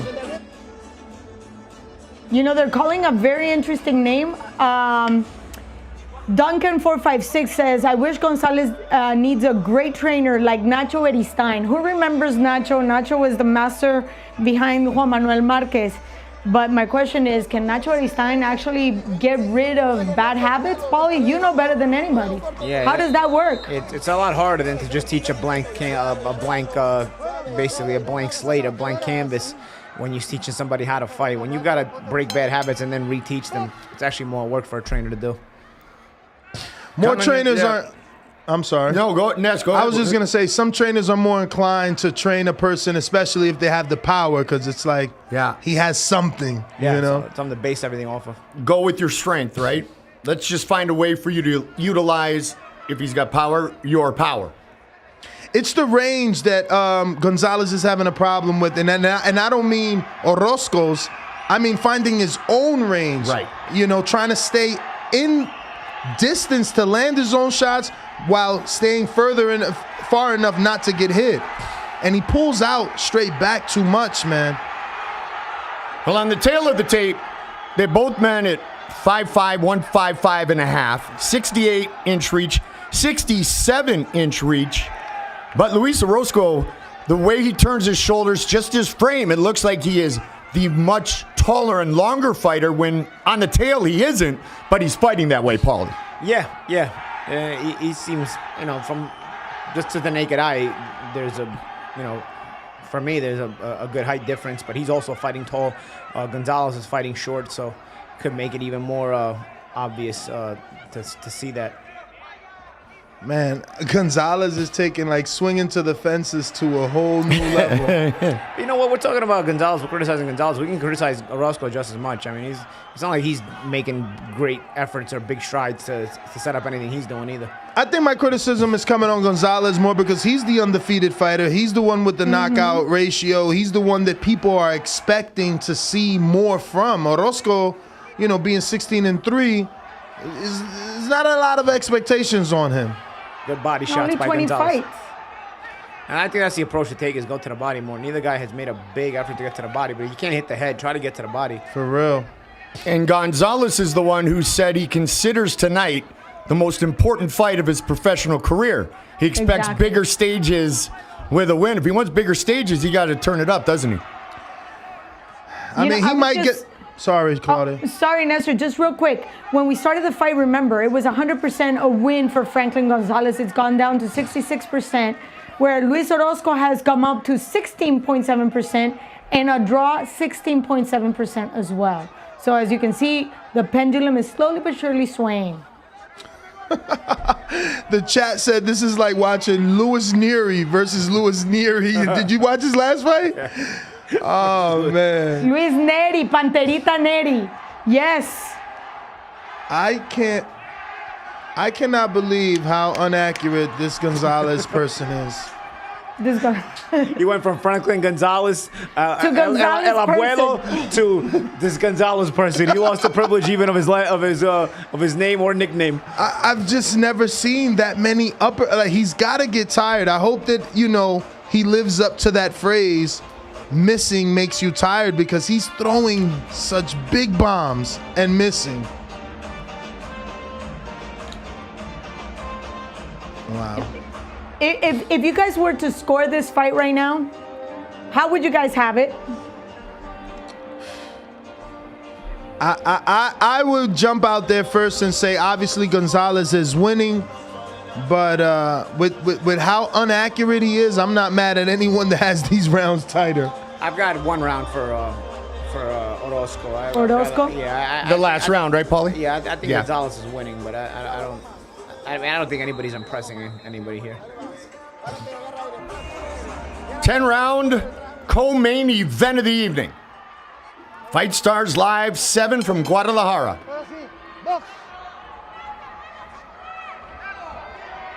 And I remember being skeptical of Gonzalez's talent even in the last time I worked his show, his fight, but he got a knockout just after that, so I didn't get to see enough of him. But I was seeing some of these bad habits even back then. And again, the thing is... Good body shot. The thing when you get these wins like this is it's hard to convince a guy that he's got to make some changes. I think that was the first straight right. He landed and threw to Orozco's body. Round 5 of our 10-round featured co-main event of the evening. Remember I mentioned earlier, Gonzalez has seen the 6th round once, the 8th round, the longest fight of his career. Well, he's about to see the 6th and the 8th for Yes. sure.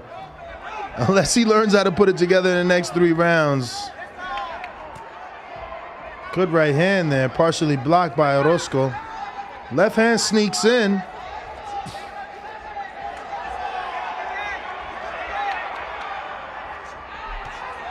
He's getting tagged. Orozco's landing some shots now.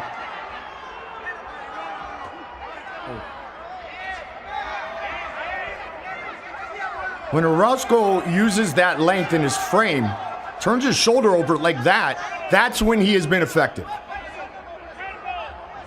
Orozco's leaning over now, man. If I'm Gonzalez, I'm looking for the uppercut. But I tell you, Orozco's trying to make a concerted effort to walk down the big puncher, maybe show him something different. There you go. There you go. Nice call, Ness. He heard me. Yep. I can see though. Seems like everybody's hearing you guys tonight. But you know what? I'll tell you what. That was a great punch selection by Gonzalez, but I feel like Orozco right there was trying to mentally break Gonzalez a little bit by walking him down. It's something that Gonzalez is not used to doing. He's just got to be careful with that leaning, as Nestor mentioned. He assured the Gonzalez knockout streak would come to an end tonight. And you're right, man. That mental pressure that he's putting on Gonzalez could change things. Big swing and a miss. But relax, we're only in the 5th round. Óyeme, relájate. Yeah, but the thing is that no idea what Gonzalez. she just said. The thing is Gonzalez. Oh, thank you. He's only made it to the 6th and 8th one time, Claudia. So this is exactly what I want to see from Orozco, to keep pushing him. How about this, Claudia? And there goes a big right hand, kind of on the back of the head. Yep. 25 pro fights. His average rounds per fight are 2.6. I know, he's way past his average. But the one thing I can tell you is, with those bombs, I want to see, my question was, what would happen if we went past the 5th round? Now I need to see what kind of heart he has. Oh, big left hook by Orozco. There you go. That's only going to give Orozco more confidence to keep walking Gonzalez down. I feel like Orozco now is seeing the power of Gonzalez sort of diminish. Yep. And he's getting comfortable coming to him, walking him down, and try to mentally break him. Let's see how Gonzalez reacts. Power and stamina depleting on Gonzalez. As a matter of fact, we're getting 2 comments from James Williams. Thank you for sharing. And Kane Shaw.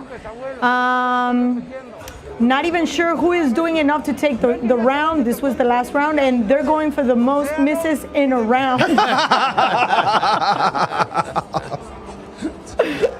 Oh man, look at the difference. Look at the difference between Alberto Ramirez's left hand and Gonzalez. He tried the double left hook up and down, and both were blocked by Orozco. So I don't know if it's that Gonzalez doesn't throw it as well as Ramirez, or Orozco's defense is slightly better here in this fight. And Orozco has 11 knockouts, 11 of his 16 professional wins. His last finish just 3 fights ago as we get deeper in our 10-round co-main event of the evening.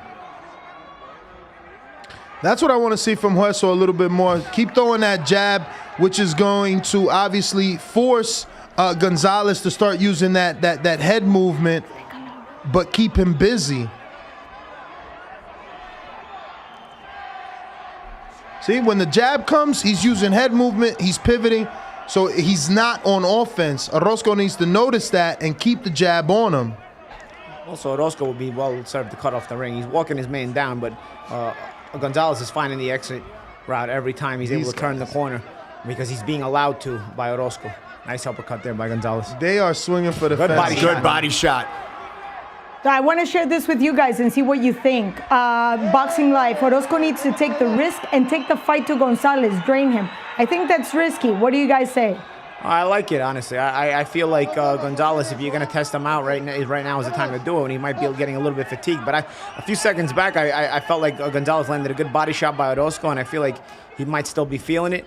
But other than that, I do like Orozco taking the chance to walk his man down now because I feel like Gonzalez's fatigue may have diminished some of the power. And Orozco looked very confident walking down Gonzalez in this previous round. I'd like to see Orozco take a page out of Tyson Fury's book, get some leaning, start clinching. There's been 0 clinches in this fight, which is something that I could admire. But as a game plan and from a technical standpoint, maybe he needs to start clinching a little bit to wear out the smaller man who's never been, past this many rounds often. And I'll tell you, the pressure being put on by Orozco is great, but he's allowing Gonzalez to keep turning the corner. You got to cut off the ring, man. I mean, you're just coming forward. Otherwise, you're playing follow the leader, especially if you're going to get outlanded coming forward.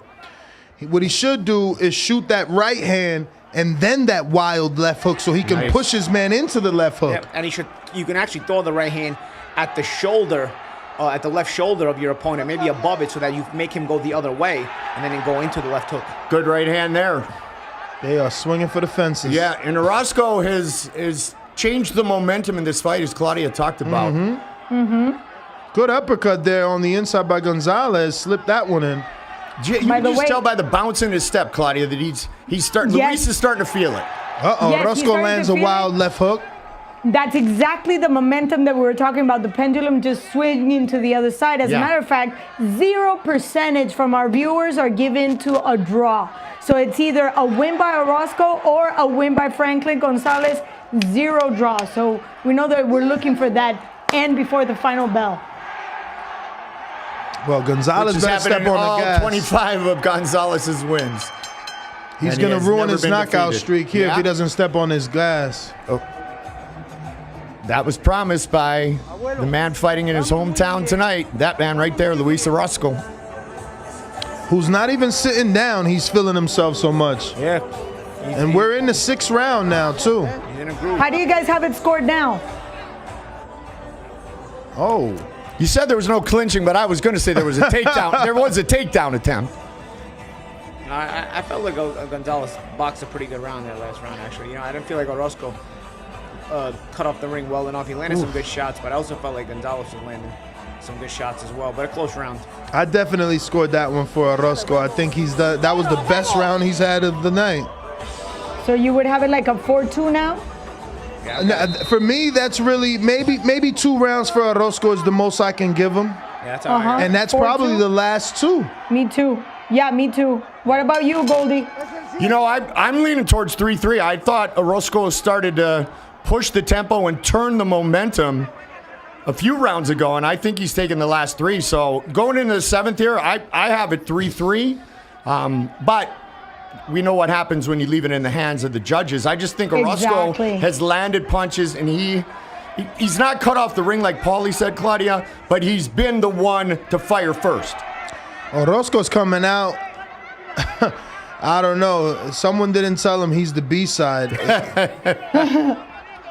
He's coming out being a little more effective, popping that jab a little bit more. Well, he's fighting at home, Ness, and you know what that's like. That'll energize you, that in itself. Yeah.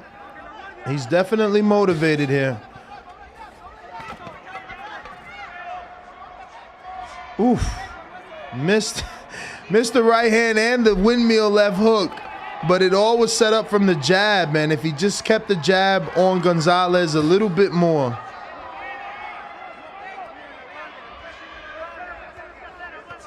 Ooh, double left hook by Orozco. His left hook is so wide.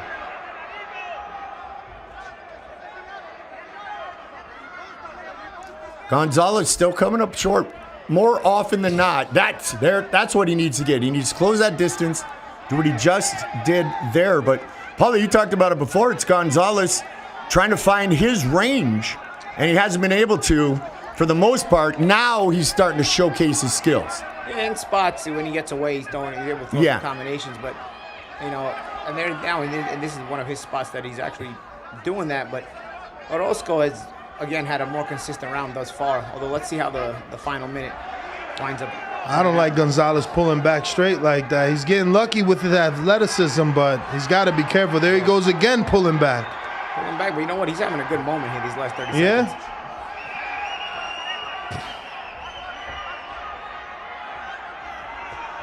Oh, nice double, triple left hand. Beautiful. Right hand by Orozco, even though Gonzalez rolled with it. Uppercut lands by Orozco. Body shot, body shot. Orozco's confidence continues to soar. Look at Orozco. Lot of pressure And here. there's the bullying that you were talking about, Ness. That's the bullying. Yep. Bully the puncher. Both men swinging. Good body shot. 7th round. Wow, Orozco's really coming on.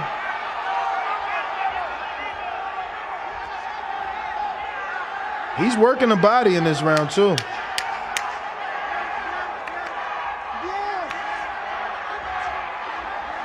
This round, I believe, is what we expected to see in about round 2 or 3 from these two men, but they're turning it up late. Talk about momentum shift. That's the last 3 rounds I'm scoring for Orozco. That's Orozco Very nice. as well for me. It still is 4-3, so there's got to be a sense of urgency in Gonzalez's corner because this was not expected to go this far. We even said it before the fight. This shouldn't go this far. Antonio Margaritos gives a thumbs up. He's enjoying the action. He was always an all-action fighter himself. That's a nice combination there by partially blocked by Orozco.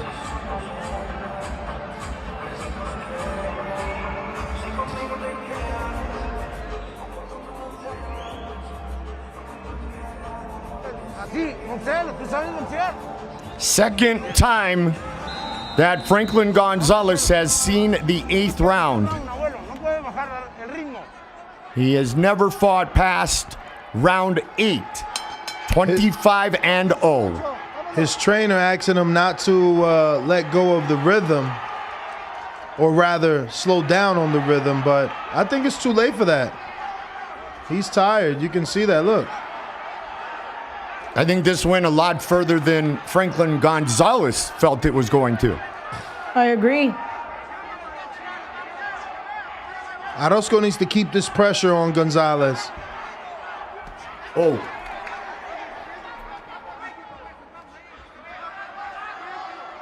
That's what he's doing. He's trying to walk his man down. And even when Gonzalez lands, it's not affecting good right hand. Orozco at all. That fatigue really playing a factor here now, and Orozco's very, very comfortable walking down the punch. A nice uppercut there by Orozco.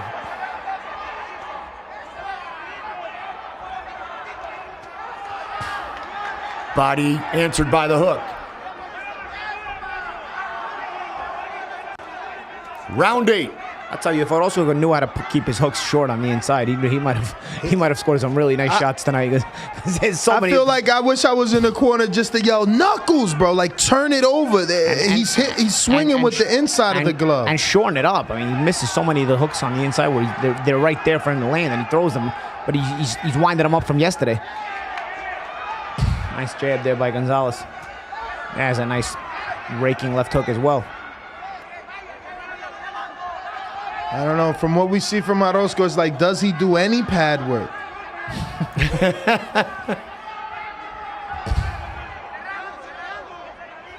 And I'm telling you, these left hooks will be a lot more effective if he turned them over, if he can hit with those knuckles versus the inside of the glove. And this fight is just being fought in a clockwise manner. Orozco has no concept of the fact that Gonzalez keeps moving to his left, and they just keep fighting in the same circle over and over and over again. It's because Orozco favors the left hook because you got Gonzalez turning right into the right hand of Orozco, but he's just not letting any right hands go. Well, you need to throw the right hand just to set up. There goes the right hand. And it's not even listening to you guys. But it's not even about landing it. It's about if you throw it, you'll make him move the other way, and then you'll set up your left hook. Your left hook. Yeah. But then you still need to throw at least 2 punches back to back. Nice combinations. That's not happening either. They're just going for that one punch wonder. Well, Gonzalez knows what Orozco is going to throw. Now he's starting to put some rights in to his arsenal. But, yeah, he's just circling away from that power. In the same right there. direction. Yep, same direction. Felt the wind from that all the way over here from Orozco's miss. Cooling us down here in the studio. Maybe if he led with 2 rights. It's crazy. But he's feeling the momentum. Definitely feeling himself. I mean, easily the last 4 rounds go to Orozco on my scorecard. Yes, and now we have a tie. As a matter of fact, James Williams says both fighters need to add some combinations. We just talked about that. And he says maybe Paulie needs to coach them and teach them how to set up punches and work their appointments. I think at this point they are so fatigued that they're throwing combinations is going to be a big ask. They're fatigued. And as I felt like we would see later in the fight, we're seeing shots land a little bit more often, not because they're doing anything better, but because they're more fatigued, and it's harder to make guys miss when you're tired. This is going down in history for me. I haven't ever seen anything this inaccurate. It's just crazy. Wow. Valley of the Stone, Fortress Valley. 9th round for the first time in Franklin Gonzalez's professional career. Orozco, he said there wouldn't be a knockout tonight. What Luis is looking for now is also to put the first defeat on the ledger of Abuelo. Yeah, and that's starting to come into play now. He's been walking his man down a bunch of rounds in a row and bossing the fight. Yeah, well, he's had the ring generalship. I just didn't think he would have it to withstand the punching power that Gonzalo was supposed to bring to the table. Once again, this fight, watch the fight. It's just going to go in a clockwise manner. You can tell it's going to keep circling in clockwise manner, and nobody's going to make that adjustment in terms of realizing that and picking up the pattern and setting a trap for it. Look, there they go. It's repeat in that manner every single round. I just can't believe that wasn't given. That type of instruction was not given from at the corner. Yeah, I mean, to me, that's the most glaring and obvious thing at this point, because there's not a lot of instruction you can give when the guys are fatigued. You maybe keep the shots a little shorter. You can't. They're not going to have the energy they would in the first round. Nice uppercut there by Orozco. You're not going to have the energy they would have early in the early rounds. So the adjustments would have to be adjusted. The adjustment instructions you give, but this would be a simple one. I mean, nice counter right hand by Orozco. Straight right hand. There's 2 right hands that Orozco finally threw, and they both scored. That one he missed. He has some success with the jab, and I just wish he threw it more. Yeah. And I mean Orozco. And if Orozco had the technique that Gonzalez has on that hook, Ness, it would be different. Now we've seen Gonzalez miss most of them because he can't find the distance tonight. But the way he turns it over is textbook. Yeah, Gonzalez doesn't have the understanding of how to close the gap properly to throw those punches. He just throws them. And that, again, that's a testament to the lack of opposition, the lack of quality opposition he's had, because these are the kind of shots he's just throwing from anywhere in his other fights, and he's landing them. And now, suddenly, you've got a guy showing it to you and taking it away with a change of range, and he just can't figure out how to properly find that range. And at this point, to tell you the truth, even if he lands it, I don't think he's going to knock out, because the fatigue factor is going to diminish his power anyway. Mm-hmm. No, he looks exhausted to me. Longest fight of his career. And Orozco has no respect for those 25 KOs anymore. He's been coming forward the last 4 rounds.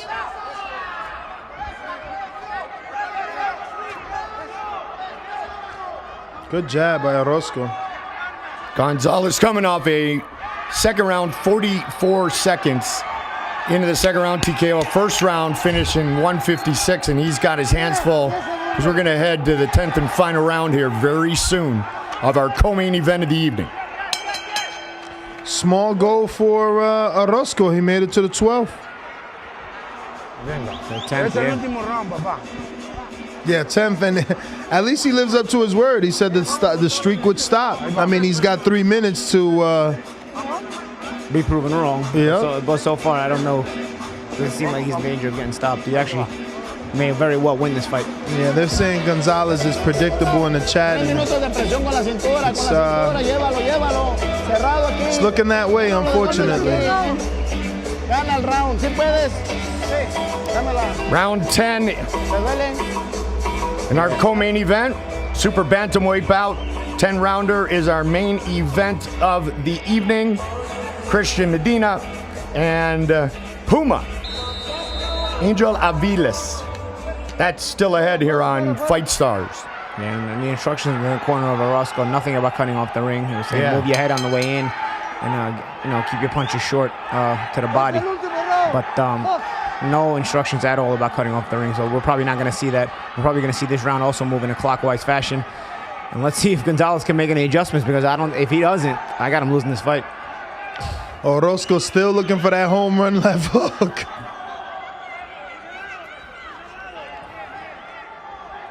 Tenth and final round.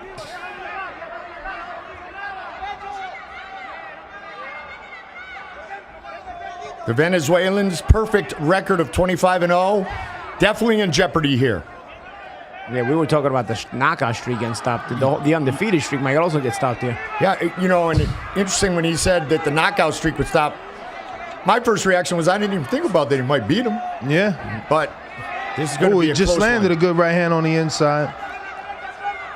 See, he's not traditional. He's very wild, Orozco. I wonder, are the judges giving him, the points for these rounds? Well, in Mexico, they do like pressure fighters, so Ben Orozco is coming forward consistently.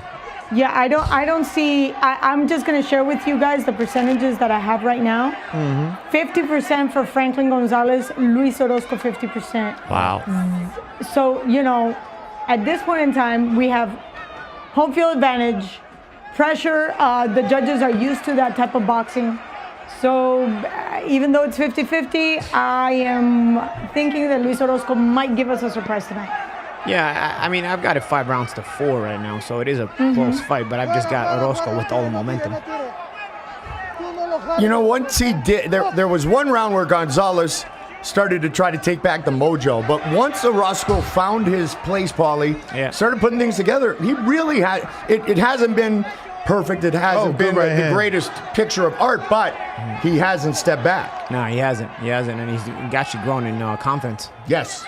No fear for those 25 There was the end KOs. of the round, Ness, about the 5th round, I think it was, where you saw him bouncing on his feet right at the end of the round, and he was starting to feel like he could be the effective one, like he could be the man with his arm raised. We'll find out. 40 seconds remaining in this fight. Big left hook, even though it was so wide.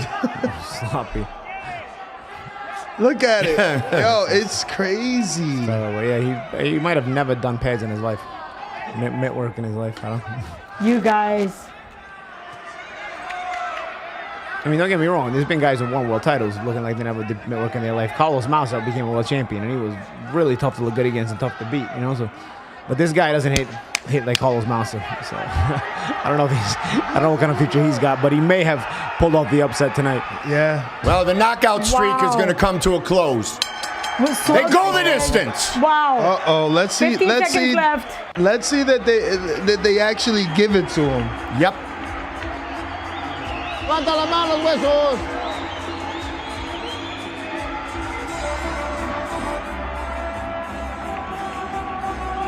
Huesito fought his heart out in his hometown, man. You can't even hate on him.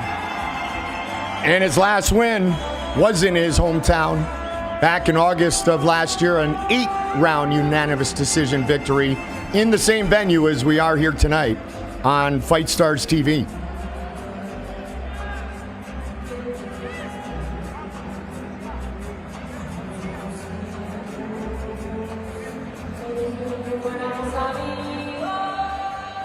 Oof. No knuckles with that left hook, though. Jeez. Gentlemen, just finishing the fight, 83.3% of our viewers saw Luis Orozco take the win. And there's a comment that I have to share here. They're saying, Swell Guy says, 25 knockouts must have been boxing coma patients. Duncan456 says, Notorious, no idea if he's coaching anyone, but he definitely should. He's got great insight into the game, and they're obviously speaking about our Paulie. Nice. I agree, man. I'm looking at the chat. They're saying Orozco should have been knocked out with those wide left hooks, and he should have, man.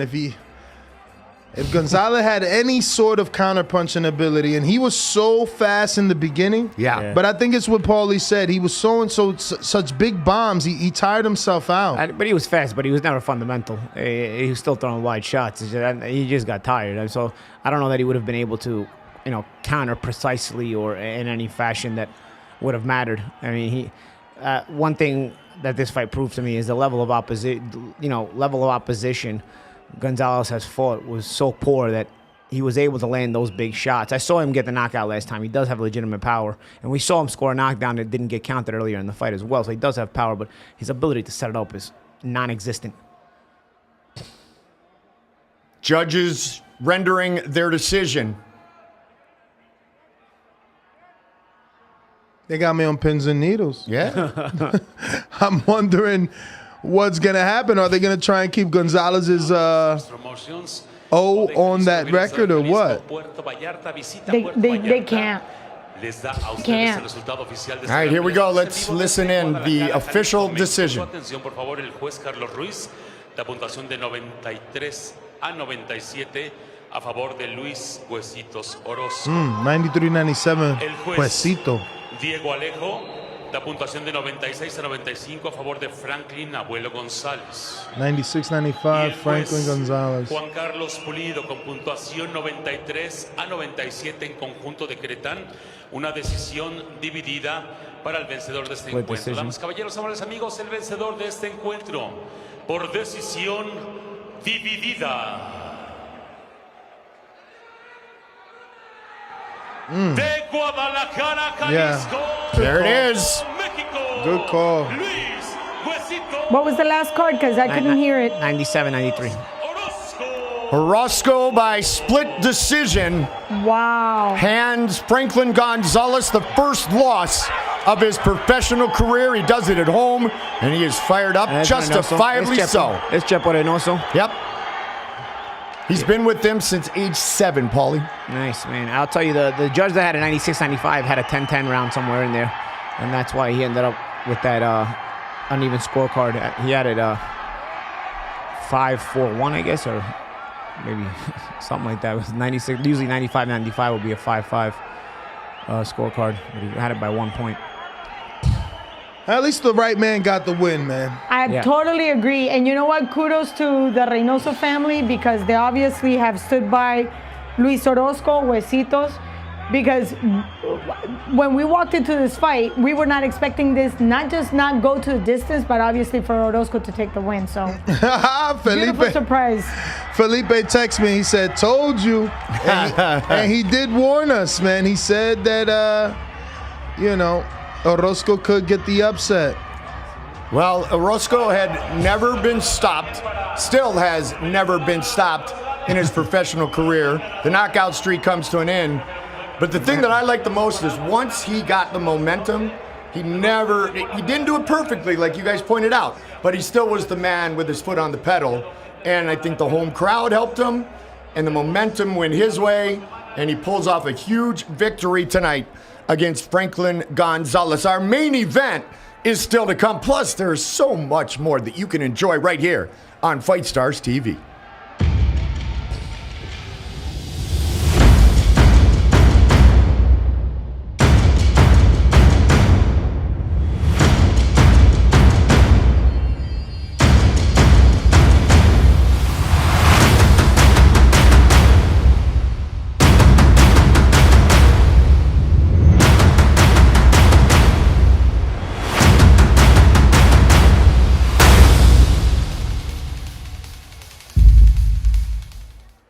Thank you for being with us tonight. Fight Stars Live 7 from Guadalajara. It's been a fun night of fights. Ramirez did continue with his knockout streak, but the fellow Venezuelan Gonzalez is handed the first defeat of his career, Paulie. Yeah. The Venezuelans in Mexico split tonight, you know, and we mentioned the knockout streak is over for Gonzalez. We saw that for sure, but the more important thing is also the winning streak is undefeated for Gonzalez. He takes his first L on the same night that the knockout streak is ended. And you have to look at, would it be considered an upset? Of course it is. But when you look at Orozco, 16 wins, now 17. 11 knockouts. He didn't come in with a bad record. No, not at all. The Mexican national anthem here.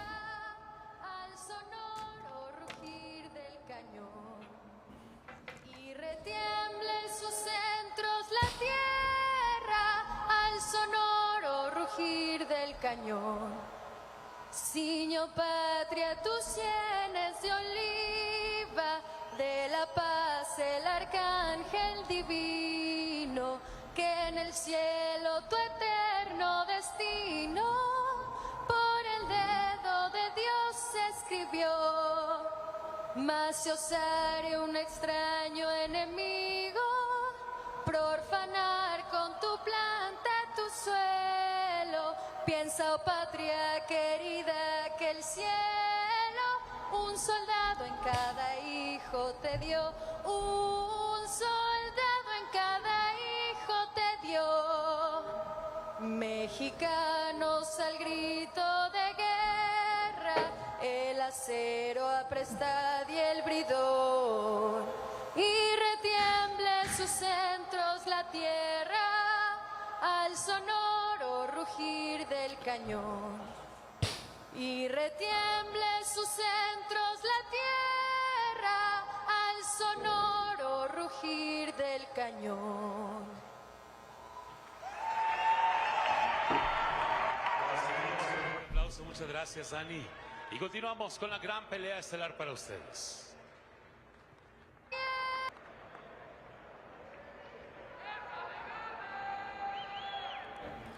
Beautiful rendition of the Mexican national anthem as we get set for our main event of the evening. Christian Medina, 18-3, 13 knockouts. Angel Aviles, 20 victories, just 6 knockouts. Both men pretty much equally experienced, and this should be a fun one in our main event, scheduled for 10 rounds in the super bantamweight division, Paulie. Yeah, usually super bantamweights throw a good amount of punches. Yep. This could get exciting. We have a small ring, a weight class that usually features a high punch output. Let's see how it goes.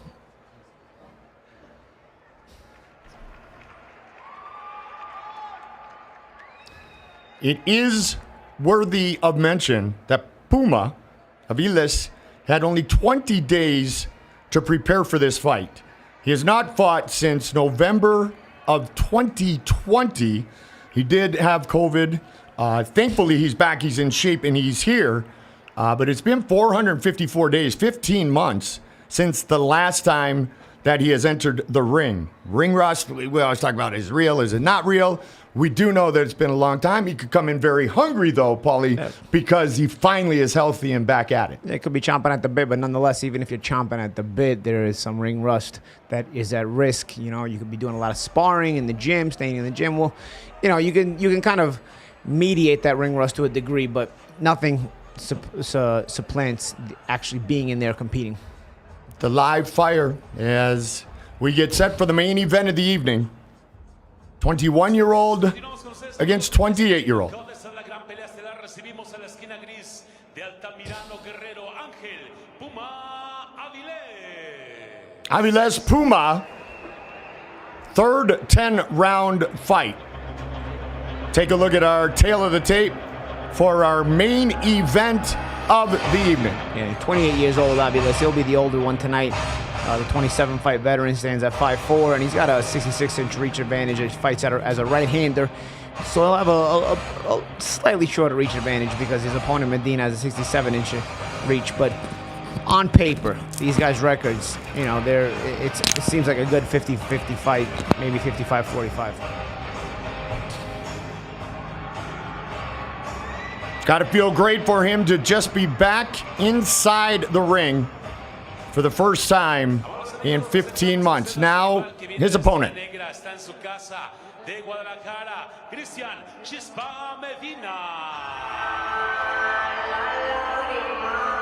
Chispa on a 9-fight win streak, 6 of those wins by knockout after back-to-back losses in early 2019. His last 4 wins, Paulie, have been very active wins. They have been knockout victories, and his last victory came right here on Fight Stars TV. Yeah, Chispa is on a good confidence-building streak. You know, went into that rough patch earlier in his career, but now this 9-fight winning streak give him plenty of confidence and give him a reason to believe in the possibility that he can take his career further. He was the main event back in November 12th. Won by knockout. He was the main event here on Fight Stars. He is the main event tonight as the fighters get introduced and we get to enjoy our man on the microphone once again. Desde Guadalajara, Jalisco, México, en la categoría de peso gallo, pelearán a 10 rounds. En la esquina gris, con un récord de 20 peleas ganadas, 6 perdidas, un empate y 6 victorias por la vía del knockout. De Altamirano Guerrero, Ángel Puma Avilés. En la esquina opuesta, en la esquina negra, su rival para este encuentro, con un récord de 18 peleas ganadas, 3 perdidas y 13 victorias por la vía del knockout. Actualmente, el campeón mundial juvenil, versión World Boxing Council, Consejo Mundial de Boxeo, y dedica su pelea a la gente de su casa, de Guadalajara, Jalisco, y a todo Puerto Vallarta, Jalisco. Aquí está el actual campeón, Cristian Chispa Medina. Referee de este encuentro el señor Pablo Díaz. Esto es ESPN Knockout. Venga, Chispa. You may have heard Medina announced as the WBC Youth World Champion. That's 23 and under. So hence why the title is not on the line tonight, because his opponent, Angel Aviles, is 28 years old. That's why you don't see the belt in the ring. And he captured that title right here on Fight Stars. Absolutely. 270 amateur fights for Medina. ¿Estamos de acuerdo? Chóquese los guantes y que gane el mejor. Suerte, amiguitos, a sus esquinas. Scheduled for 10, our main event of the evening. Chispa means spark. He said as a kid he had several freckles as well as fast hands. And we know what a puma is. That's a mountain lion that is ready to pounce. 28-year-old Aviles and the youngster with 18 wins, 21-year-old Christian Medina. He is in the gold trunks. His opponent in the red and purple trunks.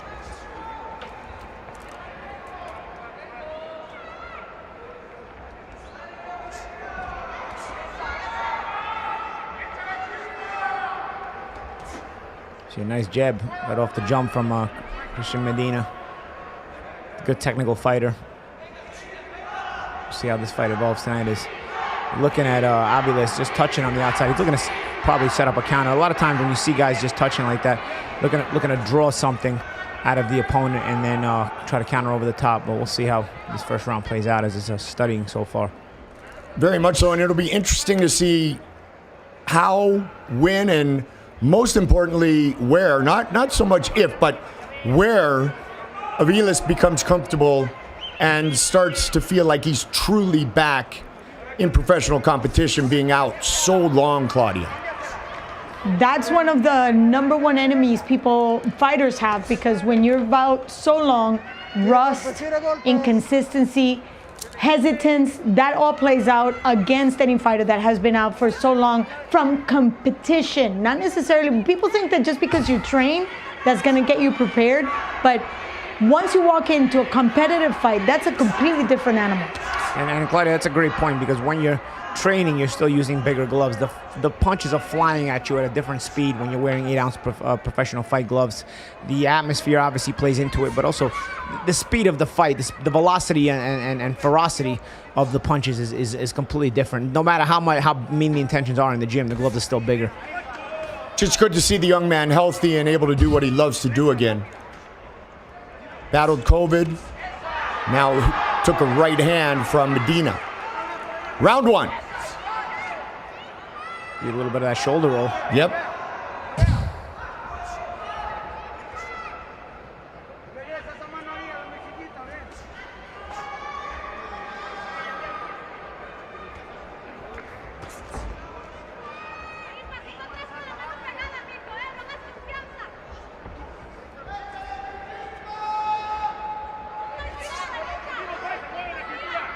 Good head movement.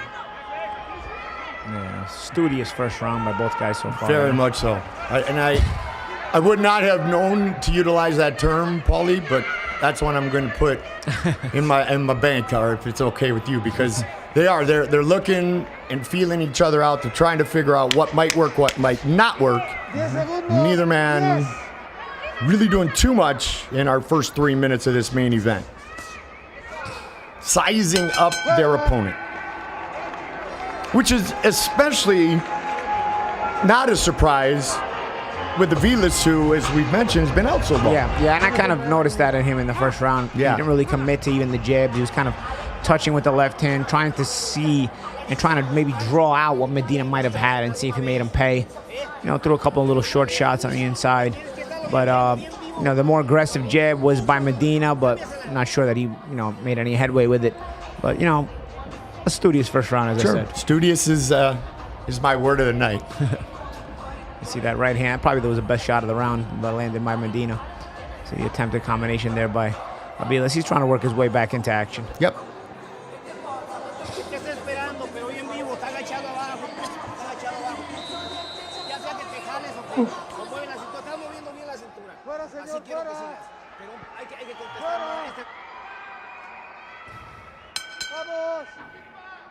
That fight back in November of 2020, the last fight for Aviles, was defeat number 6 of his professional career. He has never lost 2 straight, as he is featured in our main event against a man who has been featured in our main event before, Christian Medina, 21 years old. Fighting at home here in Guadalajara. And just slowly stalking his Aviles, trying to close the gap a little bit, trying to add some pressure. Nice check hook there by Medina on the out. I think of Aviles, he's trying to put pressure, but he's a little bit slow with his feet, a little bit slow with his hands. And I don't know if that has to do with some of the rust and maybe he's hesitant or if he's just naturally slow. But Medina a little sharper, though he's not landing anything as consistently himself. Do you guys have the same impression I do? It feels like Medina has a longer reach, even though there's just 1 inch difference. But for some reason, it just looks lankier. Yeah, it's the body frame. It's like we pointed out before, even in the last fight, in the co-main event, Claudia, the build and the frame. But more importantly than anything, it's the ability to turn that shoulder over and extend your reach and be the longer fighter. And I agree with exactly what you just talked about. But it has a lot to do with technique as well. You see, again, trying to touch Aviles, not working his way in behind a sharp jab. He's trying to touch and trying to be careful, ease his way into distance. And Medina, good avoidance there, good movement.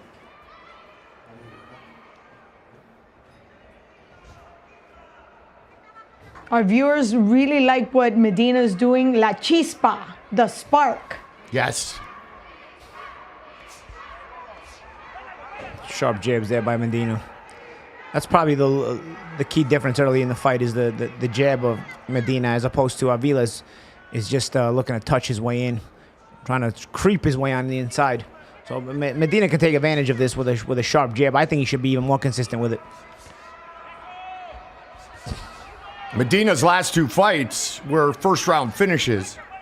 13 knockouts, 18 professional wins. Very successful as an amateur. 5 gold medals in amateur national tournaments. 270 amateur fights. Took the youth title that Paulie talked about in his previous bout, body shot by Aviles.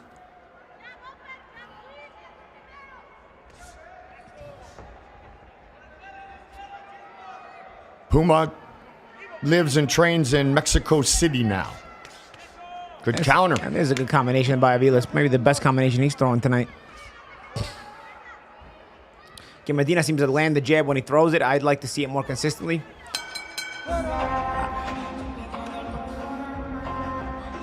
Paulie, as you see young fighters like we're able to showcase here on Fight Stars, as you see them grow, I always hear you talk about the jab. Is that the thing that needs to be ingrained in the young fighter more than anything? I feel like most fighters are not going to survive an entire boxing career without having at least a certain knowledge of the jab. It's not just about using it, but having the knowledge of an understanding of it. Because you have in order to properly use a jab, you have to have an understanding and a knowledge of it. It's good for offense. It's good for defense. It's good for controlling the timing.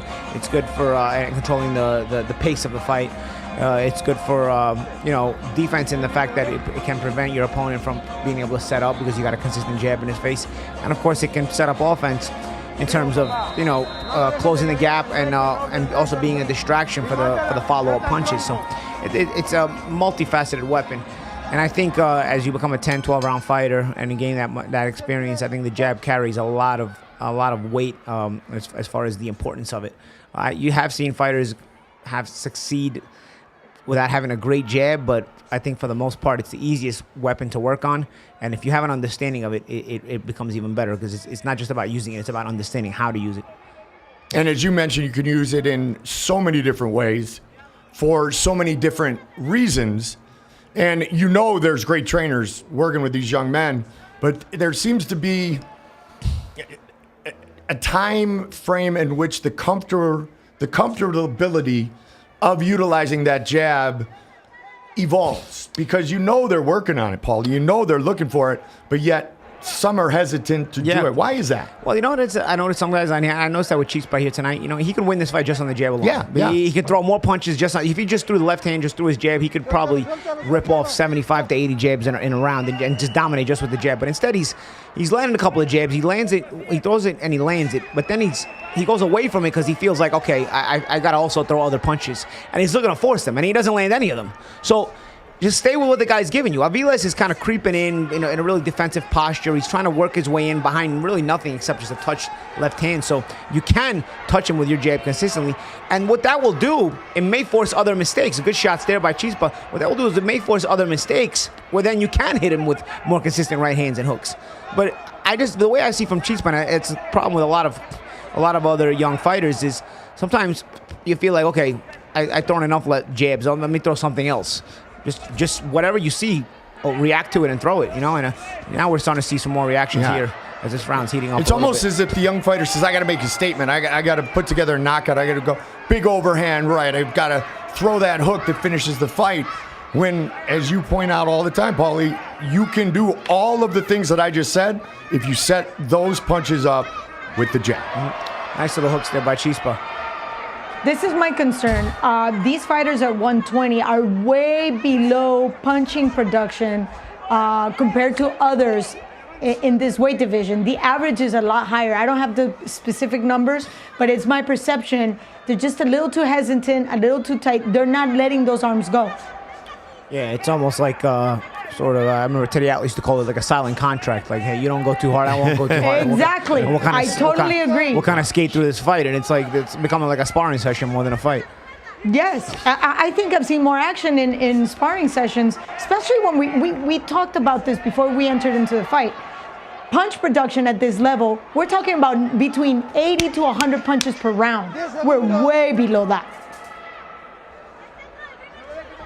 Now, is that pressure on the side of Medina, fighting at home, already won the youth title, and ring rust with his opponent and trying to get to that comfortable level that he had achieved earlier before he got sick? I mean, he does have 20 professional wins. Yeah, certainly something to consider for sure.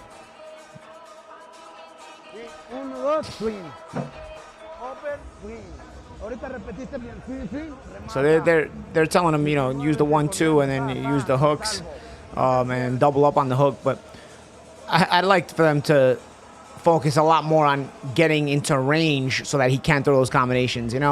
Because you've got to remind him get into range properly, and then use those combinations if you want to use those combinations. I don't have a problem with the instructions being to use those combinations, but figure out how to get into the proper range so that those combinations can be effective.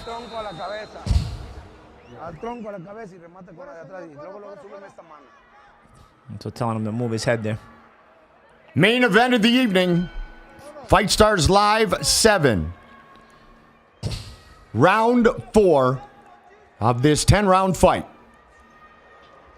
Medina in the gold trunks, his opponent in the red and purple trunks.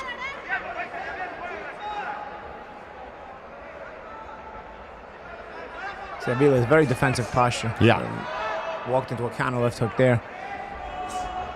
And you're looking for Puma to pounce. Yeah. At this point in time, guys, 83.3% of our viewers are supporting Christian Medina. That was the best punch, I think. I would say that was the best punch of this fight by Puma that just landed a moment ago, Claudia. Yes, caught him with that left. But again, I want to see more action. No question. More action. Well, here's the thing. Aviles is, with that touch left hand, he's looking for a reaction from Medina so he can counter, right? So give him a reaction. Give him a feint. Give him a feint, and then you can punch off that. Aviles, when he's touching like this, he's looking for a reaction out of Medina so he can counter the initiation that Medina would give. So you can give him sharp jabs because you're not getting a sharp jab from Aviles, you're just touching, so you can answer him with sharp jabs. Or you can feint. You can give him a reaction. You feint him into thinking that he got the reaction he's looking for. But meantime, it's a feint, and that can draw a mistake out of him, and then you can make him pay. Medina, for the most part, does none. Sometimes they wind up in close range, and you get some work. But otherwise, that's pretty much an accident. I mean, look, here they are at this range again, forcing a left hook that wasn't there. Well, and that's what Medina likes to put together, the left hook and the straight right. But you got a fighter in very defensive posture in Aviles, so you got to open him up with the simplicities and the simple things right now. We'll just start with the jab because Aviles has not been that consistent with the jab, so you can use your own jab and be consistent. Especially with the speed that Chispa has, Claudia. Yes, so speed, but I still, again, there's a lot of observers. James Williams says, let's hope it picks up in the coming rounds. Medina leading it though. Off the ropes, only way Aviles can get anyway in this fight is if he ups his punch output and makes it a dogfight. I agree. James Williams is also joining us. Greg Tucker. I won't speak the reduced output, but Medina looks fairly comfortable in there. Let's see if he can use that to his advantage. So again, the criticism here is not even technique or fight plan. It's just like Paulie just mentioned. The silent contract? Yeah. And we want to thank you guys at home with using the global boxing scorer, because this is the kind of fight where it's so redundant that you run out of things to talk about. So we can at least talk this fight over with you guys and just converse with you guys and your thoughts. Good light right hand to the body there by Aviles. A rare exchange of fire in this fight to close out that round.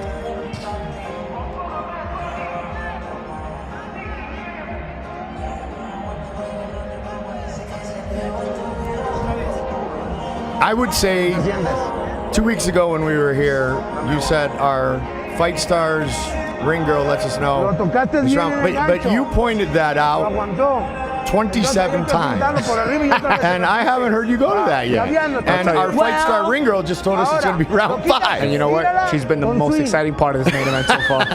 Wow! I thought I was the most exciting part of this fight. Yeah, but we don't count. We don't count as part of the fight. Us and the global boxing score fans, you know, we're having our own conversations about and observing what's going on. We don't count as actually part of the fight. We give our thoughts on what's happening inside the ring. Plus, Claudia has her own special studio and her own dressing room. And technically, the ring call girl enters the ring, not us. That is true. That is true. You guys. Round 5. Okay, long layoff, which we've talked about, obviously, and it's been well established.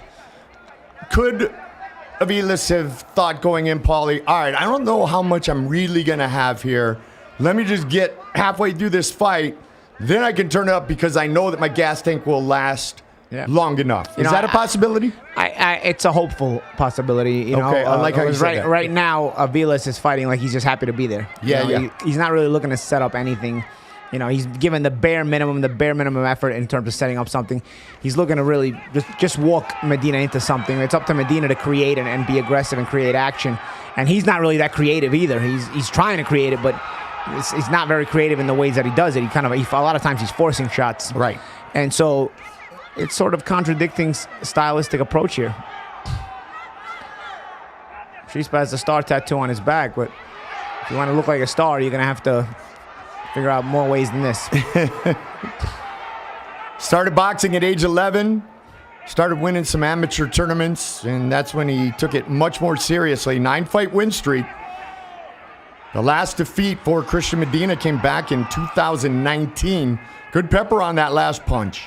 But he's going back as he's throwing it. Like he gets his position, Aviles, to counter Medina. And he finally does counter him nice with a shot to the body and a shot to the head. And he's stepping back. Why are you stepping back? There's not even any shots coming back towards you. You've just made the guy miss and made him pay. Why are you stepping back as you're throwing? It's interesting you bring that up because it's something... He's in survival mode. Yeah, he's looking to get out even while he's throwing punches and has a chance to take command. It's something Christian said pre-fight, that he feels adjustable and he's comfortable forward or backwards. But, you know, oftentimes, being able to fight on your back foot is something very special, but it's not something you're looking for. No, and Aviles, and that's what I mean with Aviles. He's almost like looking to fight on the back foot and just has that I'm happy to be here attitude, you know? Because Medina's winning the fight. But Aviles, the moments Aviles has and opportunities that he has to take advantage of, he even half-heartedly does those.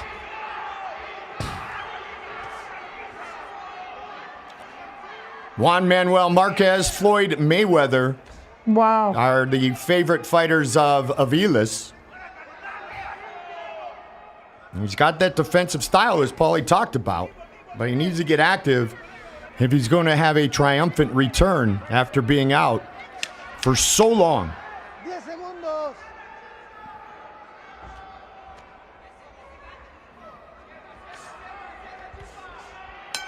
So Swell Guy says, can't walk out to the eye of the tiger and fight like this. Great point. That was low. Great point. Yeah. Great point. And why does Aviles keeps dragging the right foot? Just drags and drags. I mean, Aviles is just happy to be there. He's going nice and slow, taking his time. It's up to Medina, again, as I said, to create more action and figure out creative ways to involve Aviles and remind him he's in a fight, and then, open him up. And if Aviles feels threatened enough to open up, and you got to fight, or he gets knocked out, or he gets blown out of the fight. But right now, none of that has happened. Peter Welch, one of my favorite people during my combat career, a good Southie, very well established with his gym, his success, and now training, always said, with his Boston accent, Goldie, smart feet, smart fighter. So let's see who has the smart feet becomes the smart fighter. Smart feet? Smart fighter. Wasn't Peter Welch also the actor from RoboCop? Yes, he was. No, but he No, was I'm saying in. it wasn't the same name. I know it wasn't Yes, the same he was. guy. Yes. But the one I'm talking about actually was in The Departed. Oh, it wasn't. When they're walking. I feel like all of Boston's in The Departed. Well, right? yeah, that's true. But when Leo's walking in prison and he says, "Hey, are you so-and-so's cousin?" He goes, "Not a really bright guy. No offense, though. That's Peter. That's Peter." That's great. That's a great line, too. Yep. I feel like I know so many people that were in The Departed and also in The Town. Yeah. They use half of Boston in those movies.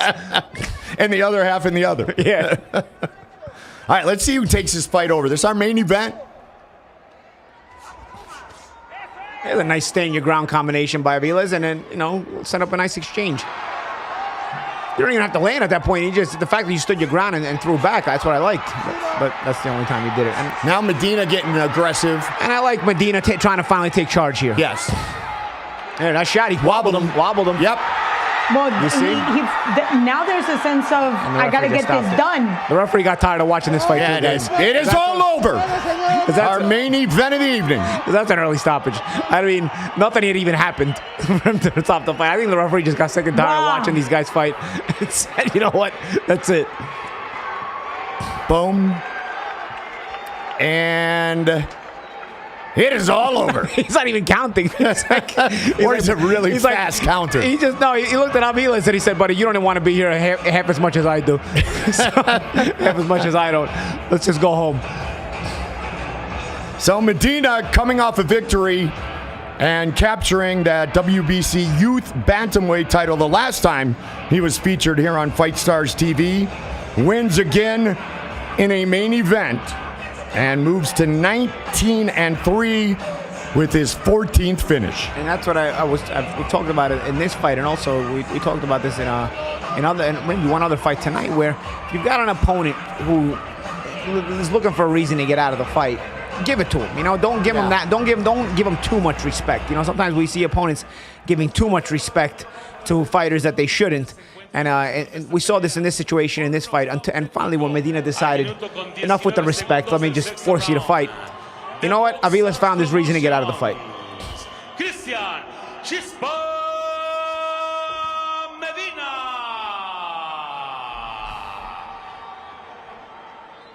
Medina, the winner of our main event of the evening.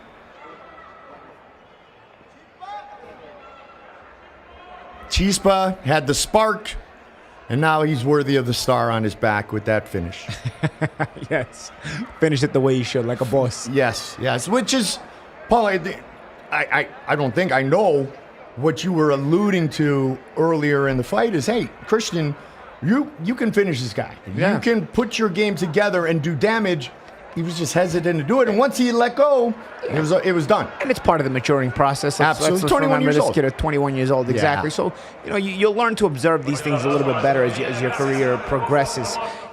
There's no problem being a technical fighter and early in the fight starting to study your opponent and whatnot, but there comes a point where if you're seeing the same thing over and over again and your opponent is sort of giving a half-hearted effort, you can kind of start to sense that, he's maybe if I push him a little bit, he's going to look for a way to get out of the fight. And it took Medina a little over half the fight, but once he finally stepped on the gas a little more and said, what am I giving this guy all this respect for? He's not giving me much to respect. Let me just push forward and see what reaction I get. And he got his knockout.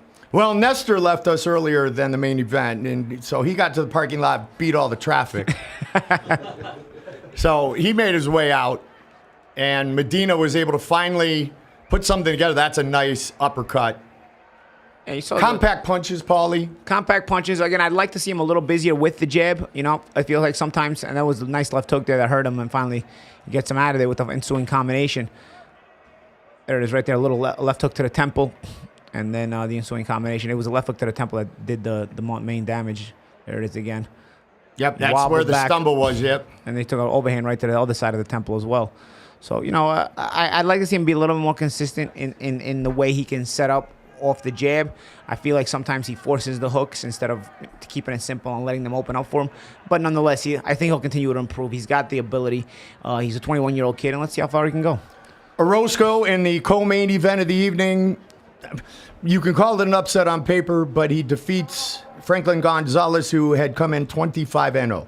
Yeah, and it was a fun fight and a good momentum fight, really. You know, I felt like Gonzalez was a guy who, with his record, you had to respect his power. But I had already questioned his ability the last time I saw him.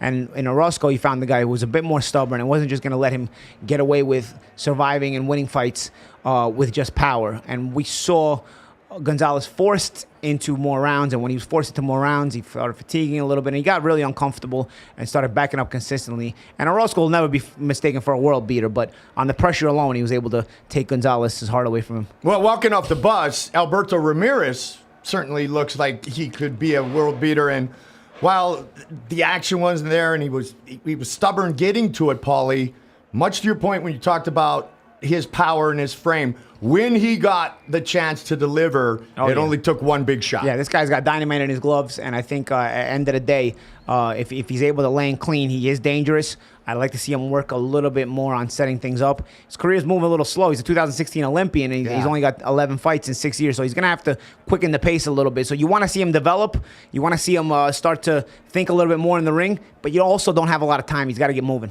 Let's see if he can get moving. Let's see if he will be right back here on Fight Stars in the future. We know one thing. Fight Stars 7 is in the book. We're not quite done yet, but don't forget, it's just not live fights here. It's everything boxing and a little bit more.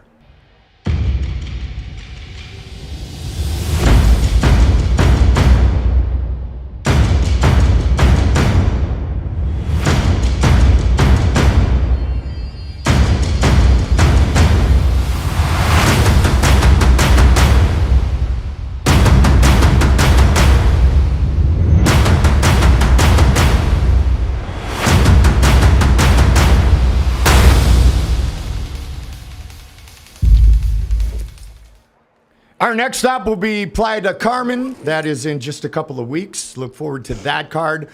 But before we wrap it up for the night, we have to get our final thoughts from Claudia Trejos. Claudia. I thought it was a fantastic fight, the way he had to come in and finish it. We had a great night of boxing. I know that I was a bit disappointed with Franklin Gonzalez falling short. I was looking forward to the extension of that knockout streak, but anything can happen at the office in boxing. So I'm just glad that I had a chance to share this moment with you guys, and I look forward to the next time. And I just want to let you know, Claudia, because this is very important, that I have received 4 texts from executives at the Food Channel. And they heard you break it down, and they didn't have your number. They had mine, I guess because I eat a lot. I don't know. But they would like to get in touch with you. So is it okay if I connect you with the executives at the Food Channel? Please, master of torta, any day. And I've been ready for dinner since she gave that Yes, You're right? please. Yeah. So I just feel like I got to chew on plantains all the rest of my life. And before we leave, I just want to thank everybody that joined us on Global Boxing Score. As a matter of fact, Greg Tucker, Tim Garcia, Off the Ropes, Grisham, James Williams. We have lots and lots of interaction. Thank you for joining us. I hope you guys see all your text messages. Let's keep it going. We're always on. And of course, I expect you guys to join us the next time. Yes, in just a couple of weeks, Playa del Carmen. Ness was with us. It was a nice addition to have the 3-man and 1 beautiful woman booth from the other studio. And my partner, Paulie Malignaggi. This was better than the last time we did it. And it's just going to continue to go. And so we will see you in just a couple of weeks. For Claudia Trejos and Paulie Malignaggi, Mike Goldberg saying so long here on Fight Stars TV.